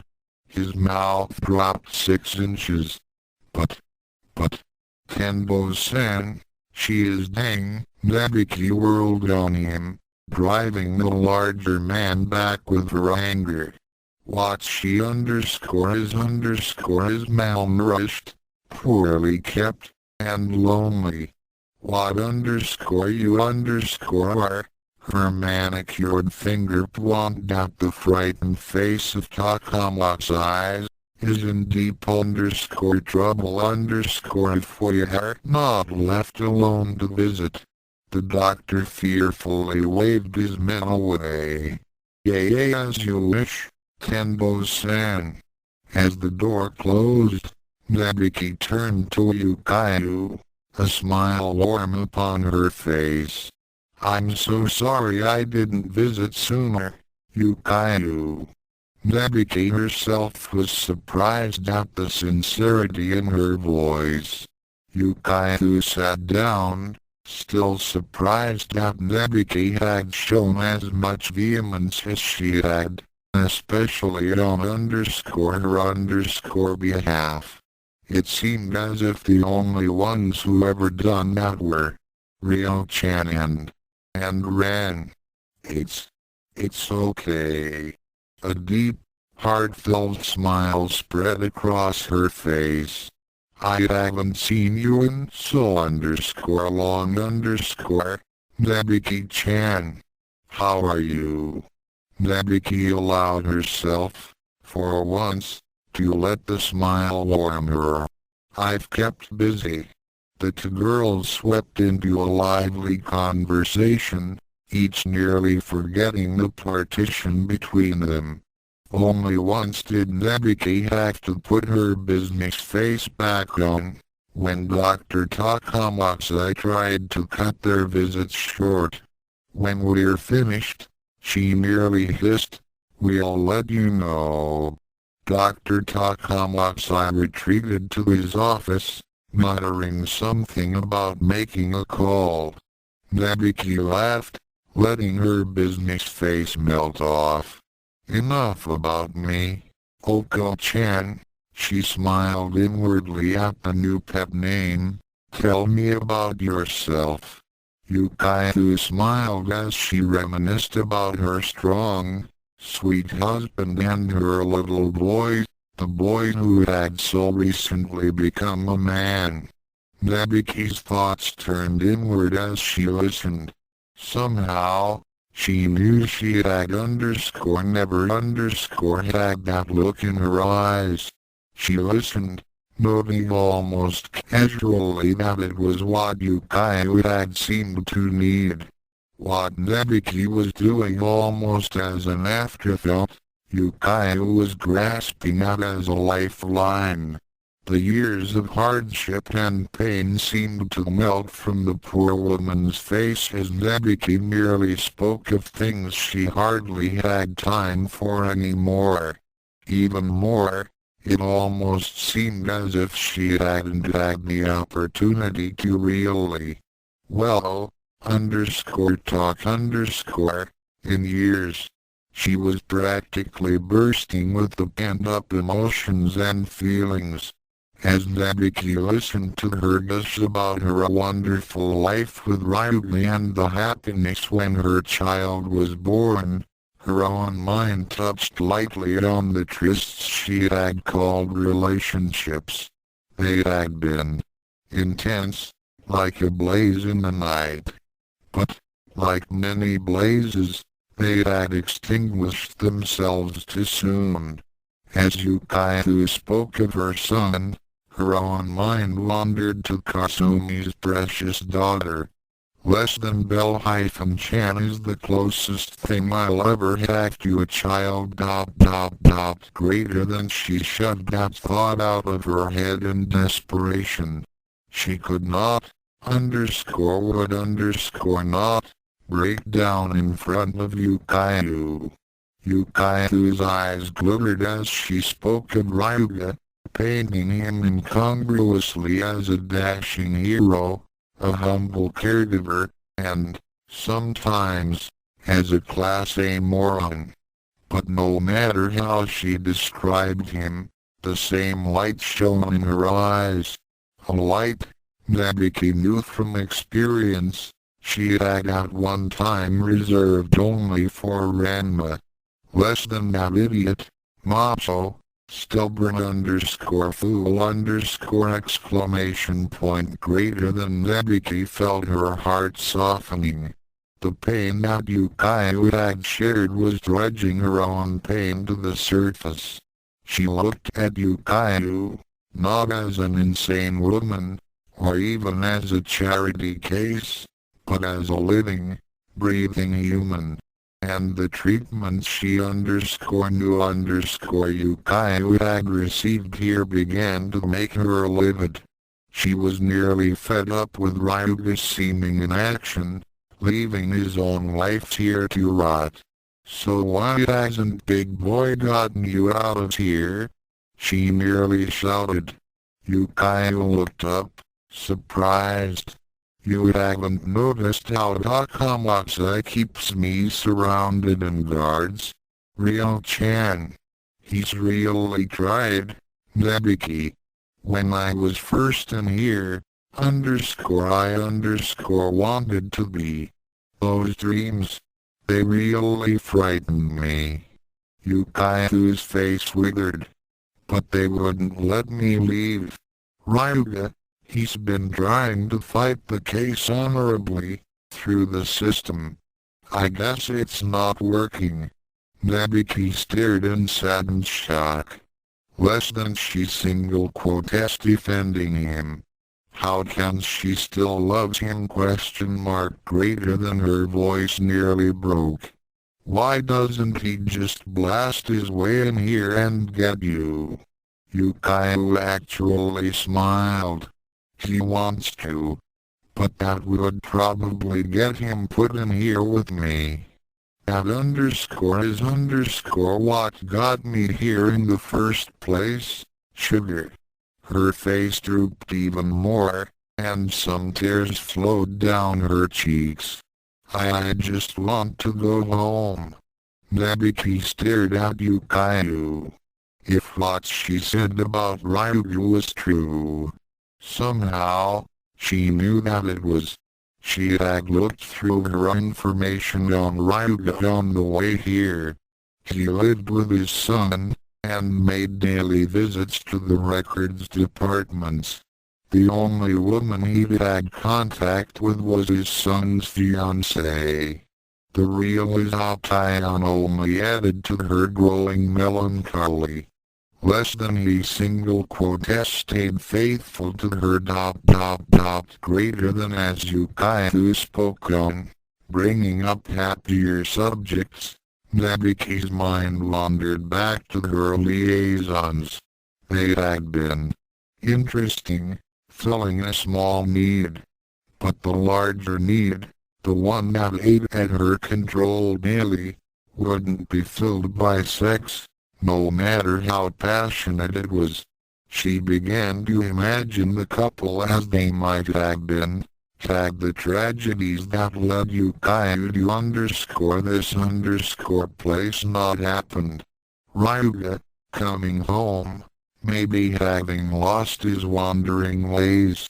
Less than more than likely using that dog of his greater than she thought with a smirk. Yukayu greeting him cheerfully, cooking her famous okonomiyaki for their dinner.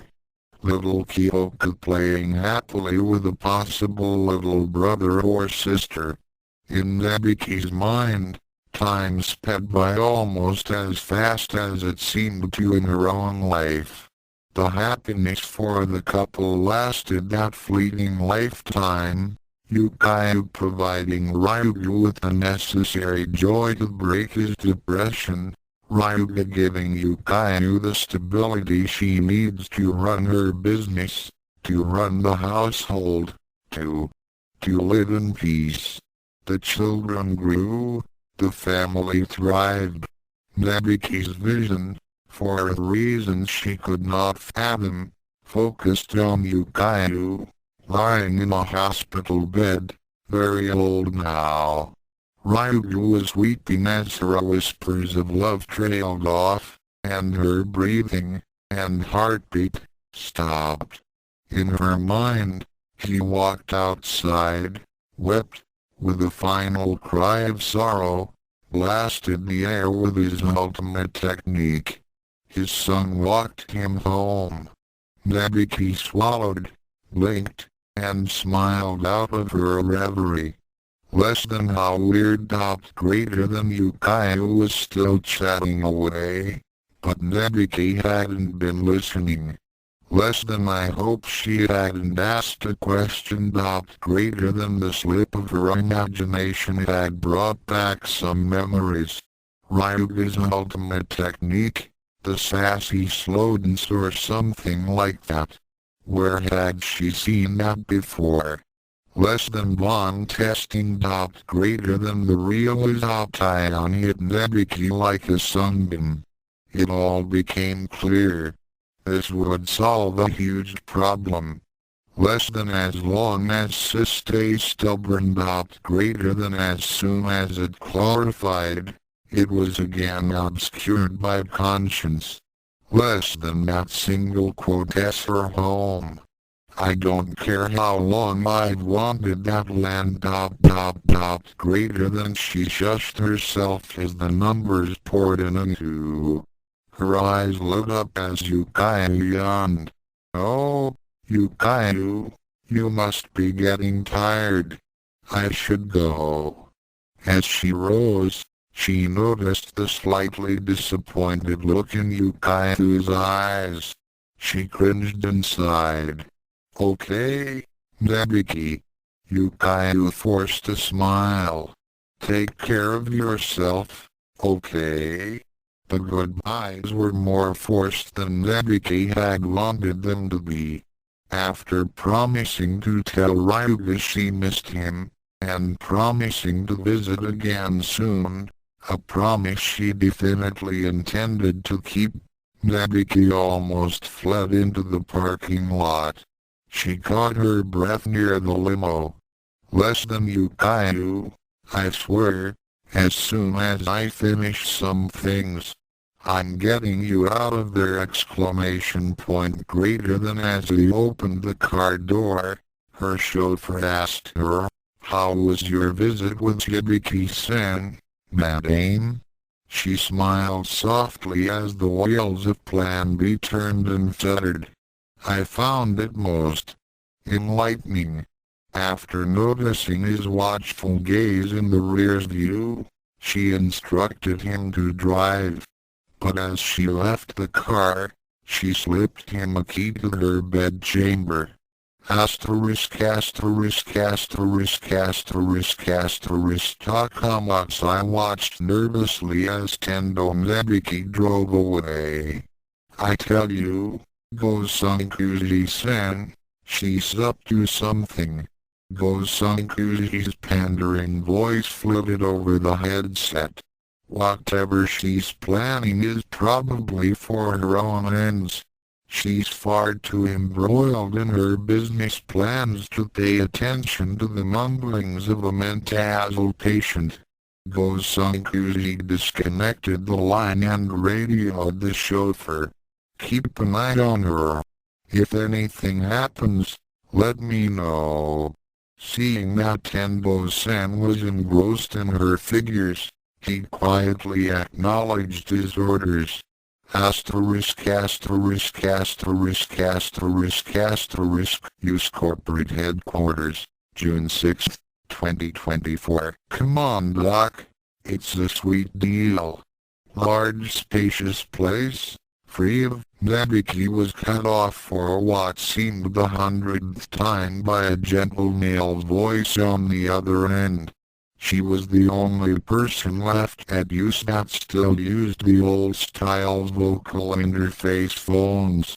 Her eyebrows rolled as she heard the same argument for the 50th time. No offense, Tofu, but I'll tell you what I told Kasumi. Get in the 21st century, will you? Nobody does the stay in the family house thing anymore. She listened again, then slumped her shoulders. Are you sure? Alright, Tofu. Okay. Tell Kasumi and Bell-chan I love them. Bye-bye. She hung up, dejected. She really hadn't wanted to go with that plan, but now she saw no choice. She signed the paper labeled field test and checked the calendar. Yes, that would be perfect. Her phone on her desk began to ring again. Tendo Nebiki. Her eyebrows went up in amusement. Less than perfect timing. The-chan single quote dot greater than, I'll be there tonight. 6 o'clock okay? Alright then.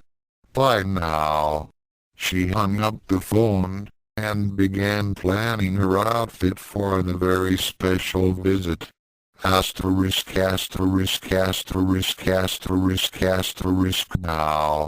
Sweet kick low, spinning to a high roundhouse.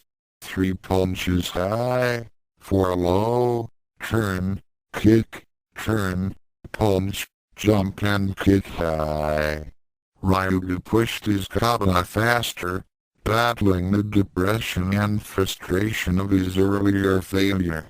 He had just received Yukai's latest letter.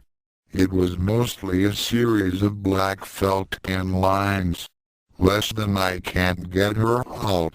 I can't see her, and they censor her letters. Damn it. What the hell good am I? Exclamation point greater than as he flung his fist to the ground from his position in the air.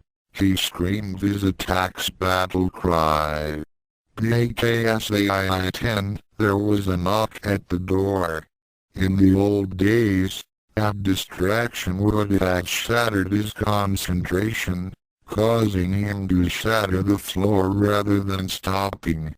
As it was, his finger stopped 2 millimeters away from his target. Grabbing a towel, he walked to the door, still sweating from his workout.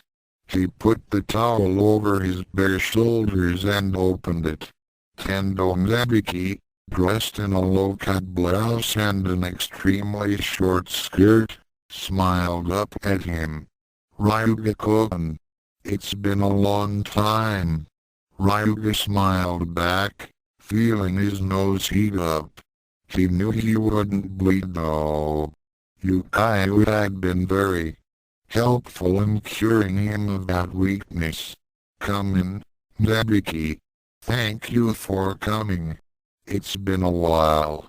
Nebiki's brow furrowed, ever so slightly, but she quickly regained her composure. Less than I was almost positive this outfit would make him hemorrhage. Now what am I going to do for evidence? Greater than she had come with a plan B. But for some reason, seeing him now, it just didn't seem right. She smiled at him, a smile meant to at least break him into a sweat, but by that time he was already turned toward the kitchen, following arrows placed on the walls.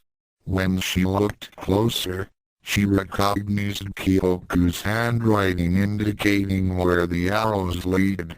Ryuga made it to the kitchen with ease thanks to his son's directions. He began to make tea for the guest.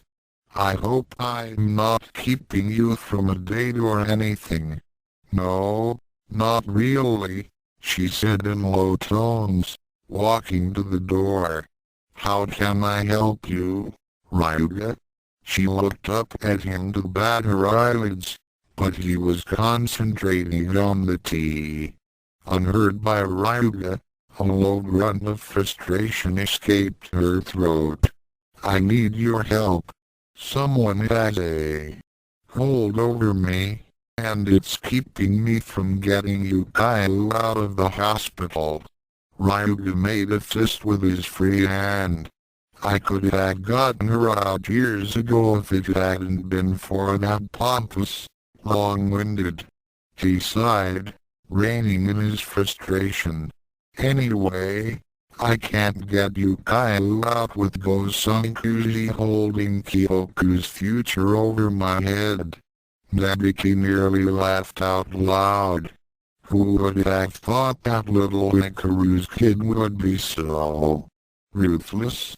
Mentally, she was getting frustrated with Ryuga. Less than here I am, putting everything I have into trying to turn him on, and he's not even looking at me! Exclamation point greater than Nebiki looked at her outfit. She prided herself with still having the body she had grown into as a teenager. The outfit she wore only added to her long, smooth curves. Less than so why the hell isn't he looking at me? Greater than before long, the tea was done, and they adjourned into the main living room. Ryuga outlined his problem, while Nebiki listened intently. She had decided to concentrate on Ryuga's problem, and was now lapsed into thoughtfulness, wondering how much information she had on the Gosankuzi. She was surprised to realize that it wasn't much. Ryuga, do you happen to have a fax? Ryuga blinked twice. Yeah, I think Kyoku has some fax thing on his computer. Nabiki jumped up and booted up the computer on the table in the next room. After making a call, she started the fax program. This will send me all the information I have on any one person. Her face softened at Ryuga's almost desperate expression. Don't worry.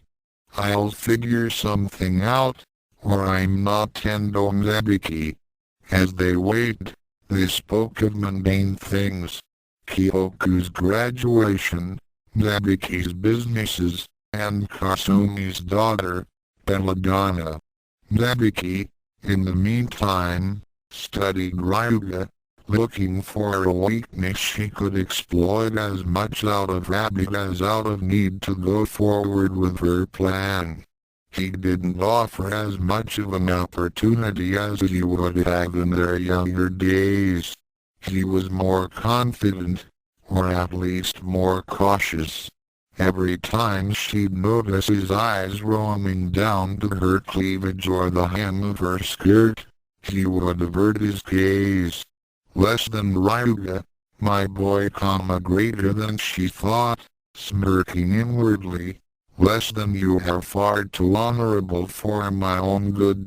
Greater than the conversation continued as small talk, never occupying Nabiki's mind fully. It never had. She had trained herself to use small talk as a tool, not a pastime. But, before long, the computer beeped, signaling that the task had been completed. They walked into the room, and Nabiki took the paper from the printer. Gosankuzi Kyuthu. Age, 20. Parents, Gosankuzi Hikaru missing, Gosankuzi Hikarai, Yae and Ryu missing. Present occupation, medical assistant at use. Well. Ryuga strained over to see.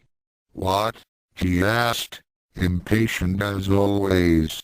Nabiki clucked her tongue and waved him away. Criminal record? None. Address? Medical history? Schooling? End of file? Nabiki looked at the paper in shock. He works for me, and that's all I have.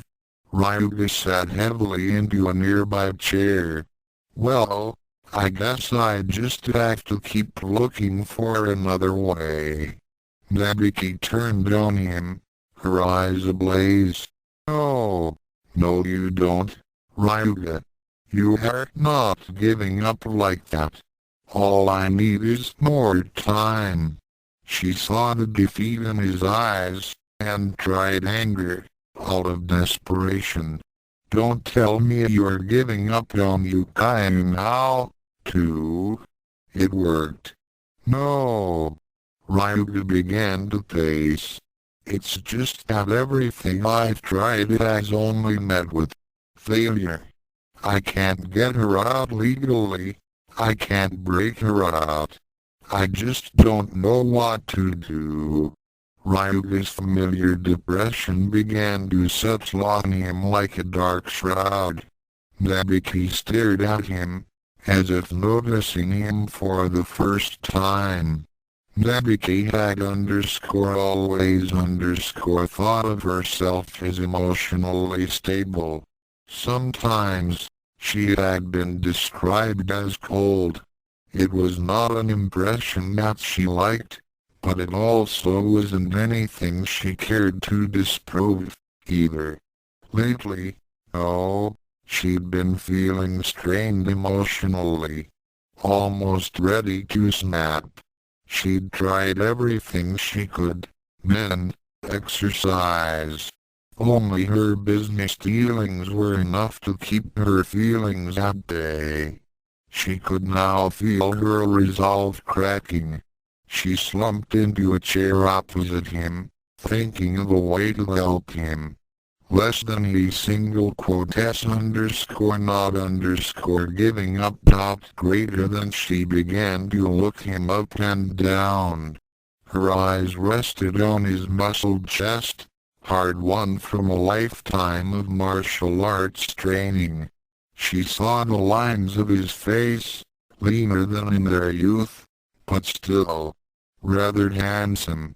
She quickly derailed that thought, or at least tried to.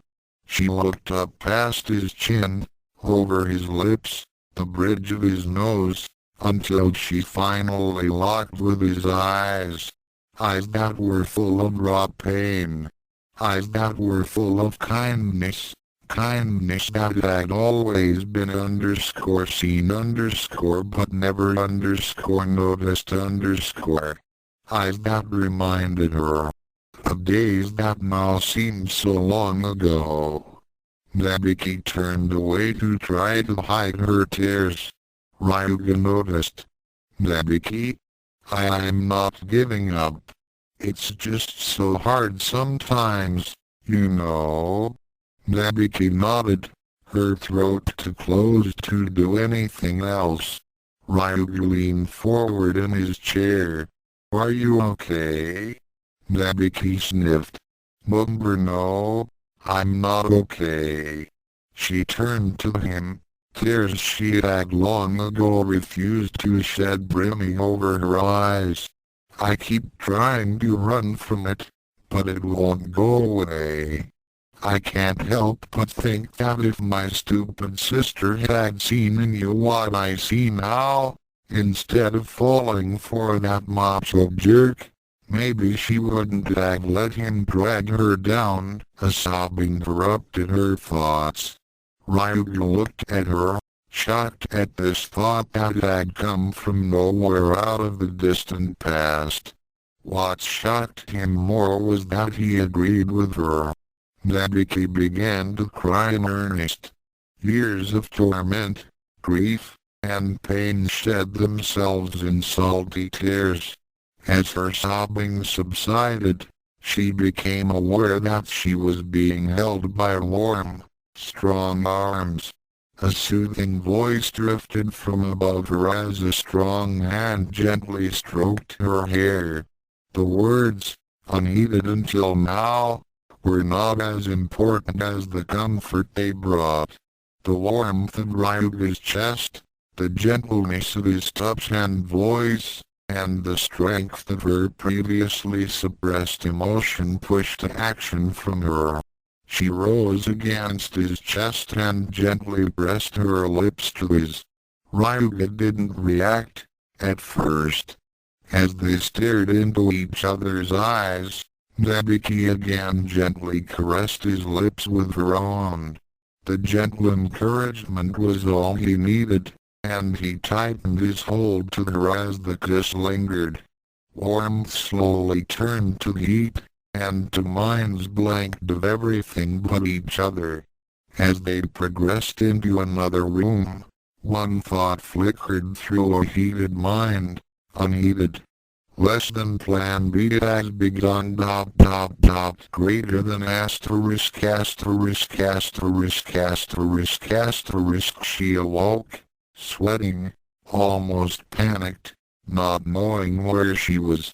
Beside her, in the bed, was a softly sleeping form. As the haze burned away from her mind, she remembered. Less than deity ... greater than it wasn't the first time she had woken up with that feeling. But as she watched the form asleep beside her, a sick feeling spread in her stomach. Less than I never meant for this to happen ... greater than at first, the sickness threatened to overwhelm her. Then, her natural defenses kicked in. Less than where is it? Oh, deity, What if I forgot greater than she hadn't? It was there, to the side of the bed. If she hurried, she'd still have time. She grabbed it up, careful not to spill what was inside. She had truly prepared for this, even if she had decided it wasn't a good idea. The condom was specially treated to preserve its contents. She stopped, and looked at Ryuga, sleeping peacefully. A soft smile crossed her lips. Thank you, Ryuga. You've helped me more than you know. Less than, and I don't just mean with my plans. Greater than. She dashed off a note, then hurried outside. She had to get to the use offices before the sample lost all viability.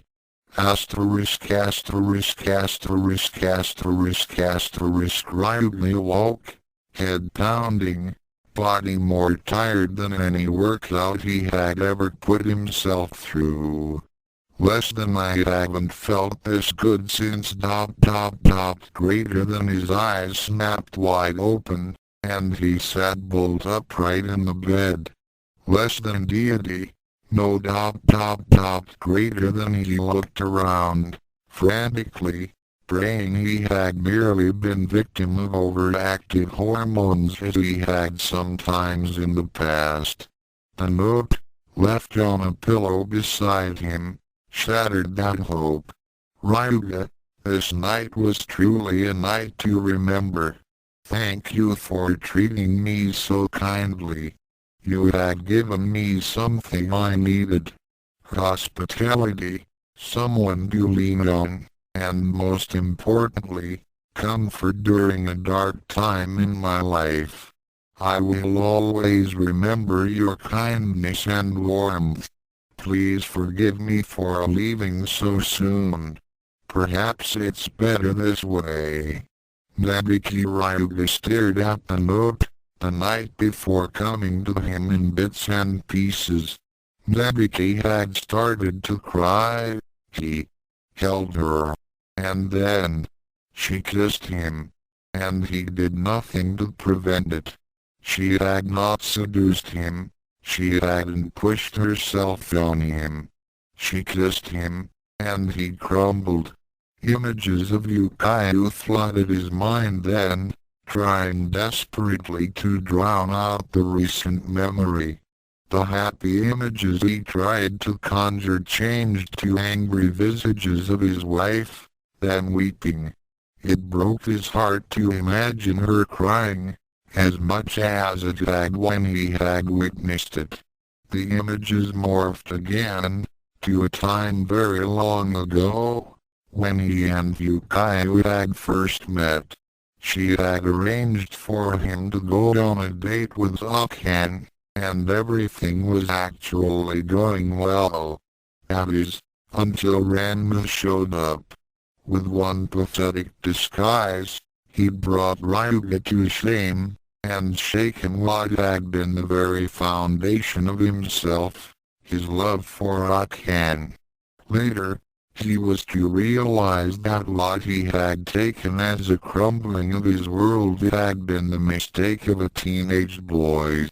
But at the time, it was as if his heart had been ripped in two by his betrayal of his one true love. Now, he truly had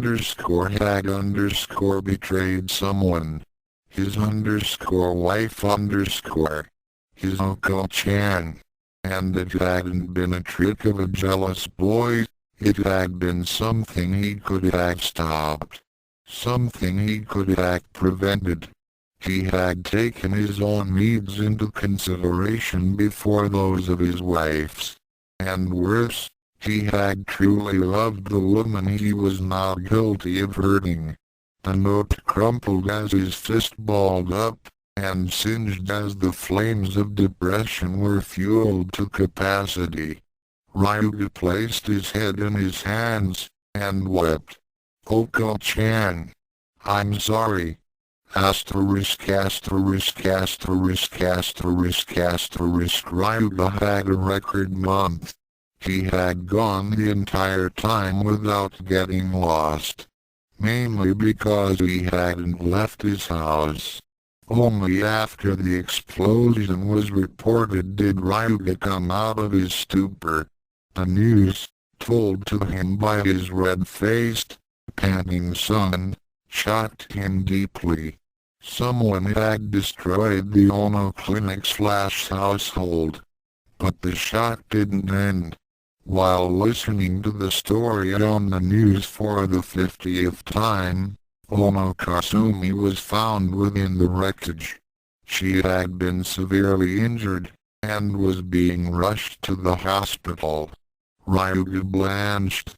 Less than deity dot greater than a knock pulled him from his reverie. He walked mechanically, still listening to the story on the news, and opened the front door. In the second it took for his muddled reflexes to react, he was on the floor and cold metal braces were placed on his hands and feet. A detective walked in seconds later, after an all-clear sign had been shouted outside. "Hibiki Ryuga?" he asked, voice clear and commanding. "What the hell is going on?" "I'll take that as a yes." The detective sobered after his little jest. "I do apologize for this treatment, Hibiki-san, but given your history in dealing with law enforcement, we felt it was the safest way for all involved. Hibiki Ryuga, you are charged with the destruction of the Ono Chiropractic and Moxibustion Clinic, and the severe injury of one Ono Kasumi. The rest of the day passed by in a blur. He was processed, searched, and put in a cell. The idea that he could have willingly hurt Kasumi drove any thought of any kind of action, violent or otherwise, out of his mind. He went through everything stiffly, as if his soul had detached from his body and stood by to watch what was going on. The police treated him with professionalism, even respect in most cases. Everything floated through his mind at once. Less than Kasumi's single quote s hurt. I need to visit her. Greater than less than I single quote am supposed to visit Oko-chan Saturday. Greater than less than Kyoku single quote s turn to cook tonight. Greater than name. The statement shocked him to awareness. He was at a desk, with a policeman, who was preparing to type his information into the computer. Hibiki Ryuga. Occupation. The voice was dispassionate, professional, even a little cold. The information was not asked for, but rather made as a statement. He typed dispassionately, and then gestured for the guard to take Ryuga away. He was led to a large, dimly lit room, with sections separated by bars. A door was opened, and he was led inside. Before the guard left, Ryuga turned to him. "Why?" The guard looked perplexed, and blinked in surprise. "Why what, sir? Why am I here?" Ryuga's confusion began to surface. "Why am I being charged with hurting Kasumi?" "Sir, I am not." Ryuga looked at him, eyes full of hurt and anger. "Ono Kasumi practically raised my son. She has shown me nothing but kindness. Why would I of all people want her hurt?" The officer closed his eyes. He walked out of the cell, closed the door behind him, and pulled to make sure it was locked. Then he walked to the side of the cell where Ryuga had slumped on the one cot. He crouched down and whispered to him, "If I get caught telling you this, it will be my job. Supposedly you were inside of the clinic when you found a letter, addressed to you, from a Miss Tendo Akane, blaming you for her suicide. Less than no doubt greater than, the theory is that you saw the letter, became upset, and blasted the clinic with your key technique. Ono Kasumi was inside at the time, and was trapped by a fallen wall. Less than deity, no doubt greater than Ryuga stared at the wall, lips trembling in anger, in frustration, and deep, deep sadness. Why do people think I did it? He whispered, more to himself than the guard. The guard answered anyway. First of all, you are the only person left in Mirima who knows how to do that technique. Secondly, there were tissue samples that were genetically identified as being yours. Ryuga looked confused. The memory of that fateful night came back. Less than Zabiki ... greater than, thank you, was all he said. The guard left him in silence. Ryuga tossed and turned that night, betrayed by his dreams as he was by his friend. The weeks passed by slowly. It fit Ryuga's mood perfectly. Kyoku had come to visit him whenever he had time. During one of those visits, Ryuga had broken down. You what? Kyoku's face showed shock, but no anger. You had an affair? Ryuga nodded, shamefaced. His head hung limply between his hunched shoulders. I couldn't bear to see your mother's face when she found out. Kyoku stared, his face, his body going numb. His father, the man he had practically idolized, who had taught him what honor was, had failed. His father, who had held him up to the highest standards of honor, could now not look him in the eye. How? He knew his voice was strained, knew that more disappointment had come through than even he had wanted to. But he needed to know. Ryuga's shoulders slumped, even more than they had been. He had heard the disappointment in his son's voice. Kyoku cleared his throat. Pop, he started, look at me. After several seconds, Ryuga looked up. What you did, was it? I mean. He began to blush madly. Frank talk about women being a weakness he had definitely gotten from his father. What I mean is, did you? More than once, no. Ryuga's voice came out louder than he had desired, and he looked nervously at the guard. He hadn't dodged. No. It was a moment of weakness. Kyoku relaxed visibly. Okay then. I think I can understand where you might have been tempted, maybe even wanted it. But I know you, Pop. I know that you love Mom as much as any man has ever loved a woman. And I think Mom knows that, too. Ryuga smiled at his son. His fears were not relieved, because Kyoku barely knew his mother, but it was nice to hear all the same. Thank you, son. Ryuga sat in silence for a couple of uncomfortable moments when he arrived on a topic that he felt was safe. So, how are you and Asuka getting along? Ryuga hadn't exactly approved of his son dating an older woman, especially one whose only desire seemed the conquest of his son. But she had changed, and while a bit obsessive at times, she was, in the very least, devoted to him.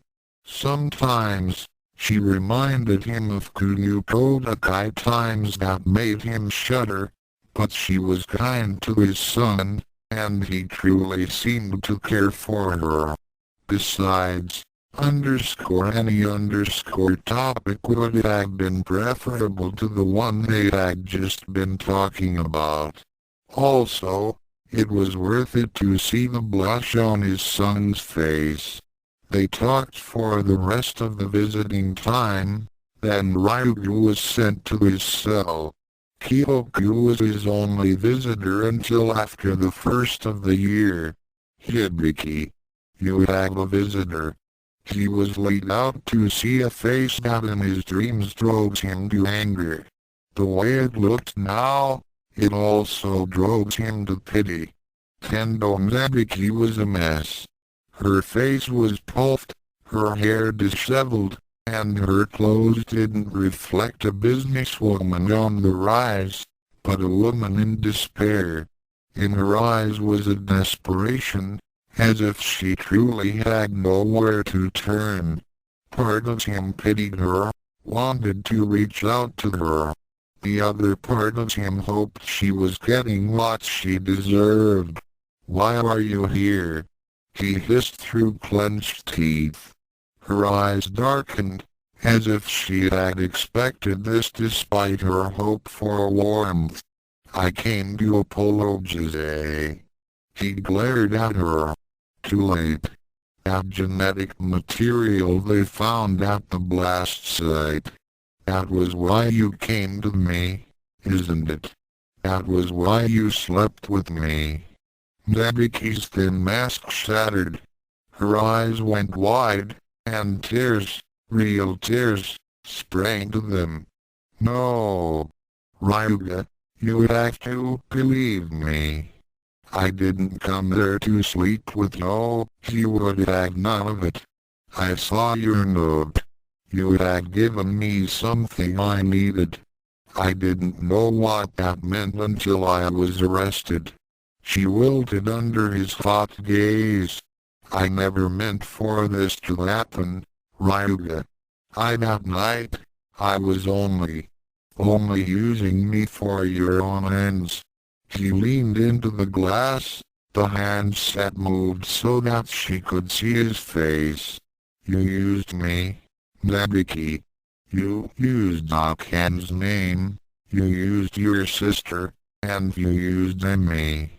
I thought you were my friend, but all you have ever done is use the ones who care about you. And deity help me. I did. He could see her shoulders slumping, see the hot tears flow down her cheek, but he didn't care. Then her mask fell into place, hard. "I won't bother you again after today, Ryuga. And I did care for you, too. Oh, I won't waste our time convincing you of that. You'll be out soon. Goodbye, Hibiki-san." With that, she stood and left, her shoulders slumped, and her head held high. Ryuga burned her back with his stare. He went back to his cell and fell into another fitful sleep.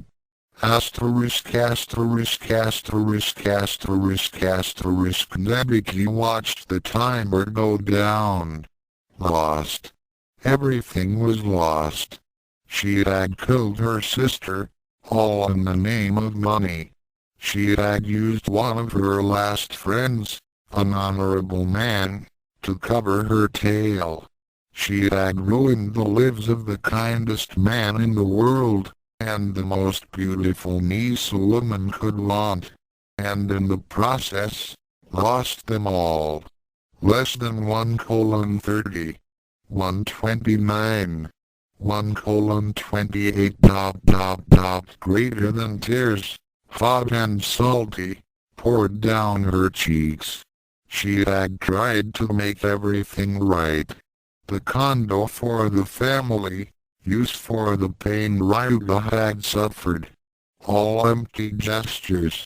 Even in the end, the best way she could think of to rectify her mistakes was with money. Money had always solved her problems in the past. But none of it would bring back Kasumi. Less than 0:49.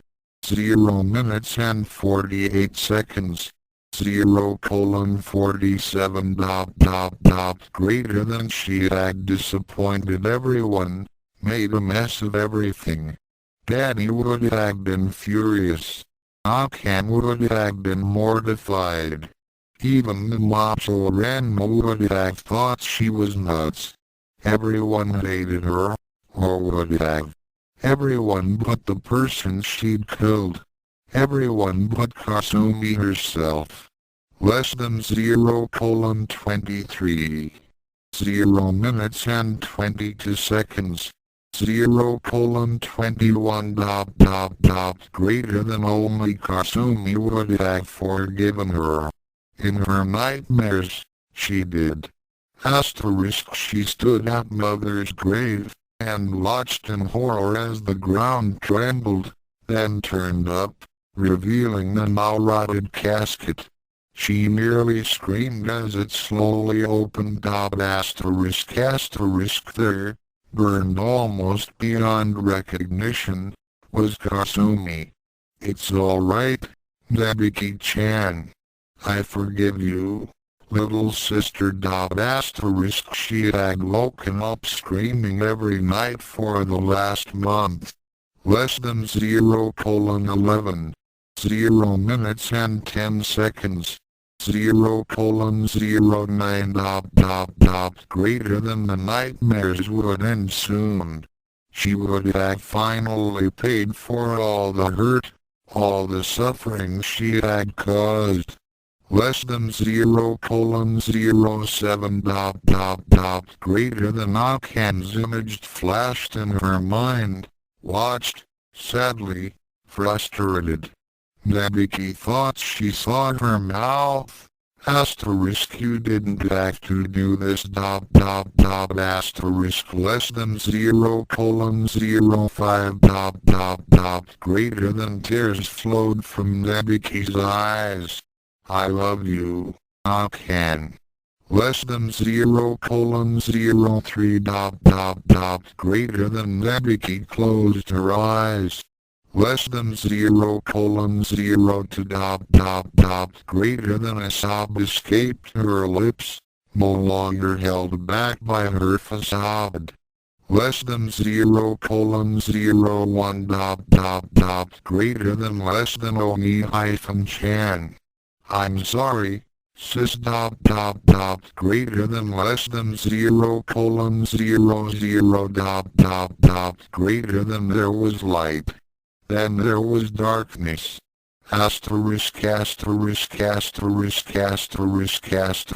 Hibiki Ryuga's world was beginning to change.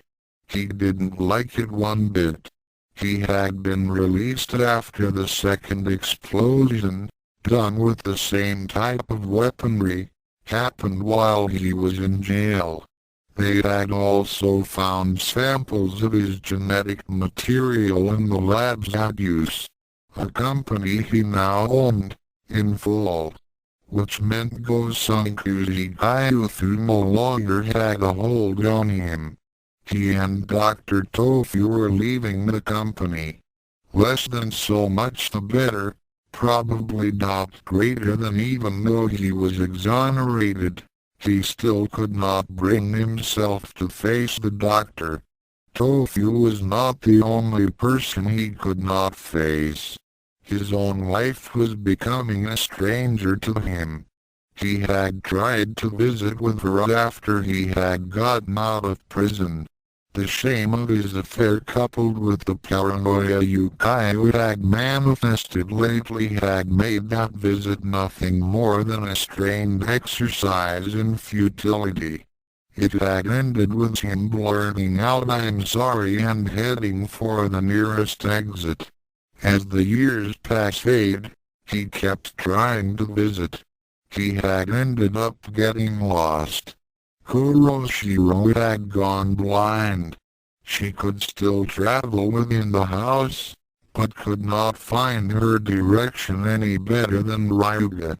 Kyoku had made himself busy with work, and his marriage to Asuka.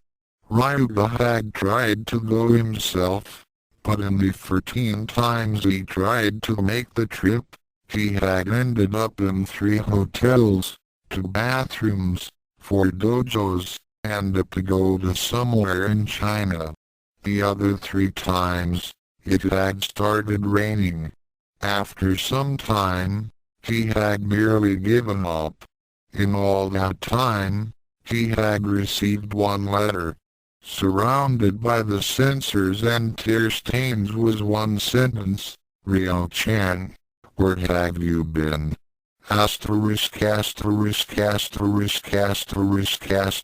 Tokyo Institute for the Criminally Insane, October 15, 2038, 1:54 p.m. less than C single quote Mond, Hibiki.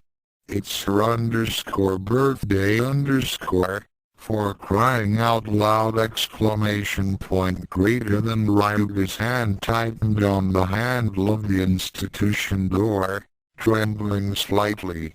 He stared at it in wonder.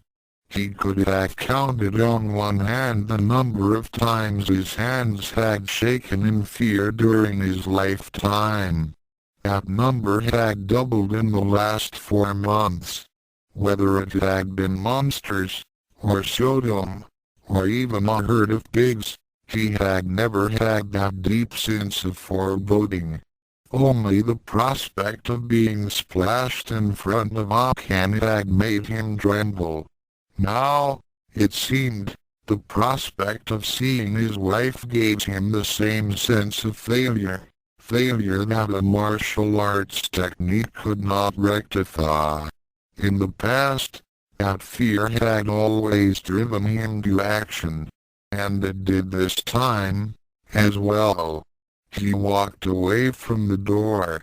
His depression was severe, but he had learned to handle it without the green-hued light show that had marked him in the past.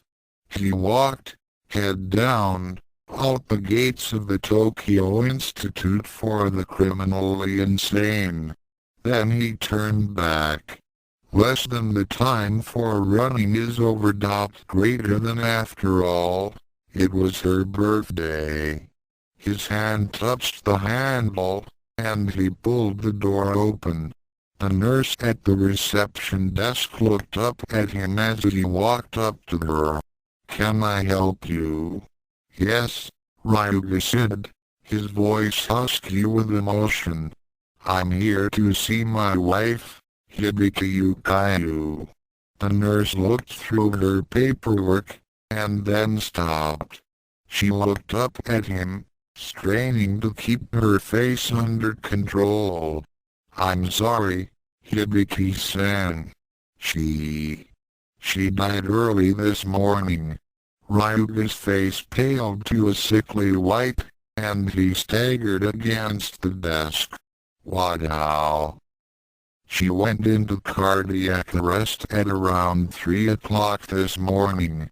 The doctors did everything they could, but..."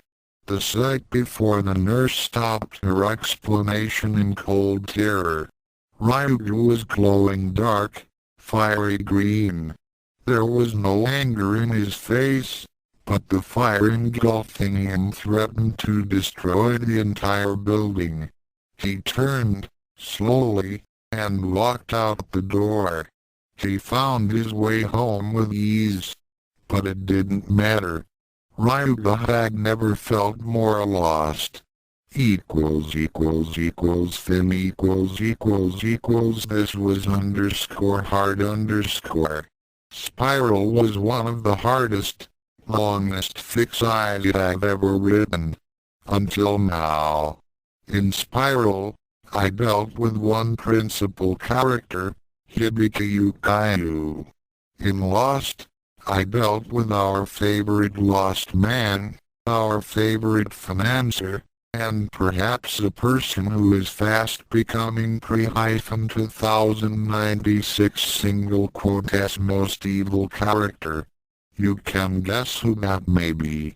My fiancée, the beautiful San-chan, was a wonderful help, both for story ideas and encouragement.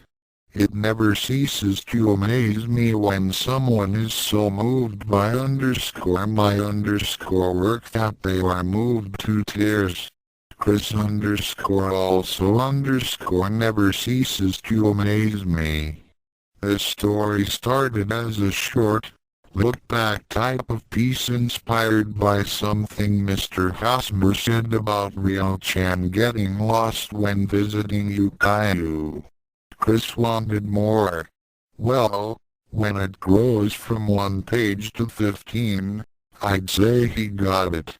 Aaron Mills was an awesome source of inspiration and character refinement. I hope, as Chris said the others did, that this story meshes with his wonderful works. Well, I have bored you enough. CNC is encouraged. Please take the time to write and tell me what you thought. I'm sure, if Chris has his way, I'll be posting something again. Jacob Interfector Belluam Ecclesia Riages. Custos tabula nomina franca Ecclesia Jusis. CASKET vertical line http://clink.queenshoe.ca/tilde4cw6 line 4cw6 at clink.queenshoe.ca. He of the maniacal chuckle, Otto Nasker, just for repeat comedy. And go to the cule he vempula frente. Con todos os animes que vivem na terra, os pássaros, os peixes, acabam golando propriamente. Amém eu gosto. Em ogres, o duplo e metamorphose from Jason Longlois Unisys.com. All. Here's a short I wrote in the middle of working on another fic. More comments at the end. Enjoy. Here's _lovely_art 2096 short written by Jason L. Langlois, author of Spiral. He wants me to let y'all know that he wrote it in an hour and a half, but I, at least, can't see that. It reads like a very polished piece. Feedback is very much encouraged and appreciated. Anything sent to me will be redirected to Jason. I'm afraid I can't even take editor's credit for this story. It came out of the blue, unrequested and unannounced, and seemed perfect the way it was. CHRIS Wilmore Night Terrors Ranma 2096 side story by Jason L. Jacob Langlois less than Jason Longlois Unisys.com greater than art 2096 characters and situations used with permission. Takahashi's warned. Please. Takahashi-sama, don't send Nodoka for my head. You don't belong here. Akane winced at the words she had feared since she had met the ghost descendant. Scaride, let me Scaride's face twisted in sadness and anger. No. She screamed it out of despair more than anything. No, Tendo, you've tricked me long enough. You don't belong here. In a fluid motion born from much practice, She pulled her pearl bushels from its hidden sheath. Tears began to well in her eyes. I trusted you, Akane. I believed you were of the living. I thought of you as my friend. The dagger flowed in Skaride's hand, changing positions as skillfully as any martial artist may have caused it to. With a scream of rage and a fluid motion, Skaride lunged, swiping the blade across Akane's belly. Only her training saved her. As the living girl lunged, Akane jumped back. Still, she felt the barest of scratches, and chanced to look down. The dress was slit neatly, horizontally along her torso. A light green line of ki was only now dissipating across the bare portion of her stomach. Skaride. Please, don't do this. Akane pleaded, not wanting to face this confrontation. If only she had not tried to comfort the living girl. She had been walking, affording Ranma his sleep, and leaving King carefully gripping a pencil in her ghostly fingers. Akane giggled, remembering King's question before she left. He wouldn't wake up if I switched back, would he? In Akane's remembrance of his first curse, she had to answer no. She was walking in the park when she heard a sob. It sounded familiar, but she attributed it to her own experience with tears. She had shed many after Ranma died, both living and dead. She stepped into the clearing, her curiosity having gotten the best of her. She recognized the rising tear-streaked face of the girl too late. Oh, Akane. Akane was trying to back away, but was caught by the girl's stricken voice. Despite all the warnings blaring in her mind, she stepped once toward her. Are you alright? Skaride ? Skaride looked away. I'm fine, Akane. Her trembling lip told another story. Akane again ignored her instincts. She stepped closer, and spoke soothingly. Do you want to talk about it? ? For a moment she thought Skaride was going to decline. But then tears welled up in her eyes, and she began sobbing into her hands. I'll love a person, and he doesn't love me. Akane's heart went out to the girl. She remembered those feelings too well. She had spent many a night feeling the same way about Ranma. She made the one mistake she had avoided all this time. Her hand went out and touched Skaride's shoulder. Skaride jumped as if jolted with 10,000 volts. She looked at Akane, her expression a mixture of awe, understanding, and disappointment. Then she said the words Akane had been dreading since she realized her mistake. You do not belong here ! The scream tore Akane from her painful memory and forced her concentration on the reluctant battle she was fighting. Skaride, please, come down! ! Skaride's face was a mass of fury, her hair blowing in the building wind. Come down? One of the people I thought of as friend, who I poured my very soul out to, isn't living, and you want me to come down ? The dagger's arc sliced ribbons between them. Tendo Akane, You do not belong. You have made a mockery of me and my quest. Prepare for your final rest, spirit. C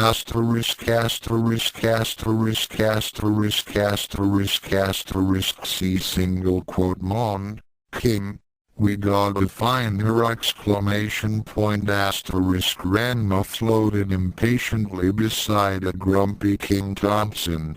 Why in the world did you have to wake up, anyway, Jock? Ranma floated toward her. I told you it didn't have to be thought, tomboy. You'd wake up too, if you'd nearly been boiled alive. Kim looked down at her red arm.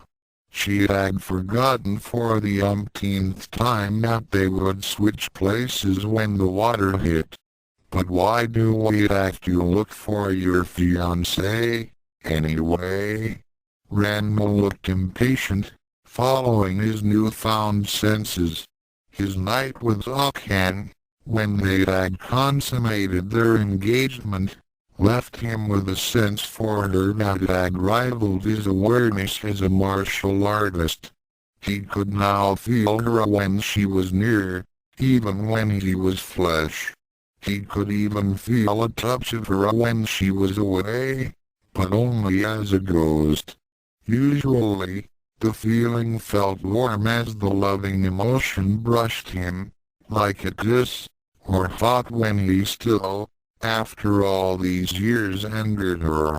Right now it felt cold with fear, so strong it was twisting his stomach. Akane single quotation double dot he said it with such certainty that Kim felt no more compunction to argue. As they neared the park, they could hear the sounds of a woman fighting. Ranma's face went pale as he felt Akane's emotions. She single quote you're only making this harder on yourself, spirit. As they broke through the clearing, Kim saw Scaride wielding a wickedly sharp-looking dagger in her right hand. Ranma's gasp told her Akane was there as well. Scaride, don't. Ranma was already running toward them. He jumped into the dagger's path, arms outspread, as it crashed toward Akane. Lightning flashed, and it began to rain, heavily. Scaride blinked, having barely stopped the knife's descent when she saw the blur in her field of vision before the lightning blinded her. She blinked twice as King Thompson stood before her, eyes shut, arms outstretched before Akane, who had been knocked backwards by one of Scaride's swipes. Her eyes narrowed to dangerous slits. Kim, get out of my way. Kim opened her eyes, looked briefly surprised, then shockily strengthened her stance. Scaride.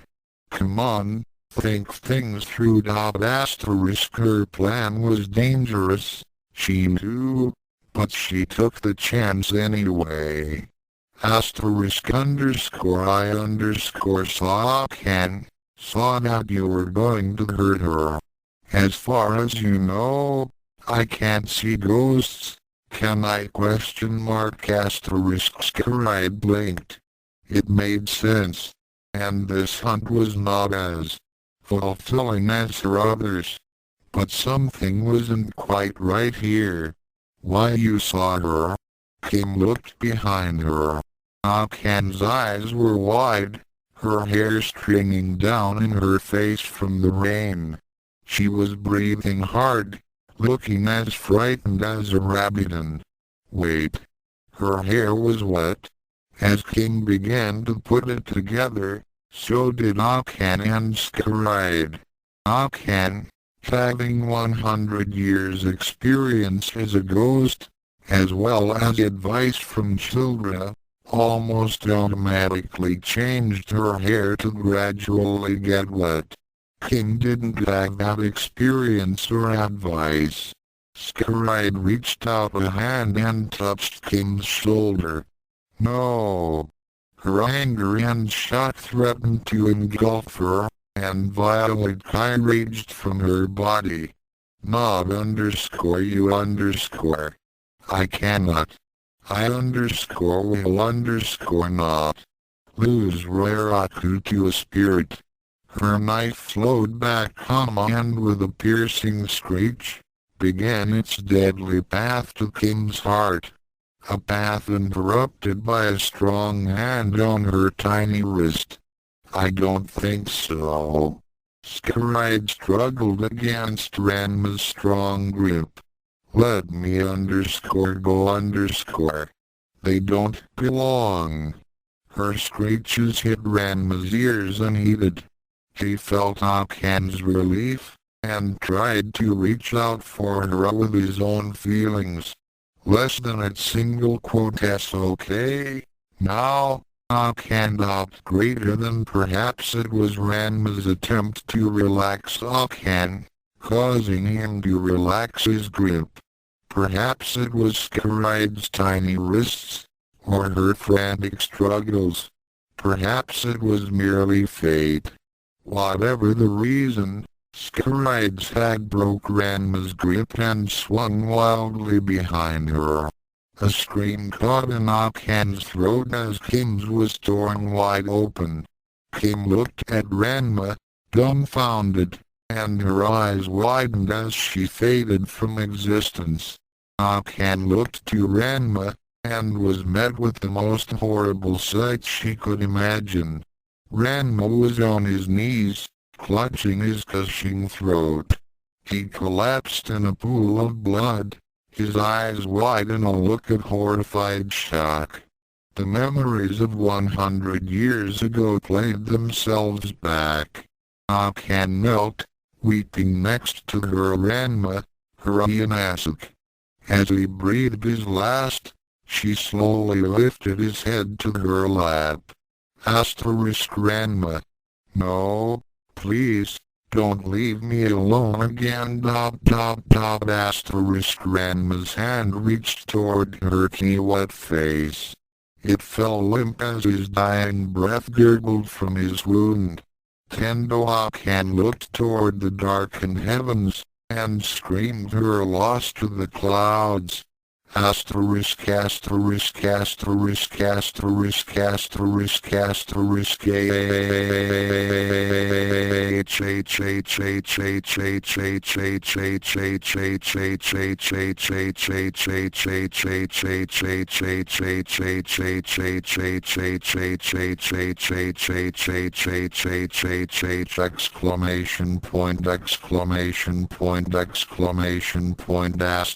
Akane bolted upright from her position on the floor.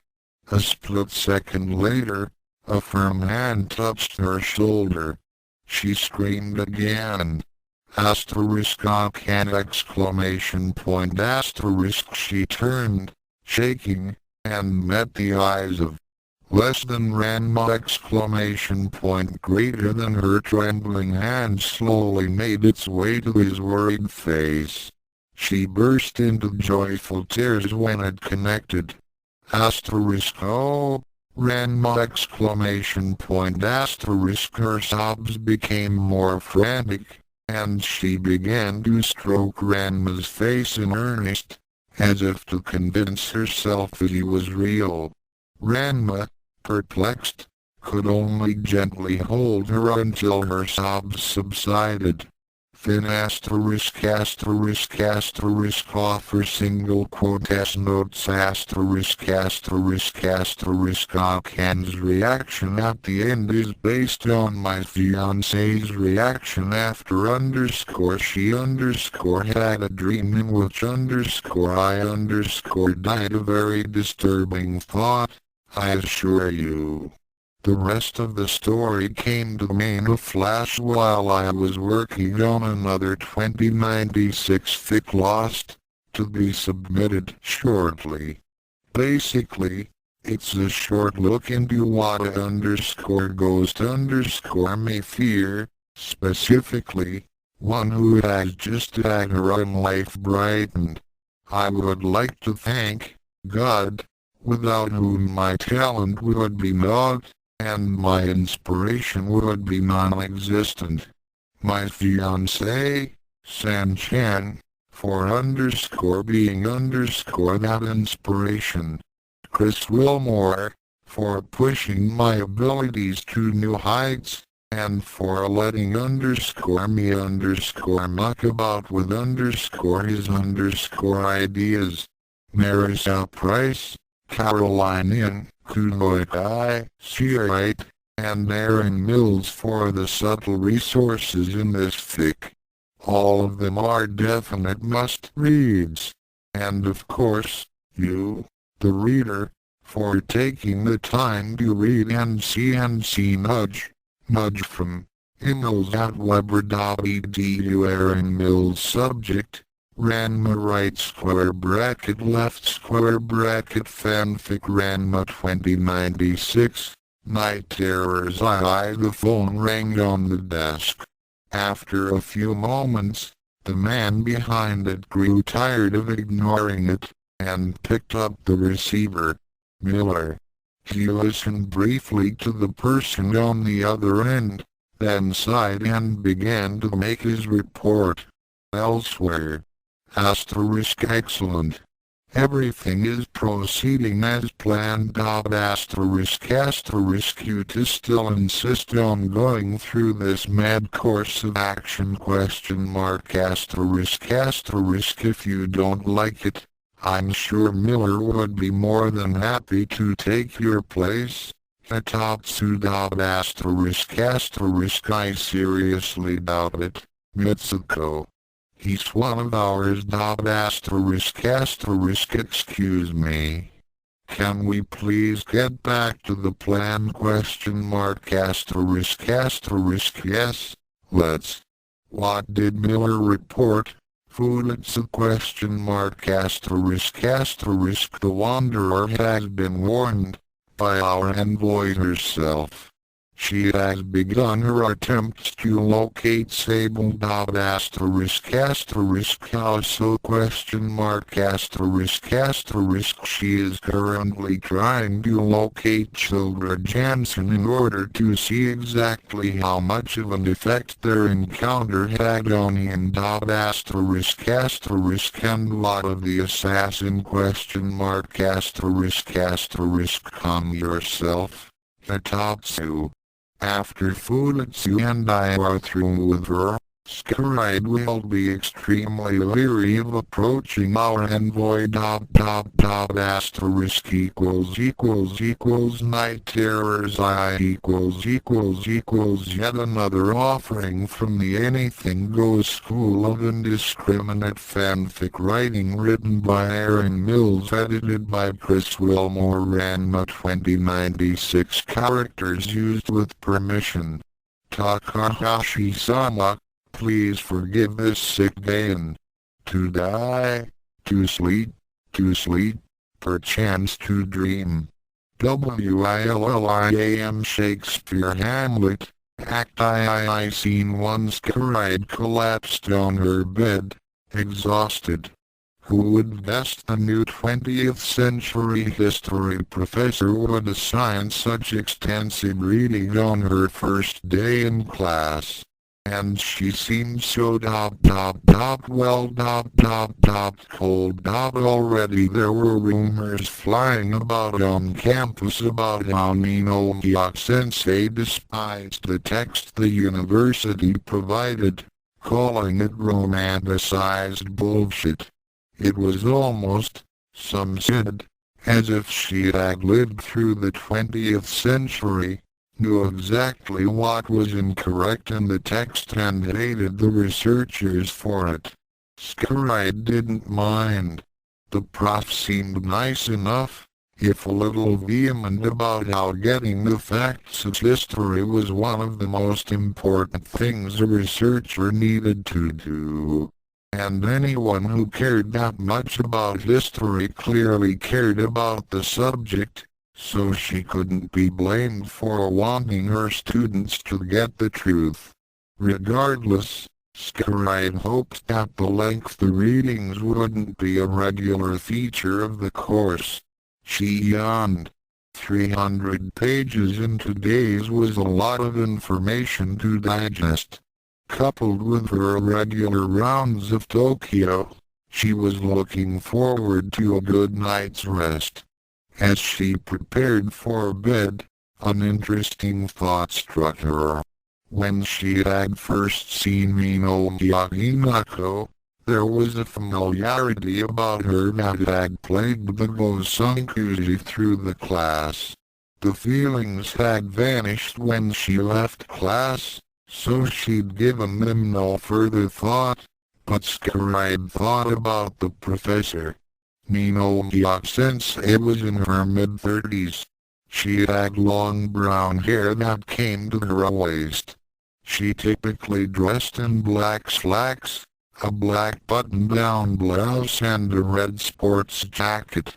Around her throat she wore a delicate white scarf, and the entire ensemble was topped off by a pair of round, purple-tinted spectacles. She spoke very eloquently, but there was something in the accent in her tone, perhaps just a hint of the dialect used in Kansai. Another puzzling thing was the way she appeared to vanish in the throng of people in the hallway of the building just after class. Several other students had reported witnessing this same phenomena. If it weren't for the fact that the other students could see her, Scaride could have sworn that the new instructor was a ghost. She climbed into bed, laughing at herself for such a silly thought. Of course the new instructor was alive. No ghost had that much power. She pulled the covers over herself and was soon in a deep sleep. Scaride opened her eyes. She was back in the old Nirima graveyard, the same one she had exorcised the mysterious spatula-wielding Hibiki at nearly 3 years earlier. She stood up and looked down to find herself dressed in her hunting clothes, the red and black bodysuit and her school jacket. However, as she noticed when she looked down, her perbuchels was missing. This disturbed her. She felt naked without her knife at her side when she went on a hunt. Granted, she still had the bubble to fall back on, but it was comforting to know she had a backup if necessary. She began wandering through the graveyard, looking for the gate, but it seemed that no matter where she turned all she saw were rows upon rows of granite blocks. She briefly wondered if this was how Raraku felt whenever he tried to find his way somewhere. Figuring that she would be bound to find the graveyard's boundary sooner or later, she set off in a random direction. After a few minutes it became clear that she'd gone the wrong way. The only thing in this part of the yard was a lone marker overgrown with weeds and vines. And yet, it seemed familiar, like she had seen it before. Scaride surveyed the landscape. Yes, she had seen this area before. There was the crypt she had cornered Takei and she'd finally obliterated him last year. Ah, sweet revenge. Using that as a reference point, she stood on the steps of the crypt and looked around. Less than now, if I was standing here, then the gravestone over there would have been ... Greater than cold dread ran through her veins like ice. Less than ... the grave where the Hibiki came from. but it was destroyed! Greater than as she studied the stone for a moment, a new feeling emerged. Less than I wonder if the name is readable. Greater than Scaride approached the marker, with the excitement of 3 years of curiosity about to be relieved. She had always wondered which Hibiki it was that she had vanquished, despite the fact that she still felt guilty about exorcising one of Raraku's ancestors. She knelt down next to the stone and began to shut and yank the vegetation out of her way. When she finally was able to read the stone, the moon took that opportunity to vanish behind some clouds, leaving her unable to read the inscription on the black stone.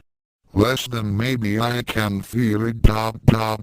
Greater than she placed a hand on the marker and began tracing the carved characters on the stone. Less than you. Key.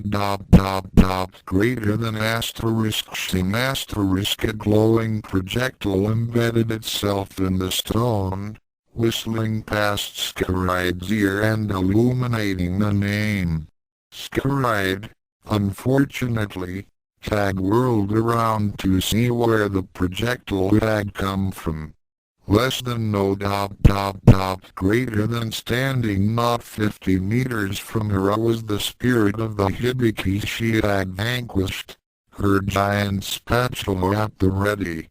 Green flames of ki surrounded her body, and her eyes glowed with a red deeper than that of the skin of a conquering Akane. Scaride scrambled to her feet. Or at least, she tried to. Don't bother, said the ghost.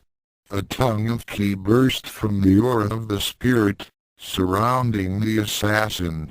Scaride found herself being crushed in a vice-like grip. The breath was squeezed from her lungs as she thought to escape from the ki field. The Hibiki walked over to her and looked the girl over. You and I have some unfinished business, said the spirit. You are gone. I destroyed you. You, Don single quote T belong here. Finished the Hibiki. Sorry, sugar, but you've used that line on me before. Get some new material, fun. What do you want of me? Scaride demanded, trying to keep face in spite of her increasing terror. Less than I knew she had power, but I never dreamed she was this powerful! Greater than, to kill you. What else? The spirit shrugged. She gestured behind her. You see, they would like to have a word with you. Scaride looked behind the ghost to see them. The hundreds of shades she had put to rest. Some were enveloped in purple ki fields, others had glowing red scars on portions of their anatomy. All were demanding revenge. Revenge on her soul. You've annoyed quite a few people, Go-sankuzi. Quite a few. In fact, I would say that the chances of being sent to a place of eternal torment are quite good. The spatula ghost put an arm around Scaride and leaned into whisper in her ear. And I am the one who is going to send you there. She sheathed her combat spatula, and produced one of the smaller ones. As I recall, I told you to go to hell. The blade of the spatula came to Scaride's throat. The congregation of spirits began cheering wildly. Let me, Kwanji Yukayu, be the first to say welcome. And with that, Yukayu slashed the throat of her killer. No. Scaride sat up with a start. Moonlight poured into her window. She felt the covers clenched tightly in her hands, then released them slowly, wiping the sweat from her brow. Less than just a dream, greater than a dream, but a very significant one. A premonition. Could she have returned? Impossible. There was no escape from oblivion. In the Dharma realm there was no consciousness, no self to conceive a return. Emptiness and selfhood were incompatible ideas. Where there was one imperfection, the other could not exist, and with her own hands, with her own life energy she ensured the total dissipation of the specters. Still, the fact remained. She dreamed of her, and the dream was a nightmare. Was it guilt that brought this spirit to her mind now, after so many years? Was it regret? Was it a figment of her own subconscious, trying to find a way to deal with her affection for her cousin? Less than careful, Nutkin greater than Skyride's mind danced with mental images from a foreign book she had read long ago. You might be an undiggest bit of beef, there's more of gravy than of grave about you. There was danger in underestimating the messages of the spirit realm, and the speaker of those words had learned his lesson threefold. The assassin would not make the same mistake. She would be wary, and investigate rather than assuming, as too many often did in proud conceit and selfishness, that such omens were the product of their own minds. But first, she needed rest. Skyride lay back down and forced herself to relax, trying to get the adrenaline out of her system. Her concentration soon paid off as she grew drowsy and hovered on the verge of sleep. While she was falling into slumber, a memory from the dream crept into her thoughts. A name. Less than Kwanji Yukayu greater than it was a name she intended to find out more about. Asterisk asterisk asterisk asterisk asterisk asterisk you single quote failed, Mitsuko. Malshi 7_more_ determined to find out about the envoy exclamation point asterisk are you sure about that? Hitatsu asterisk what? You mean to say that asterisk this is exactly what we wanted to happen. The assassin is about to learn that death isn't always an absolute, even for the second time. Asterisk you single quote Raymad exclamation point asterisk is it mad to ensure our success? Skyride needs to be taken from active consideration. Killing her is not on our list of options so asterisk so asterisk I believe the term is rematch single quote asterisk now I _no_ you are mad. What if the envoy loses again asterisk then, Hitatsu, we are out of a job asterisk if we shadows have offended, think put this, and all is mended, that you have but slumbered here while these visions did appear, and this weekend idle theme, no more yielding but a dream. WILLIAM Shakespeare A Midsummer Night's Dream, Act V Scene 1 == to be continued. == Author's notes, relax, those of you who haven't quite caught on yet. I did not bring Miss Hinako back no matter how tempting the idea was. Instead, One of our ghostly friends has taken her name as a cover. 3 guesses as to who it is, and the first two don't count circumflex accent underscore yes. This is yet another chapter in the ongoing Scaride vs. Yukaitu subplot that has been created. For those of you wondering about Atatsu, Futatsu and Mitsuko, they are the mysterious 3 mentioned in Vendetta. They are not meant to be the forces that shaped the universe. They're directly under them. I'd like to take this opportunity to thank Chris Wilmore for allowing me to upset the playing field by bringing Yukaiu into the R2096 cast and for helping me get the tone of my stories right.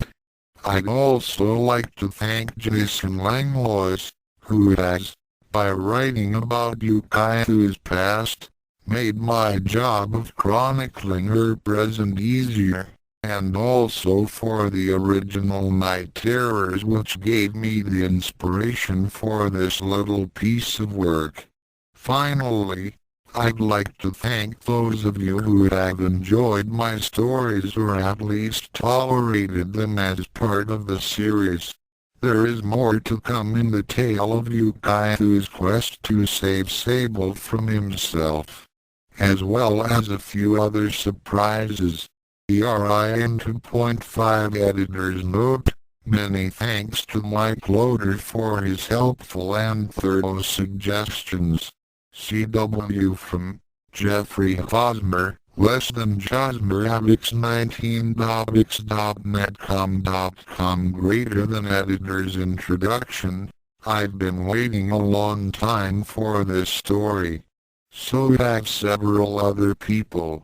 In fact, this story has been so long in writing that during its production, NC artists put together 5 portraits of one of its leading characters, a record, as far as I know, for fan art received for an original fic character who has not yet appeared in a fic.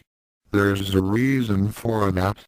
Oh, Monsieur Hosmer's excellent ambience and personality, and the dastardly duo below has plenty of both. He teased me R2096 contributors in general for months with the rough draft of the prologue. Jeff's also reprised his well-received Perdita and Shampoo portraits, this time bringing the two in at the same time. HRM. What else to say? Read. Enjoy. Comment. Let us know if anything's confusing, ambiguous, or just not right. I'm in the plotting stages of a story centering around the featured couple, and so have a vested interest in any related nitpicks on what follows.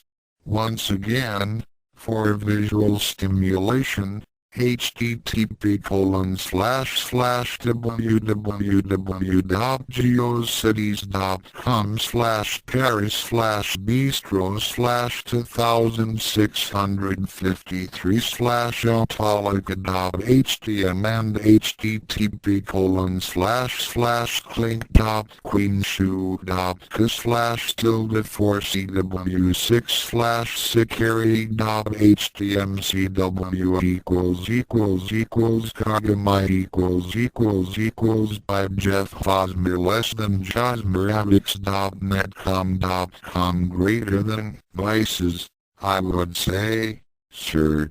I know this man well. He hath been since an ape-bearer, then a process server, a bailiff, then he compassed a motion of the prodigal son, and married a tinker's wife within a mile where my land and living lies, and, having flown over many knavish professions, he settled only in rogue. Some call him Autolycus, Autolycus, in William Shakespeare's The Winter's Tale, Act 80. Scene 3 Prologue. Autalika prowled the halls of the Kunyu Foundation, smiling like a cat that has an alibi for the time and place of the canary's disappearance.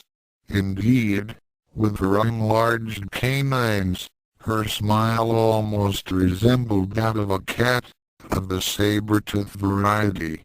She was wearing a skin-tight outfit all in black that left almost nothing to the imagination. That was one reason for her good humor. The new suit was leaps and bounds ahead of her old one, using some of the latest in KF technology. It went on loose, then snapped to fit with the press of a wrist button. It was temperature controlled and could act as thermoptic camouflage if needed. Also, it felt like latex against her naked skin, and it had a few other little options that she had wanted. Kunyu Foundation employees paid her no attention as she passed. It was not that she was ugly. Quite the opposite held true. In fact, her body was slender, but curvy in the right places.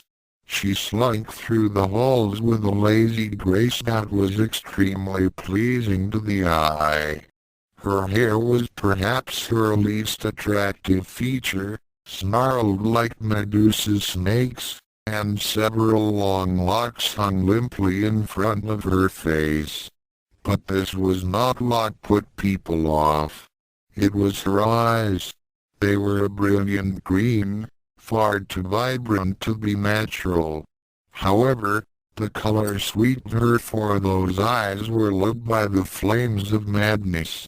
They lazily swept the path in front of her until someone moved into her field of vision. Then they locked on and her smile grew sharper, showing the tips of her fangs. She giggled as one particularly handsome man darted away with unseemly haste. She rolled her tongue over her teeth, feeling a perverse satisfaction as the steel stud that pierced it clacked against her fangs. She was fond of body piercing, having 4 earrings in each ear. Her smile widened again as someone special came into her view. The person in question was clad in blue and black body armor with a bandolier of throwing spatulas across his chest and a very large spatula slung over his shoulder. "Hey, Sabes. How's it hanging, bro?"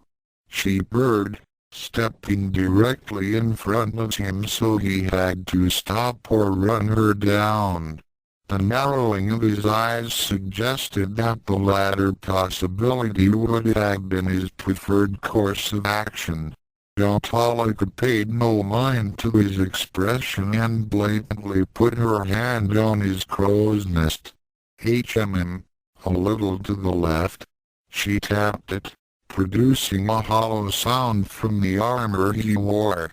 "Nice and stiff. Oh, just like the rest of you," she said. "Do you have some business with me, Autalika?" Sable asked. "If the springs hold, the cock's mine," she quoted. Seeing the look of confusion this generated, she sighed. "Oh, brother dearest, you must learn to lighten up a bit. I am not your brother. Half-brother, if you must be technical. I am not your half-brother, either.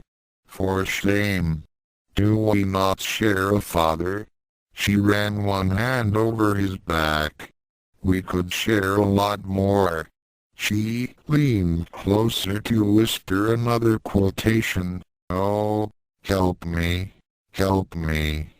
Pluck, put off these rags, and then, death, death." Sable's puzzled look evoked another laugh from her. He frowned, upset at himself for losing control of the situation and at her for getting such delight out of provoking him. "I have duties that require me elsewhere," State your business. Oh, I know all about your duties, bro, she said. And I know quite a few other things, too. I may even tell you a few of them, for a kiss. She puckered her lips outrageously. It would not be proper, Sable said. Oh, you and your rules, rules, rules, rules, Sabitu, are made to be broken, don't you know? Do not call me Sabitu, Sable growled. Who? The Iceman melted. You may yet be a man, brother dearest. I would love to help you find out for certain. My room, in an hour. I will waste no more time with you. Determined to end this conversation, Sable began to walk away.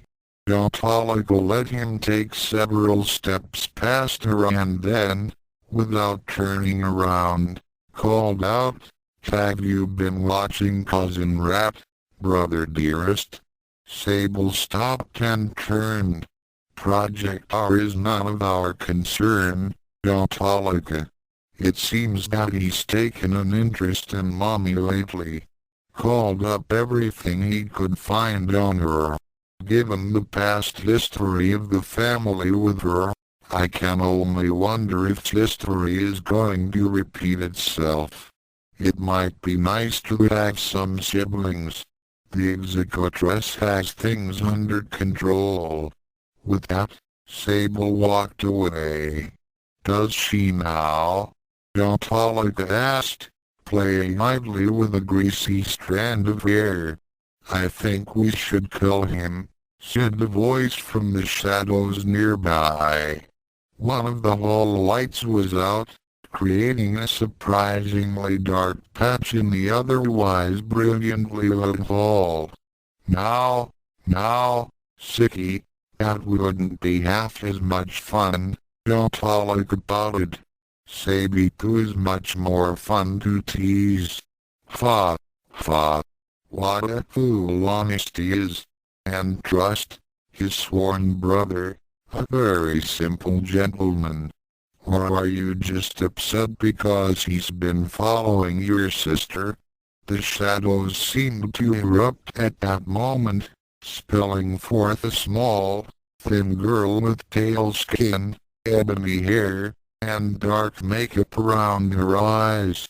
In one hand she held a Tibetan dagger, a single quote pot, that seemed tarnished with darkness. Green light flickered around it as she held it to Autolica's throat.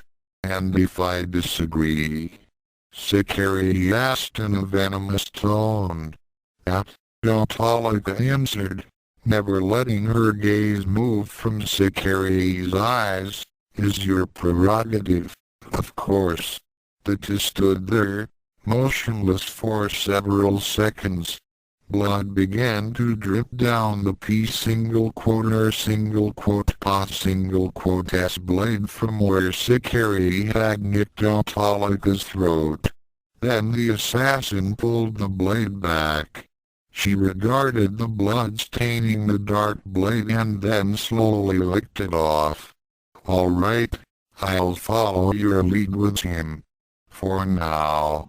I expect little else from you, love," Autolica said.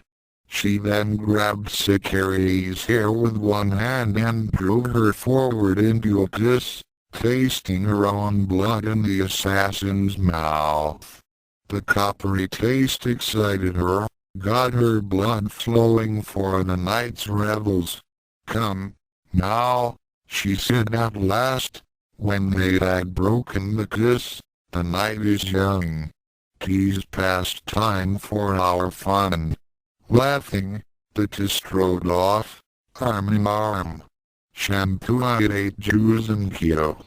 I thought I had won. I thought that I had paid its price, escaped its bounds, broken free of its chains. I thought that I had finally succeeded. I thought I had suffered enough. Juzenkyo laughed at my conceptions of pain. He knows. He knows everything I did. He knows I lied to him. I have screamed until my voice is gone, cried until there are no more tears.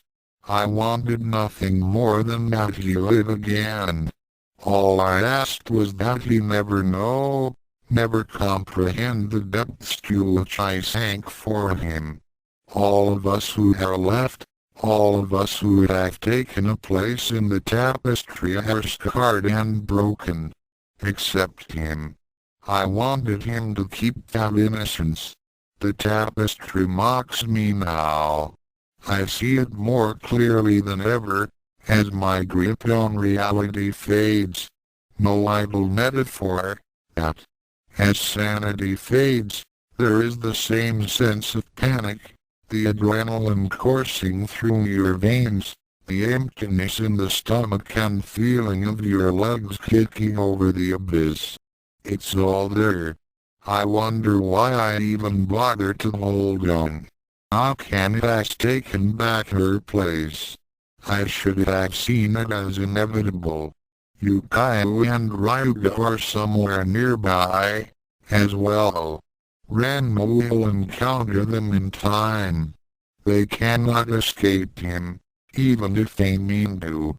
Nebiki, the weakest of the Tenbos, now can beat me. She has her part.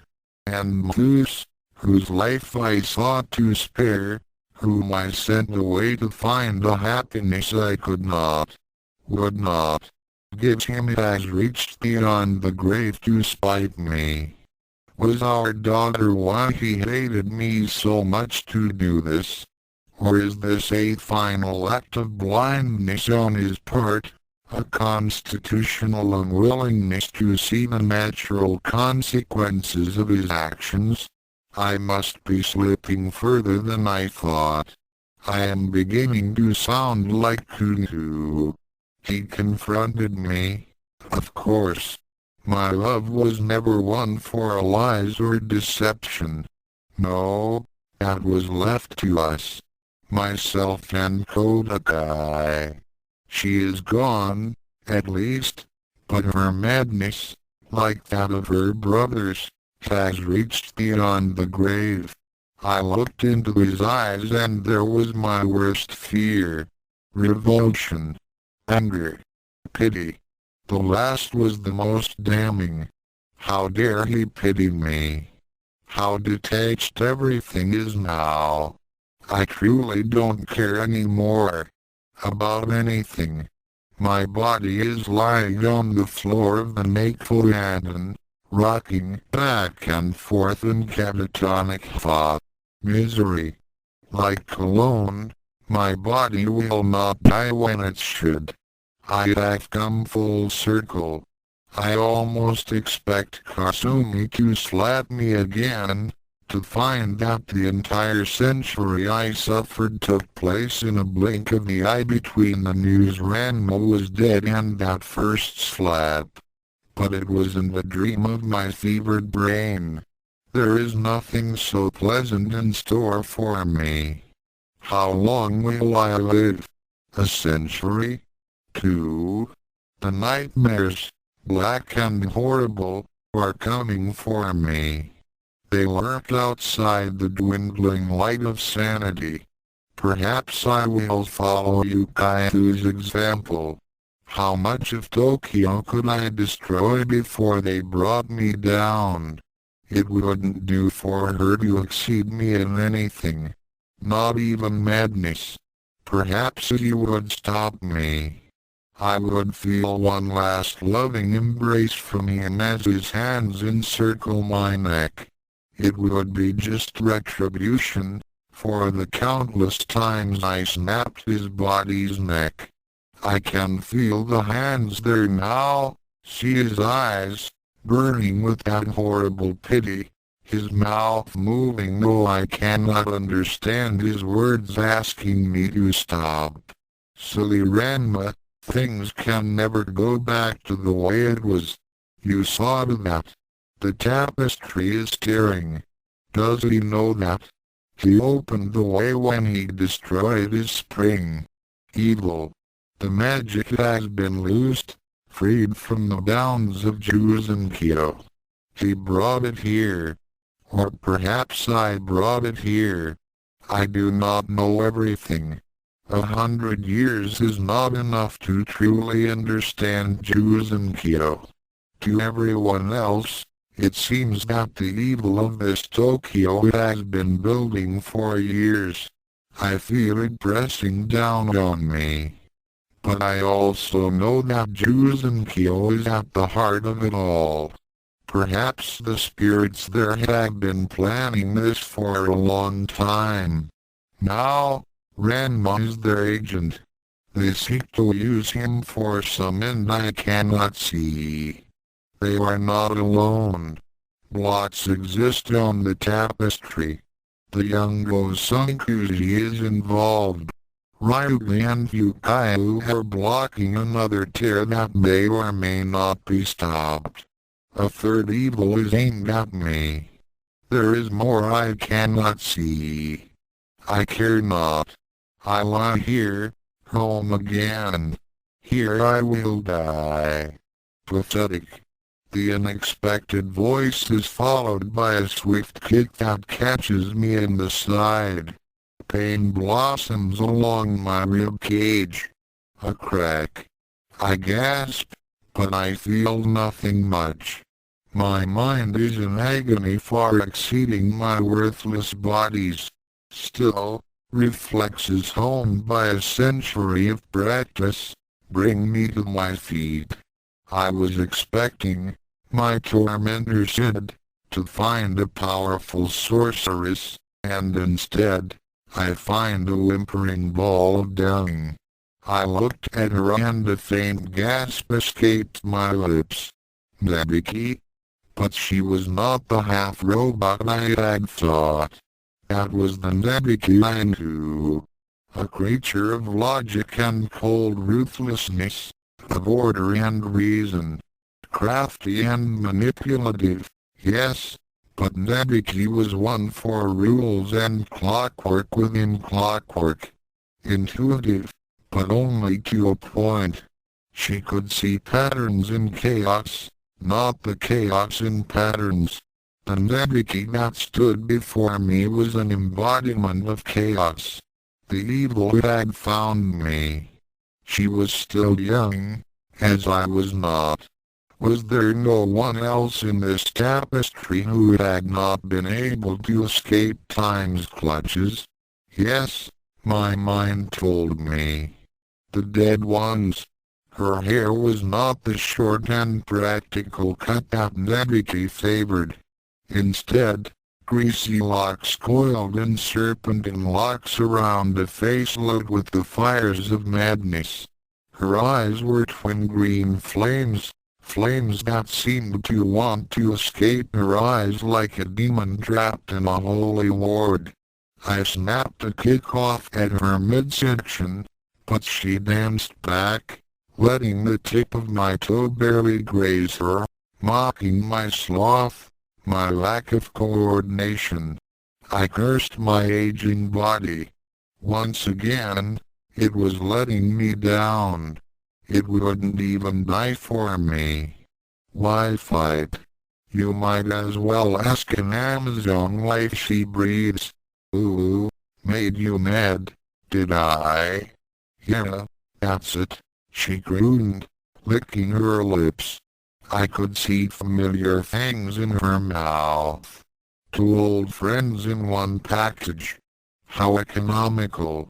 Fight me like you mean it.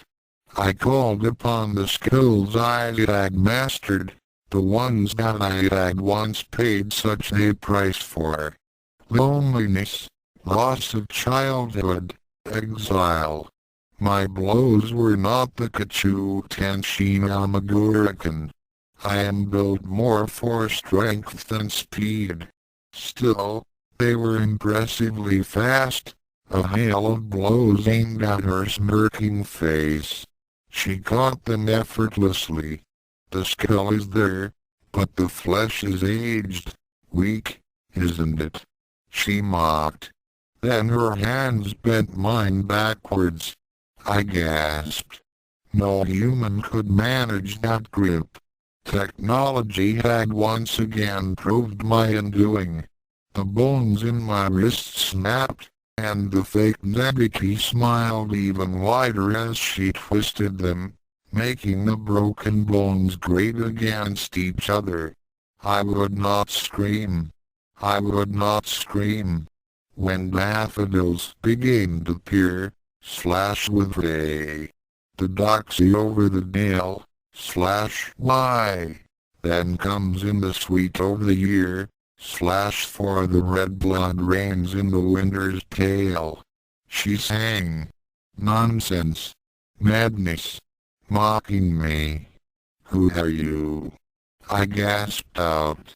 I sank down to the ground, but I still stood. My legs were shaky and my hands useless, still captured in her iron grip, but I would not kneel. I was the last true Amazon. If I was to die in battle and not madness, I would meet it as an Amazon. A trifle, perhaps, considering I was willing to die dishonorably in madness. But I wanted to die. Dying at the hands of an enemy was just a more acceptable form. I could thank my foe for making this so easy for me. My father named me Autolica, who being, as I am, littered under Mercury, was likewise a snapper-up of unconsidered trifles.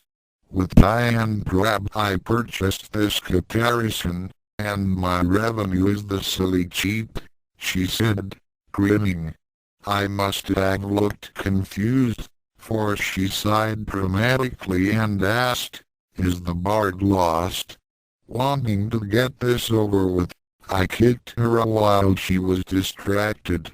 It caught her solidly in the midsection, sending her crashing against the wall.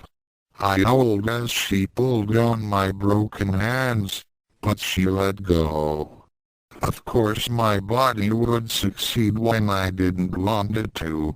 Still, perhaps if I put up enough of a fight, she would stop mocking me and kill me.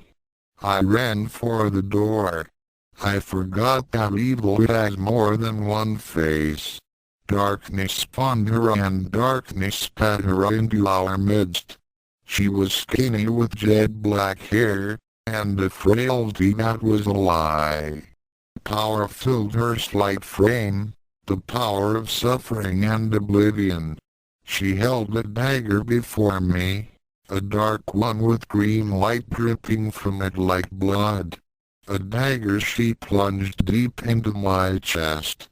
I surrendered myself to oblivion. But he wasn't taking prisoners this day. Screaming, I was taken by the darkness. Perdita, O Lady Fortune, stand you auspicious. Excuse me. Did Kunyu-chan somehow sneak up behind me? Someone quoting Shakespeare was the last thing I expected to hear in the mighty halls of the Kunyu Foundation. Of course, it's more like the skanky dungeon where I am. Still, the line brought back memories I rather wish those bastards had not recovered when I was saved. Memories of evenings by firelight, reading aloud Shakespeare's plays with enough. There's no profit in the past.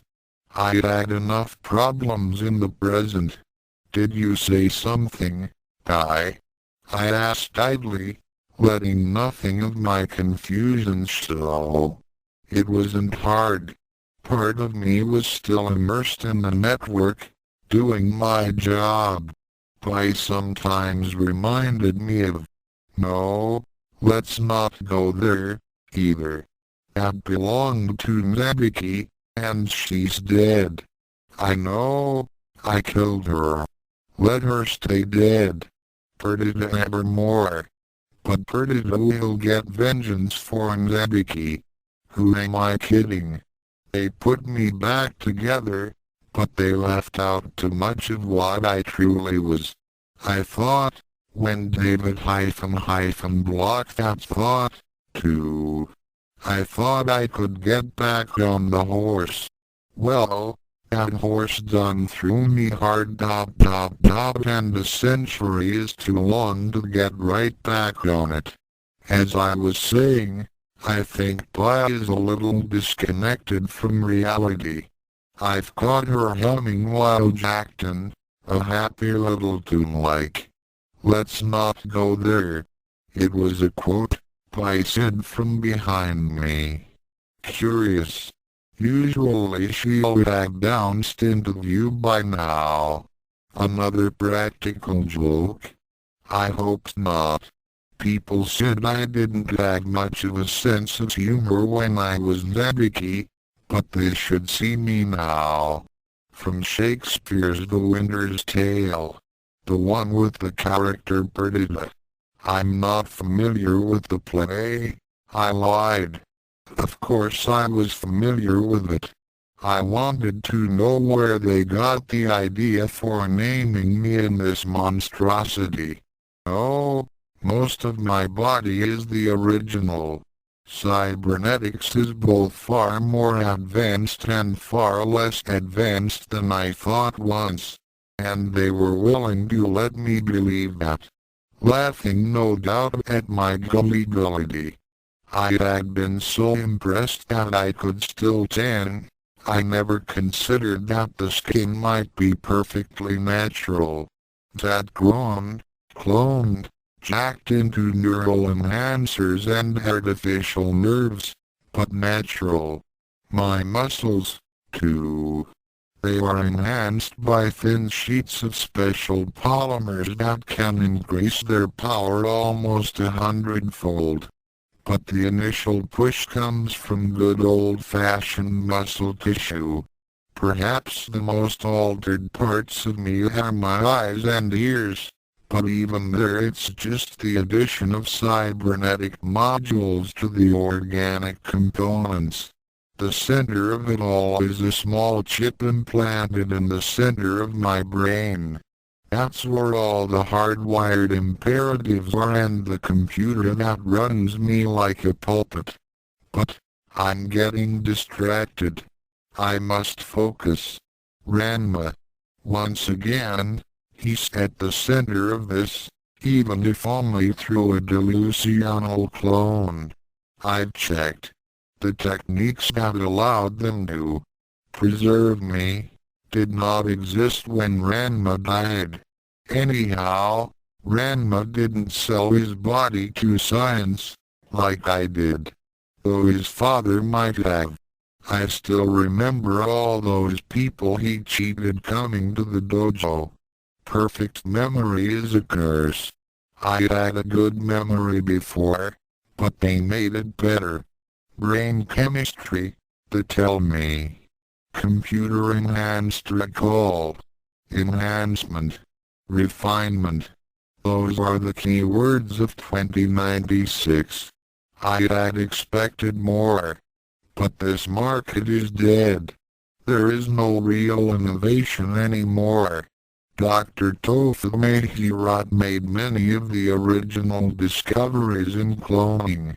Others made so many of the mechanical, chemical, and digital discoveries that this era is built on. But they were all in the early part of this century. Since then, the Kuno Foundation and Onocorp have stifled innovation. Nothing new. No new markets. No original products. That could threaten their stranglehold. If only Kunio-chan could see it. He had always scorned the advancements of the 20th century, while enjoying them nonetheless. This really is his dream world. Wool gathering like an old lady. Maybe my mind is going. Wishful thinking. If it was, they'd fix it. Die. Still hovering behind me. I replay her last words, my other noting high-stress tones. That sets off a warning bell. I haven't lost all my instincts. I thought it would come naturally, she said.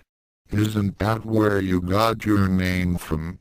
I didn't get my name from anywhere.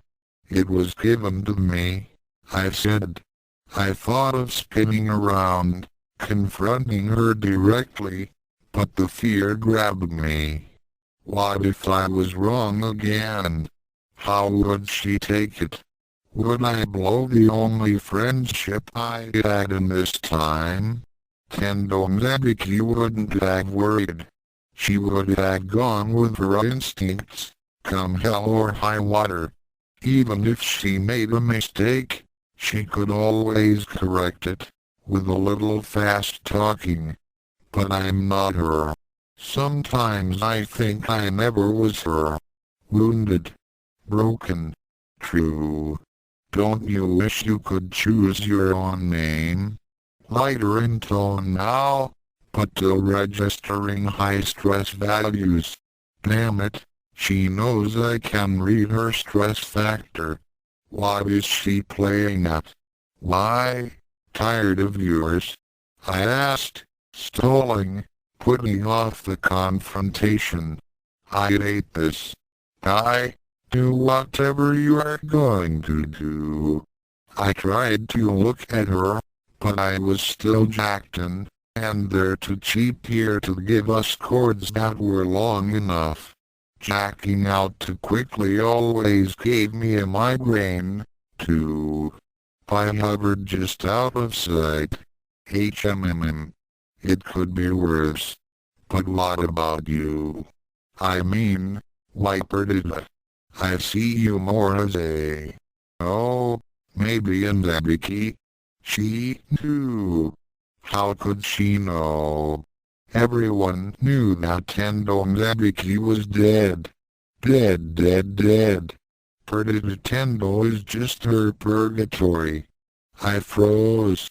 Something sharp pressed against my skull and then it felt like a bolt of lightning hit me on the head.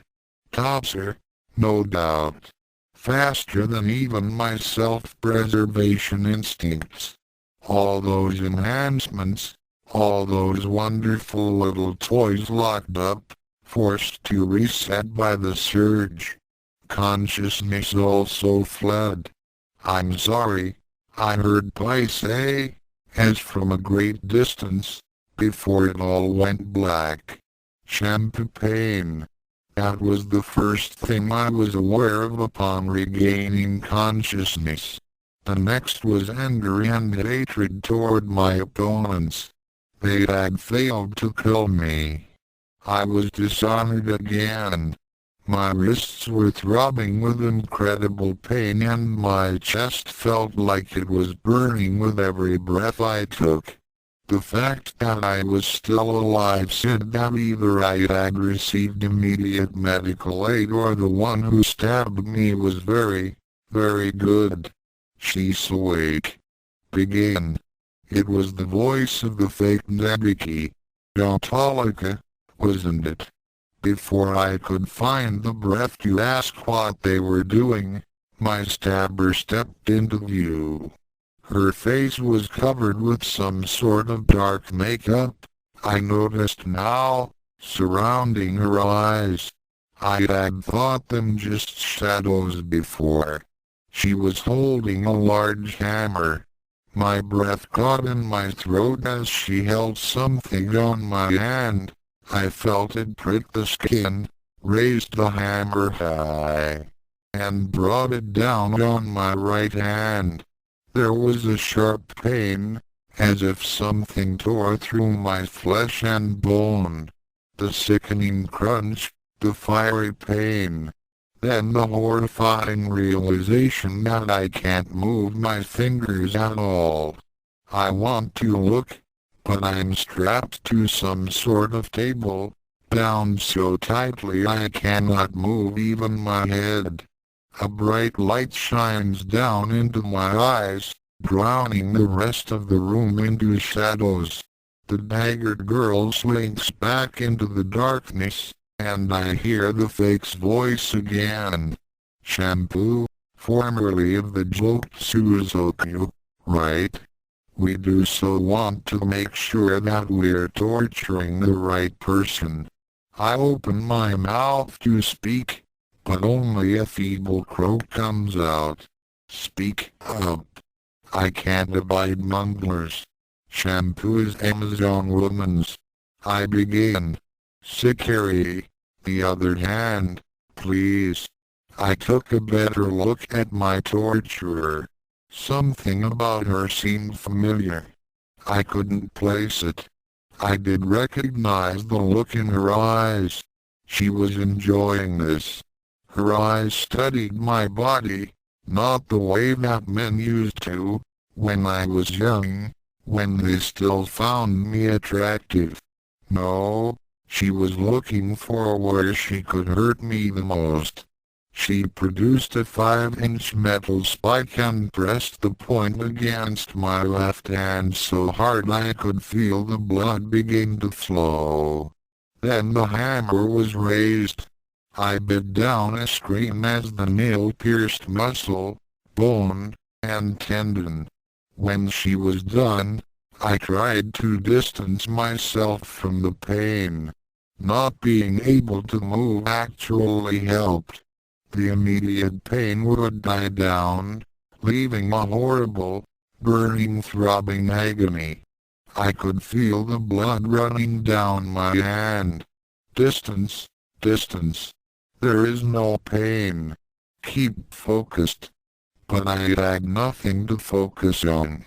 What was there left for me? Ranma had rejected me. The Joksuzoku were gone. They had exiled me, disowned me, anyway. My century-long obsession had ended in failure. Finding it hard to concentrate, Yautalika's voice came at me. Not surprised. Now, drop the bimbo act. I know you're capable of more than that. Now, why don't you tell Sikari about your magic? How did you bring Ranma back? Sikari. Another nail was produced, and pressed against my right foot. I wanted to move, do anything to prevent what was to come. I screamed this time. Pitiful. No wonder Ranma-kun wants nothing to do with you. New pain, this time around the heart. What do you know? I snarled, but even to my ears it sounds as defiant as a wet kitten. I know a lot more than you might think. I know that you were bound by law to either marry or kill Ranma, depending on the situation he found himself in. I know you spent a lot of time trying to win him. I even know that your family killed him. I wish I had killed Cologne now. Somehow, my shame has spread and she's the only one who could have done it. I remember her screaming, her eyes gone. I remember the terrible taste, how they squished in my mouth. No. Enough. Madness lies that way. I will not give in to the madness. I will be sane when I die. Sikari raised another nail. I wanted to plead with her, beg her not to maim another foot, but I could see the anticipation in her eyes. She wanted to hurt me. I had no idea why she drew such pleasure from it. But I could tell that begging would only increase her pleasure. I grit my teeth. Oh, it hurts. After your family destroyed the Sodom and Tendo families, you disappeared. Cologne wasn't much help on where you had gone. She didn't see you leave, after all. Yautalika giggled at that. Tell me, What did you do with the eyes? I was always curious that they were never found. I say nothing. To open my mouth would let the pain out. The pain is controlled. The pain is bottled up. I will control it, on my honor. Sakari did my right elbow next. My honor left me when she reached the right knee. Amidst the screams, Talika kept asking me questions. I think I couldn't understand her anymore. The torture, the pain, it all seemed to be happening to someone else, at a great distance.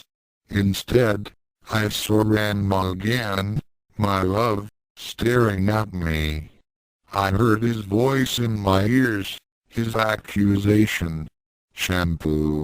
Is what Moose writes true? What Ranma talking about? I had blurted, desperate. Moose, how could you tell him? All of it. Jews and kill, dunking animals in my spring. Your daughter. He too.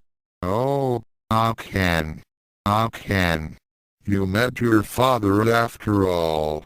He knew. I looked at Ranma. He was angry, but the anger warred with pity. He pitied me. No, please Ranma. Hate me. Don't pity me. Yes, it is true, Ranma, I finally muttered, dropping all pretenses. He looked shocked. My language surprised him now.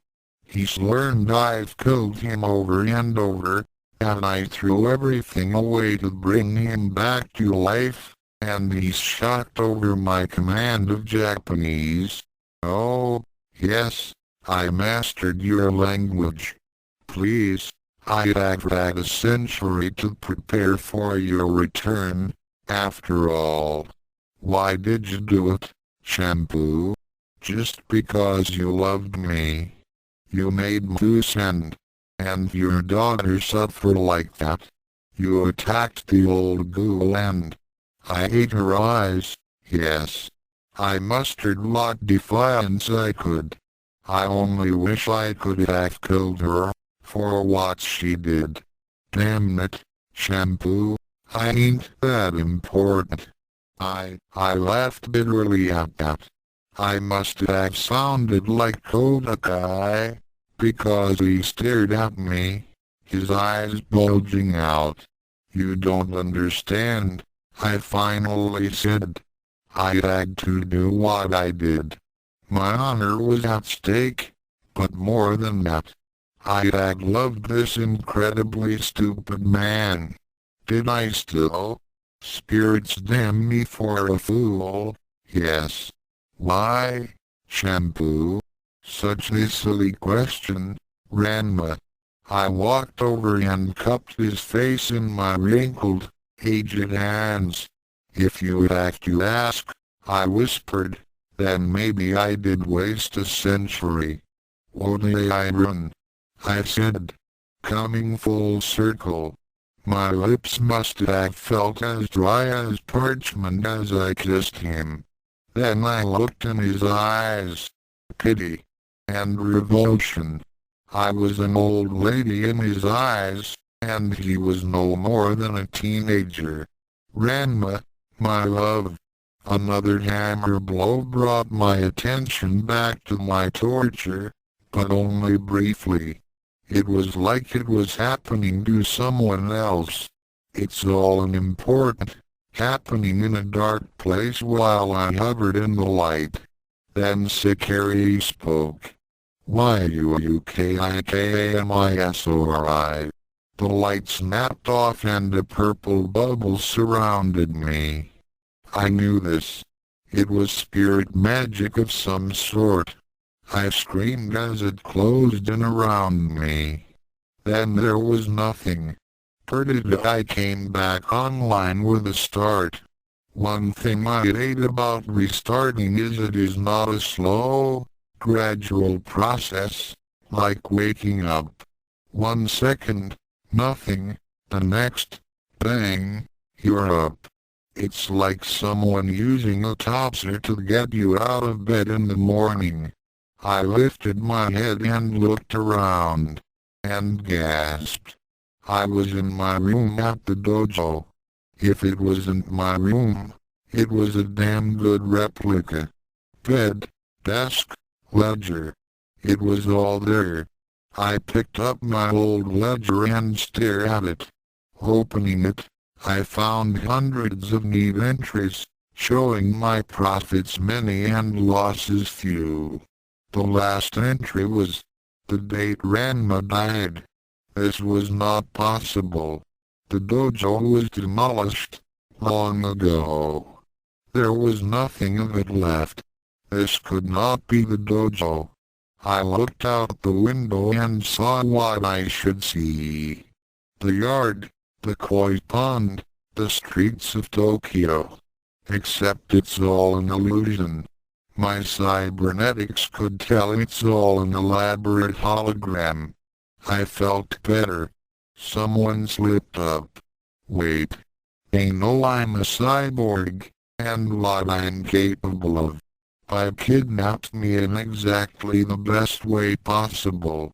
So, why would they go to all this trouble and make such a simple error? Unless this isn't for me. Oh, my. Every muscle froze in terror at that voice behind me. Somehow, she snuck up on me. I'm not sure how, since my enhanced senses should have detected her. But she always was good at that. Slowly, I force myself to turn and face her. "Nebiki?" she asked. Her name froze in my throat. She was dead. I should know. I killed her. Kasumi was looking right at me, one hand covering her mouth in that ridiculous gesture of surprise Kasumi Onichan always used. Damn it can't be her. Oh, very nice, I managed to snarl. You're perfect, really. But you can't be Kasumi. I know you can't. Nebiki, what what single quote has happened to you? Her voice. It's Kasumi's exactly. Curse those damn memory enhancers. I don't want to remember what she was like. You can drop the act, I exclaimed, bringing one enhanced fist down on the desk as hard as I can. It shattered. That made me feel better. I'm not totally helpless. Her eyes widened at that and she ran out into the hall. That showed her. Who's trying to mess with my head like this? Then she came back, with a broom. I stared at her. Who on earth would come back to clean? It hit me. And I crumpled. With a shriek, I collapsed onto the bed, curled up in a fetal ball. My memory, enhanced though it may be, is blank for who knows how long. When I came back to myself, she was holding me, rocking me back and forth, humming that same happy song that Kasumi always hummed when she took care of me and Akane. I remembered Mother singing the same song, when I was young. Island. Is it really you, Onichan? I asked, hesitantly. She smiled. I think it's me, Nebiki.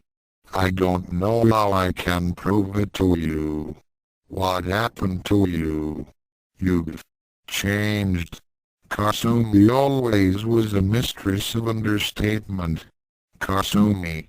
What was the first thing I said after Mother died? She blinked. You didn't say anything at first. You locked yourself in your room all night.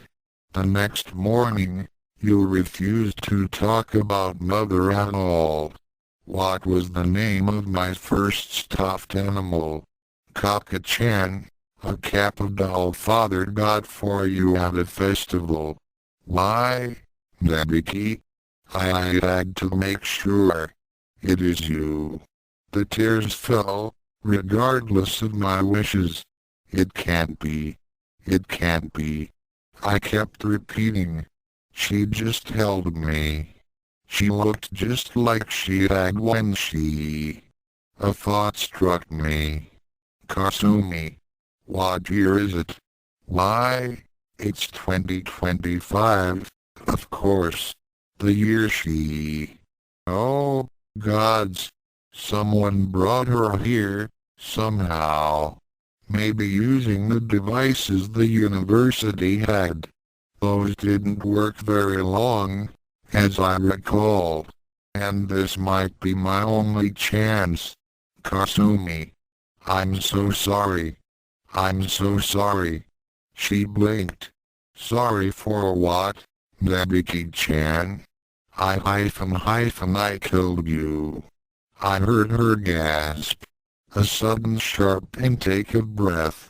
Had she done any less, I would have thought her to not be a human being. The whole story, in all its sordid details, poured forth. I told her of what I did, everything. I didn't even leave out how I used Ryuga. She frowned slightly at that. Everything, including the bomb and how I wound up in this freakish half-life. She sat there, and listened carefully. I forgive you, Nebiki.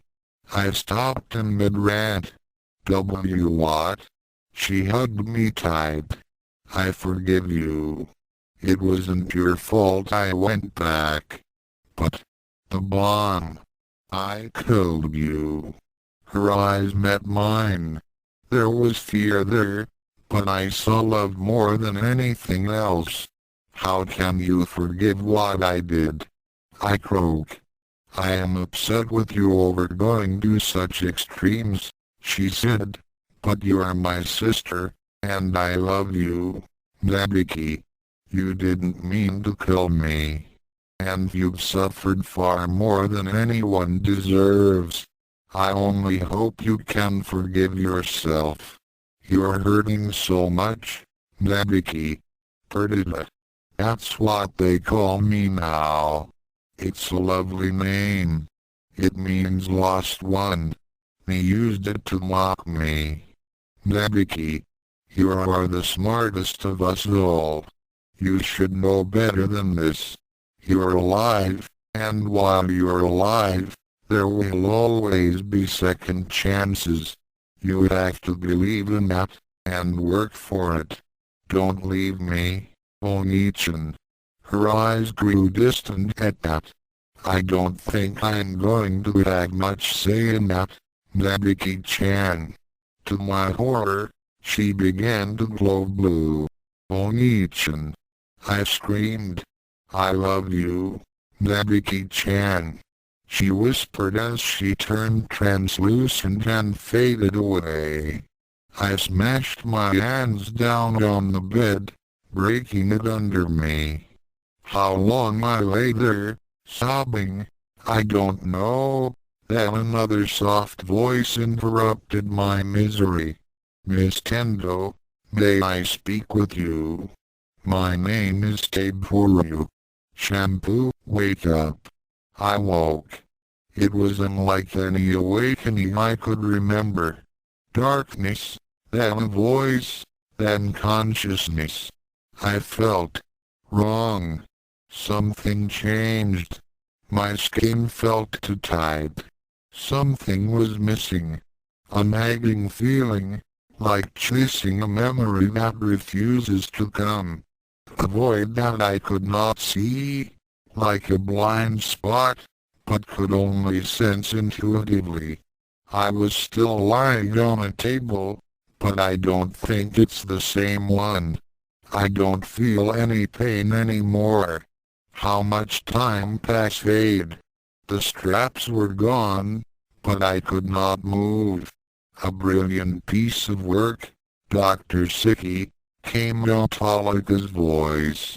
Thank you, Dr. Licky. My torturer. Part of me cringed, wanted to run, to hide.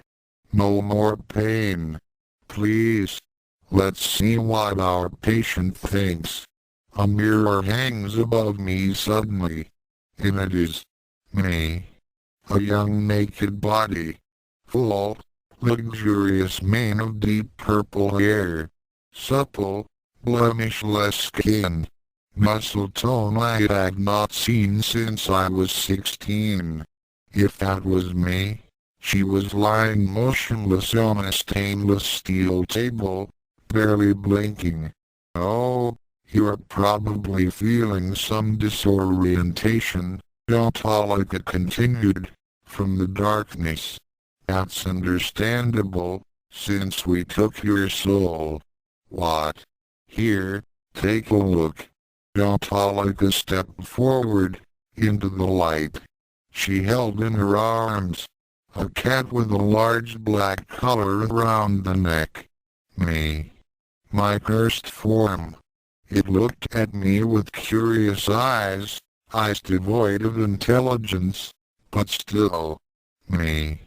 I'd never worked with a Juzenkai curse before, Sakari said, still hidden by the shadows. But when Autolica told me about them, it offered all sorts of possibilities. Autolica gently stroked the fur of my cat body. Quite simple, really. We prepared a new body for you. Thought it took a few days. I hope you like it. It is biologically aged 16 and we added all sorts of toys. The next time you face Perdita, I think you'll be pleased. A cyborg. I was now a half-machine monstrosity like Nebiki. Worse, for she still had her soul. I was a monster. Superior strength, speed, and this is the important part, obedience. We don't want you running off like mommy dearest, do we? I wanted to ask questions, but I couldn't move my mouth. If we let you talk, you'd no doubt be asking why. Right about now. Why did we do this, Siki, dearest? Because. Autolica shrugged and smiled, ruffling the chest of my cat body. Good enough answer for me. Anyway, we prepared a body, then simply had to inflict enough pain on you to make your soul. Well, not depart, but go on a temporary leave of absence. Surely you've heard of people experiencing a distancing effect while under torture. The soul flees the pain. I caught it, Sakari said. I could have crushed it, but we distilled it. The personality and intelligence went into the clone. The more important parts stayed behind. Then a little cold water and poof. Instant, which is familiar. We fixed her up while we were at it. I think she still wants to know why. Licky, Sakari said, her voice warming a truly horrible sound with her as she spoke Autolica's nickname. Demands, demands, demands. Autolica threw her free hand up in a dramatic gesture. We wanted a catspaw. She giggled. You, dear shampoo, will make an excellent assassin, tailor-made for the target we have in mind. Sodom Ranma. He does not belong here, Sakari intoned. The voice of death. They were going to make me kill Ranma. I couldn't. I wouldn't. Stand. Autolica ordered. My body moved, quite independently of my wishes, leaping to stand in front of the table. I had never moved so fast in all my life except when doing special techniques. Turn around. Again, I moved with no conscious control, turning slowly so that they could see every inch of my new body. They looked at me with more than professional, if it could be called that, interest. Angelica even licked her lips. This is just a demonstration. It would be no fun to send you against Ranma like this, and you'd probably lose. But we have your soul, and you cannot go directly against us. Any attempt to disobey our orders will bring horrible pain. If you are too recalcitrant, Sakari will annihilate your soul. She won't simply send it on to limbo. No, she will shred it. Sakari licked her lips at that. My witch's sight was still with me. I knew that she could do it. Worse, she would enjoy it. Do you know what it's like to be without a soul, Shampoo? Angelica asked, suddenly. A soul is the heritage of every human being. It defines them, links them all together. Well, look on my soul, which I didn't want to, but the pain began. Horrible, agonizing pain, starting in the head and then moving throughout my new body. My chest was on fire, my limbs were burning. I could not breathe, I could not think. So I looked. Still, I noted that she could not simply make me use my powers. That was still wholly mine. I looked and saw nothing. A void. A fire-edged maw that devoured anything that came close. You see it. I can see the terror in your eyes. Dr. Tofu did not know what he was toying with when he sought his vengeance on Tendo Nebiki. He didn't know what he would create. Do you know Mommy's story? She killed Kasumi, you know. Set the explosive and blamed it all on Ryuga. Meant to do it when no one was home. But Kasumi went back. Nebiki? Nebiki did that. I had cried when I heard. Kasumi was the best of us all. To die so senselessly. Nebiki's death soon after made sense, suddenly. After Mommy killed herself, sweet old Dr. Tofu decided he had to have vengeance on her. She had to suffer. Something I totally agree with, Angelica said. Then she grinned. I just don't need an excuse to make someone suffer. He tried many different things to bring Mommy back. One of them produced Perdita, who is, more or less, Tendo Nebiki, me. I'm much more and much less. He made a clone, combining Nebiki and Ryuga's DNA. Why? They had a lot of Hibiki genes to defend. Well, let's just say they were experienced at using it. Then, he tried to use computers to copy her mind. Oh spirits! What did he do? What monster did Tofu unleash? He created a Sulis. Something that has no connection with humanity. Nothing but a growing nihilism at its core. A desire to destroy and kill that will only grow. I remember everything, Shampoo, but I'm not Nebiki. I'm better. I'm going to show you all that. She threw her head back and gave a short, barking laugh. My cat self-yowled in fear. Then her mad green eyes were on me again. Everything's going to burn, Shampoo. And you're going to help me do it. And I, Sakari added, Get to watch. Front row seat. Love, Metallica rejoined, moving over to the hug and plant a kiss on Sakari's lips. I could only watch as the two dueled with teeth and tongues, seeking supremacy and not even stopping when the blood began to flow. Then they turned to look at me. We're not done yet. She's not ready to go out, Metallica said. I quite agree. Lie down on the table, shampoo. I moved without volition. Knives, Sakari said. I say acid, Metallica replied. Fire is better. Why not all three? What happened next? Imagine being paralyzed, unable to move, not even to scream, and conscious throughout the entire experience. Then, pain, methodically and diligently applied. The fierce slice of the knife as they carve into my flesh. The hiss and sizzle of acid as it is slowly dripped onto my skin. The crackle of fire and the smell of burnt flesh.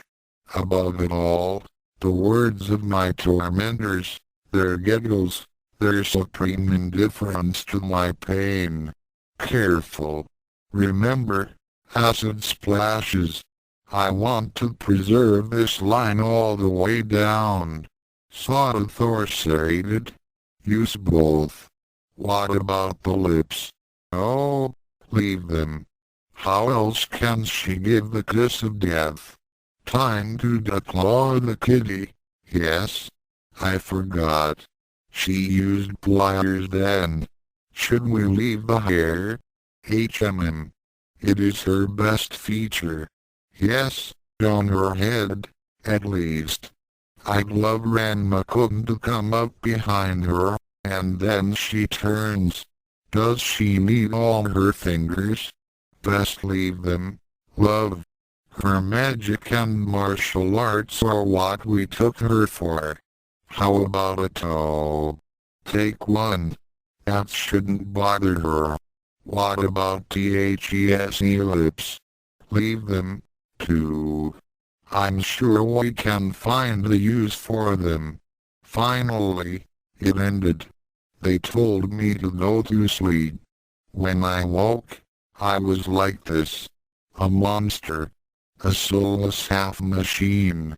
On my left side, I looked just like I did when I first came to shampoo, so many years ago. A beautiful, exotic, young Amazon with long purple hair and a body that could rouse a corpse. The right side could be that corpse. It's like one of those medical charts, where they show the skeleton on one side and the muscles on the other. A straight line, starting at my forehead and bisecting my body neatly is the divisor. On the left of the line, perfection. On the right, white scars, acid pitting, shiny burns that will never heal. My fingernails were torn out. My lips remain perfect, but you can almost see the muscles work when I smile. The skin around it is so damaged. My hair remains perfect, so I brush it to hide the right side of my face. Except when they want to see it. I train now, teaching my new body my art, preparing for when I will kill for them. They have not made me do it yet. They want Ranma to be my first. They have done other things with me, instead. I can't help cringing when they come to me at night, for any reason. Sometimes, they let me pet Massey, as I call my other half. They call her Ariel. When I hold her, and she purrs, I feel almost whole. Her color is their insurance policy, above and beyond even their programming of my body. and I will not let her go free.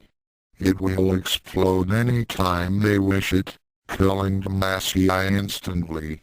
What will happen to my soul then? Sakari has left to my imagination.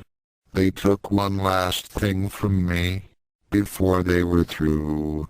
It was the only thing I had not lost. I had lost my family, my tribe, my Amazonhood, my daughter, my friends, my love and my soul. What more could they take, you ask? I am Taliban, now. I hate Jews and Kyo. I hate Japan. I even am beginning to hate Ranma. My hands were on her throat before she could blink. She was a matronly woman, with great hair and a face that went more towards handsome than beautiful. There were lines around her eyes and mouth, but her brown eyes were as hard as the earth. Purposeful, unrepentant. How dare she? How dare she use Kasumi Onichan like that? How dare she put me through all of that grief again? I could feel the tears in my eyes. She blurred before me as the tears escaped down my cheeks. I didn't squeeze yet. Not much, anyway. I can explain, she rasped out. Start talking, I spat out. I really didn't want to hear what she had to say, but information has more power than even money. We had to make sure that you were once Tendo Nebiki. We have the Nanvan mirror. I growled at that. Another reminder of my past. She was choosing her words carefully, obviously frightened for her life and not wanting to say the wrong thing that would cause me to snap her neck like a twig. At the same time, she possessed a self-discipline that I found admirable. It was a trait I had once. Ono Kasumi is quite safe. She has returned to her own time with no memory of being here. We used Formula 110 on her. Recognition. You're Chinese Amazons. Of a sort. I loosened my grip slightly. Why did you test me? What did you care if I was Nebiki once?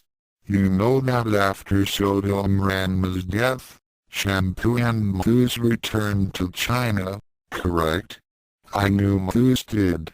Shampoo simply vanished. For obvious reasons.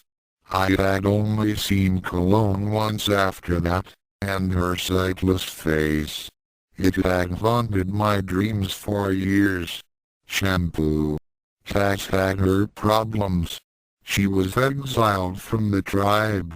Moose was not, though he spent almost all of his time caring for Shampoo. She was not in her right mind. She swallowed and tried to make herself more comfortable. No, really? How much sarcasm could I load into those words? A lot. When he did visit the village, he told tales of his time in Japan.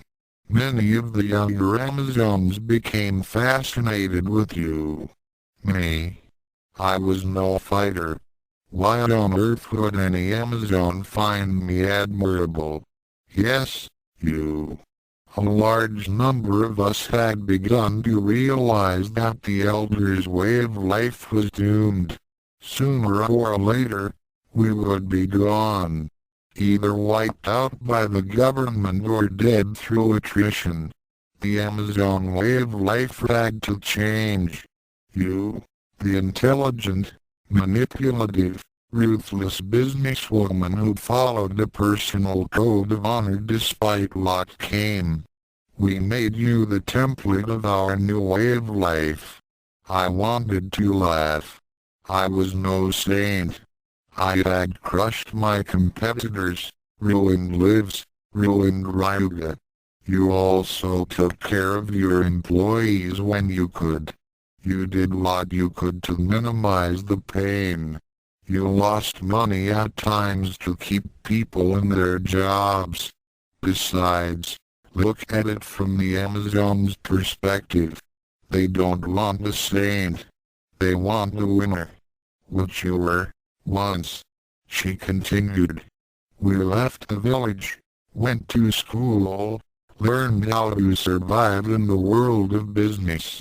We set up dummy corporations and false identities to hide the fact that we were working together. Our net worth does not approach that of the Kunyu Foundation, but it is substantial. We also have agents everywhere. Like Kai. When she told us of Perdita, we suspected that you were she, but we could not know for certain. Your confrontation with Sodom Ranma, the clone, you mean? She smiled. No, not a clone. We have not abandoned all our ties with the old joke Suzuki. Shampoo has spent the last century learning of Jews and Kaiju. She has brought Sodom Ranma back to life. He shares the body of a college student. But you know how a Jews and Kaiju curse works, do you not? The room spun. My senses detected no unusual stress tones. She was telling the truth. Or what she thought was the truth. Could that have really been Ranma? Was he alive somehow? I saw again the hallucination that had struck me down when I had confronted Ranma. Ranma and Thompson, switching back and forth so fast their images blurred together.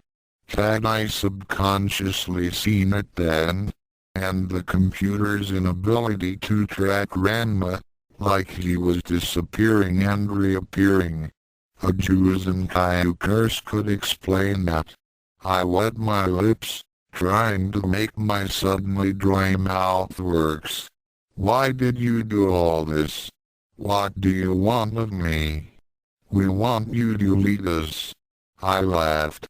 I couldn't even lead myself, and they wanted me to lead them. The Kunyu Foundation and Ono Corp are ruling the world in fact if not in name. Every year, their grip grows tighter, their stranglehold on the economy, on the people, gets worse. They are meddling with things that could destroy all of mankind. Think about your resurrection. Do you think the biotechnology involved can only be used to bring dead businesswomen back to life? They can create bioweapons of horrible efficiency.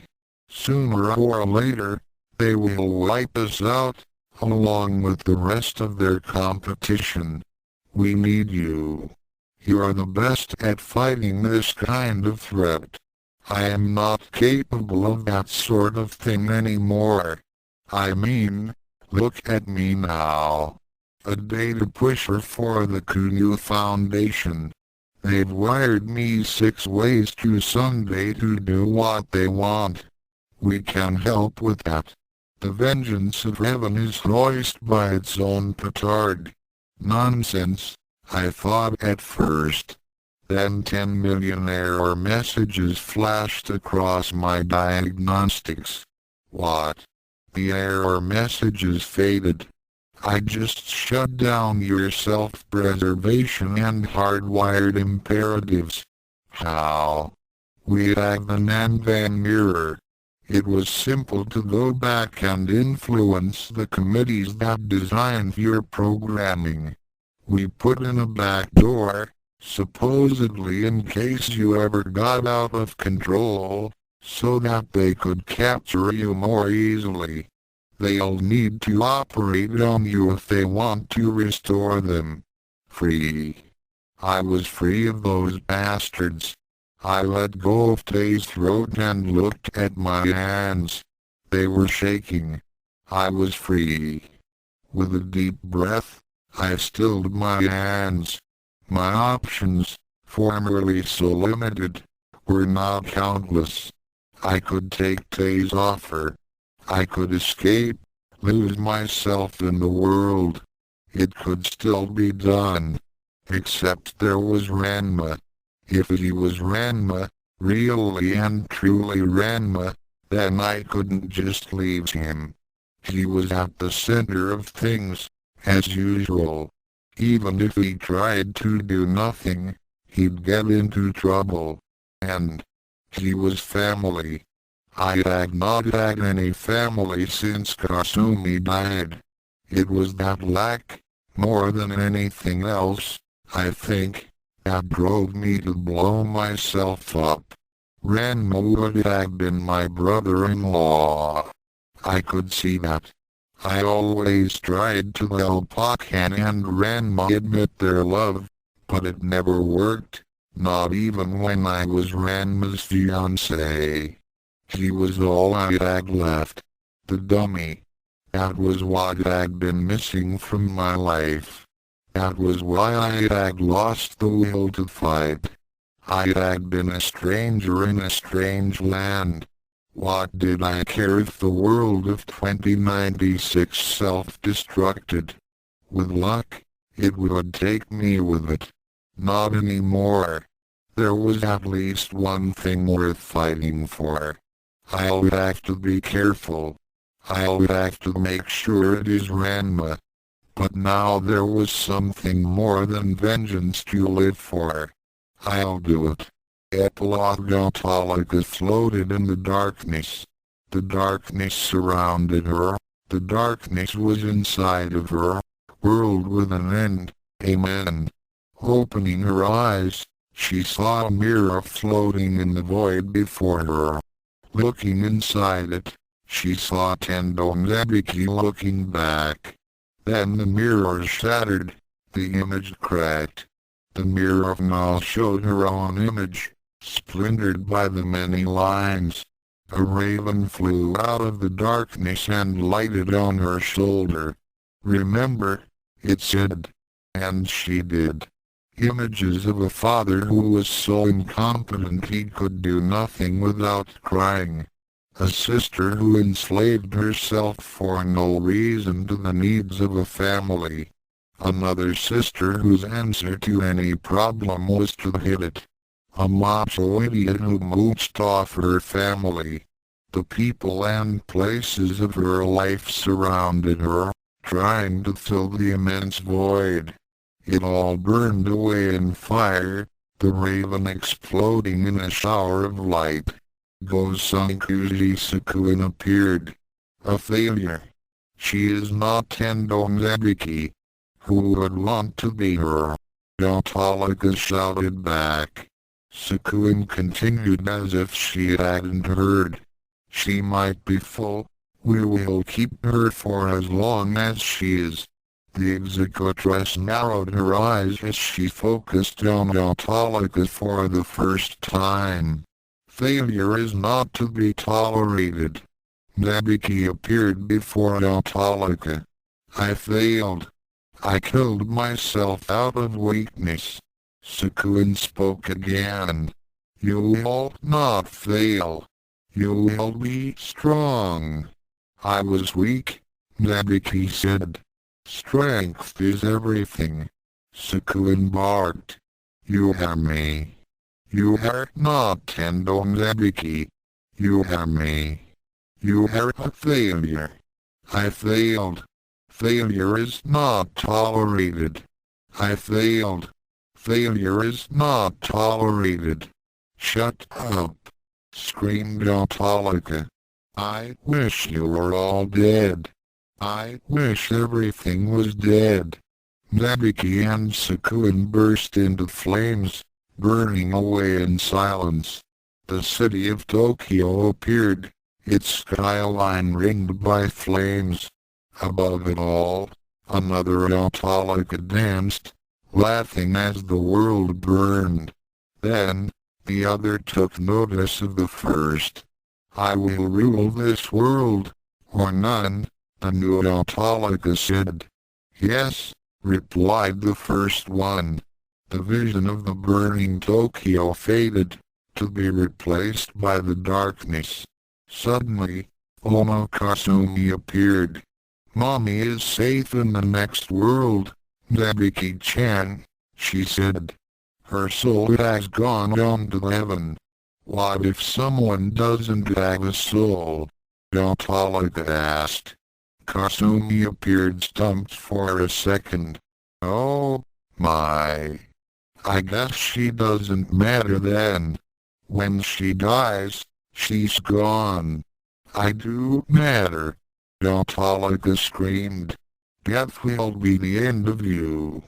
I will carve my name onto the souls of so many people they will fear me, even in death. You do not matter. With a scream, Autolycus woke up. Sakari, lying as naked as her partner in their bed, woke up with a start. Then, she hugged her sobbing bedmate. Another nightmare? It gets worse. All the time, it gets worse. Sakari had been told by her lover of the dreams before. She tried to comfort her. SHH, love. Soon we'll show this entire world that you matter. That you are all that matters. Autolycus calmed down a bit at that, and at the touch of her lover. Yes. And then the collective shall follow, and all worlds with them. Should I summon our new toys? She should help relax you. Autolycus snuggled next to Sakari. Not tonight. I want you to myself, she purred, leaning back to kiss Sakari firmly on the lips. Together, we'll set this world on fire, love. You don't know how right you are. The end author's note. Well, as Chris said, this story has been a long time coming. Originally I had thought to do two stories. One would be a sequel to Guys A, creating Caliban. The other would make Perdita confront Kasumi and learn of the new joke Suzuki. As I struggled to write the first story, it just wouldn't come. Then, the idea came to me to combine the two. I put it all in first person and then Shampoo and Perdita were speaking through me again. Kagami is Japanese for mirror, and in this story I hold up a mirror to both Shampoo and Perdita. They both are forced to see what they have become. For one, she will spiral down into darkness. The other will claw her way back into the light. But don't worry, their stories aren't done yet.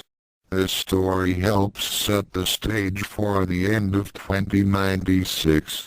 Repent. Jeff Hosmer, October 25, 98. Jeffrey Paul Hosmer, JosmerAddicts.netcom.com http://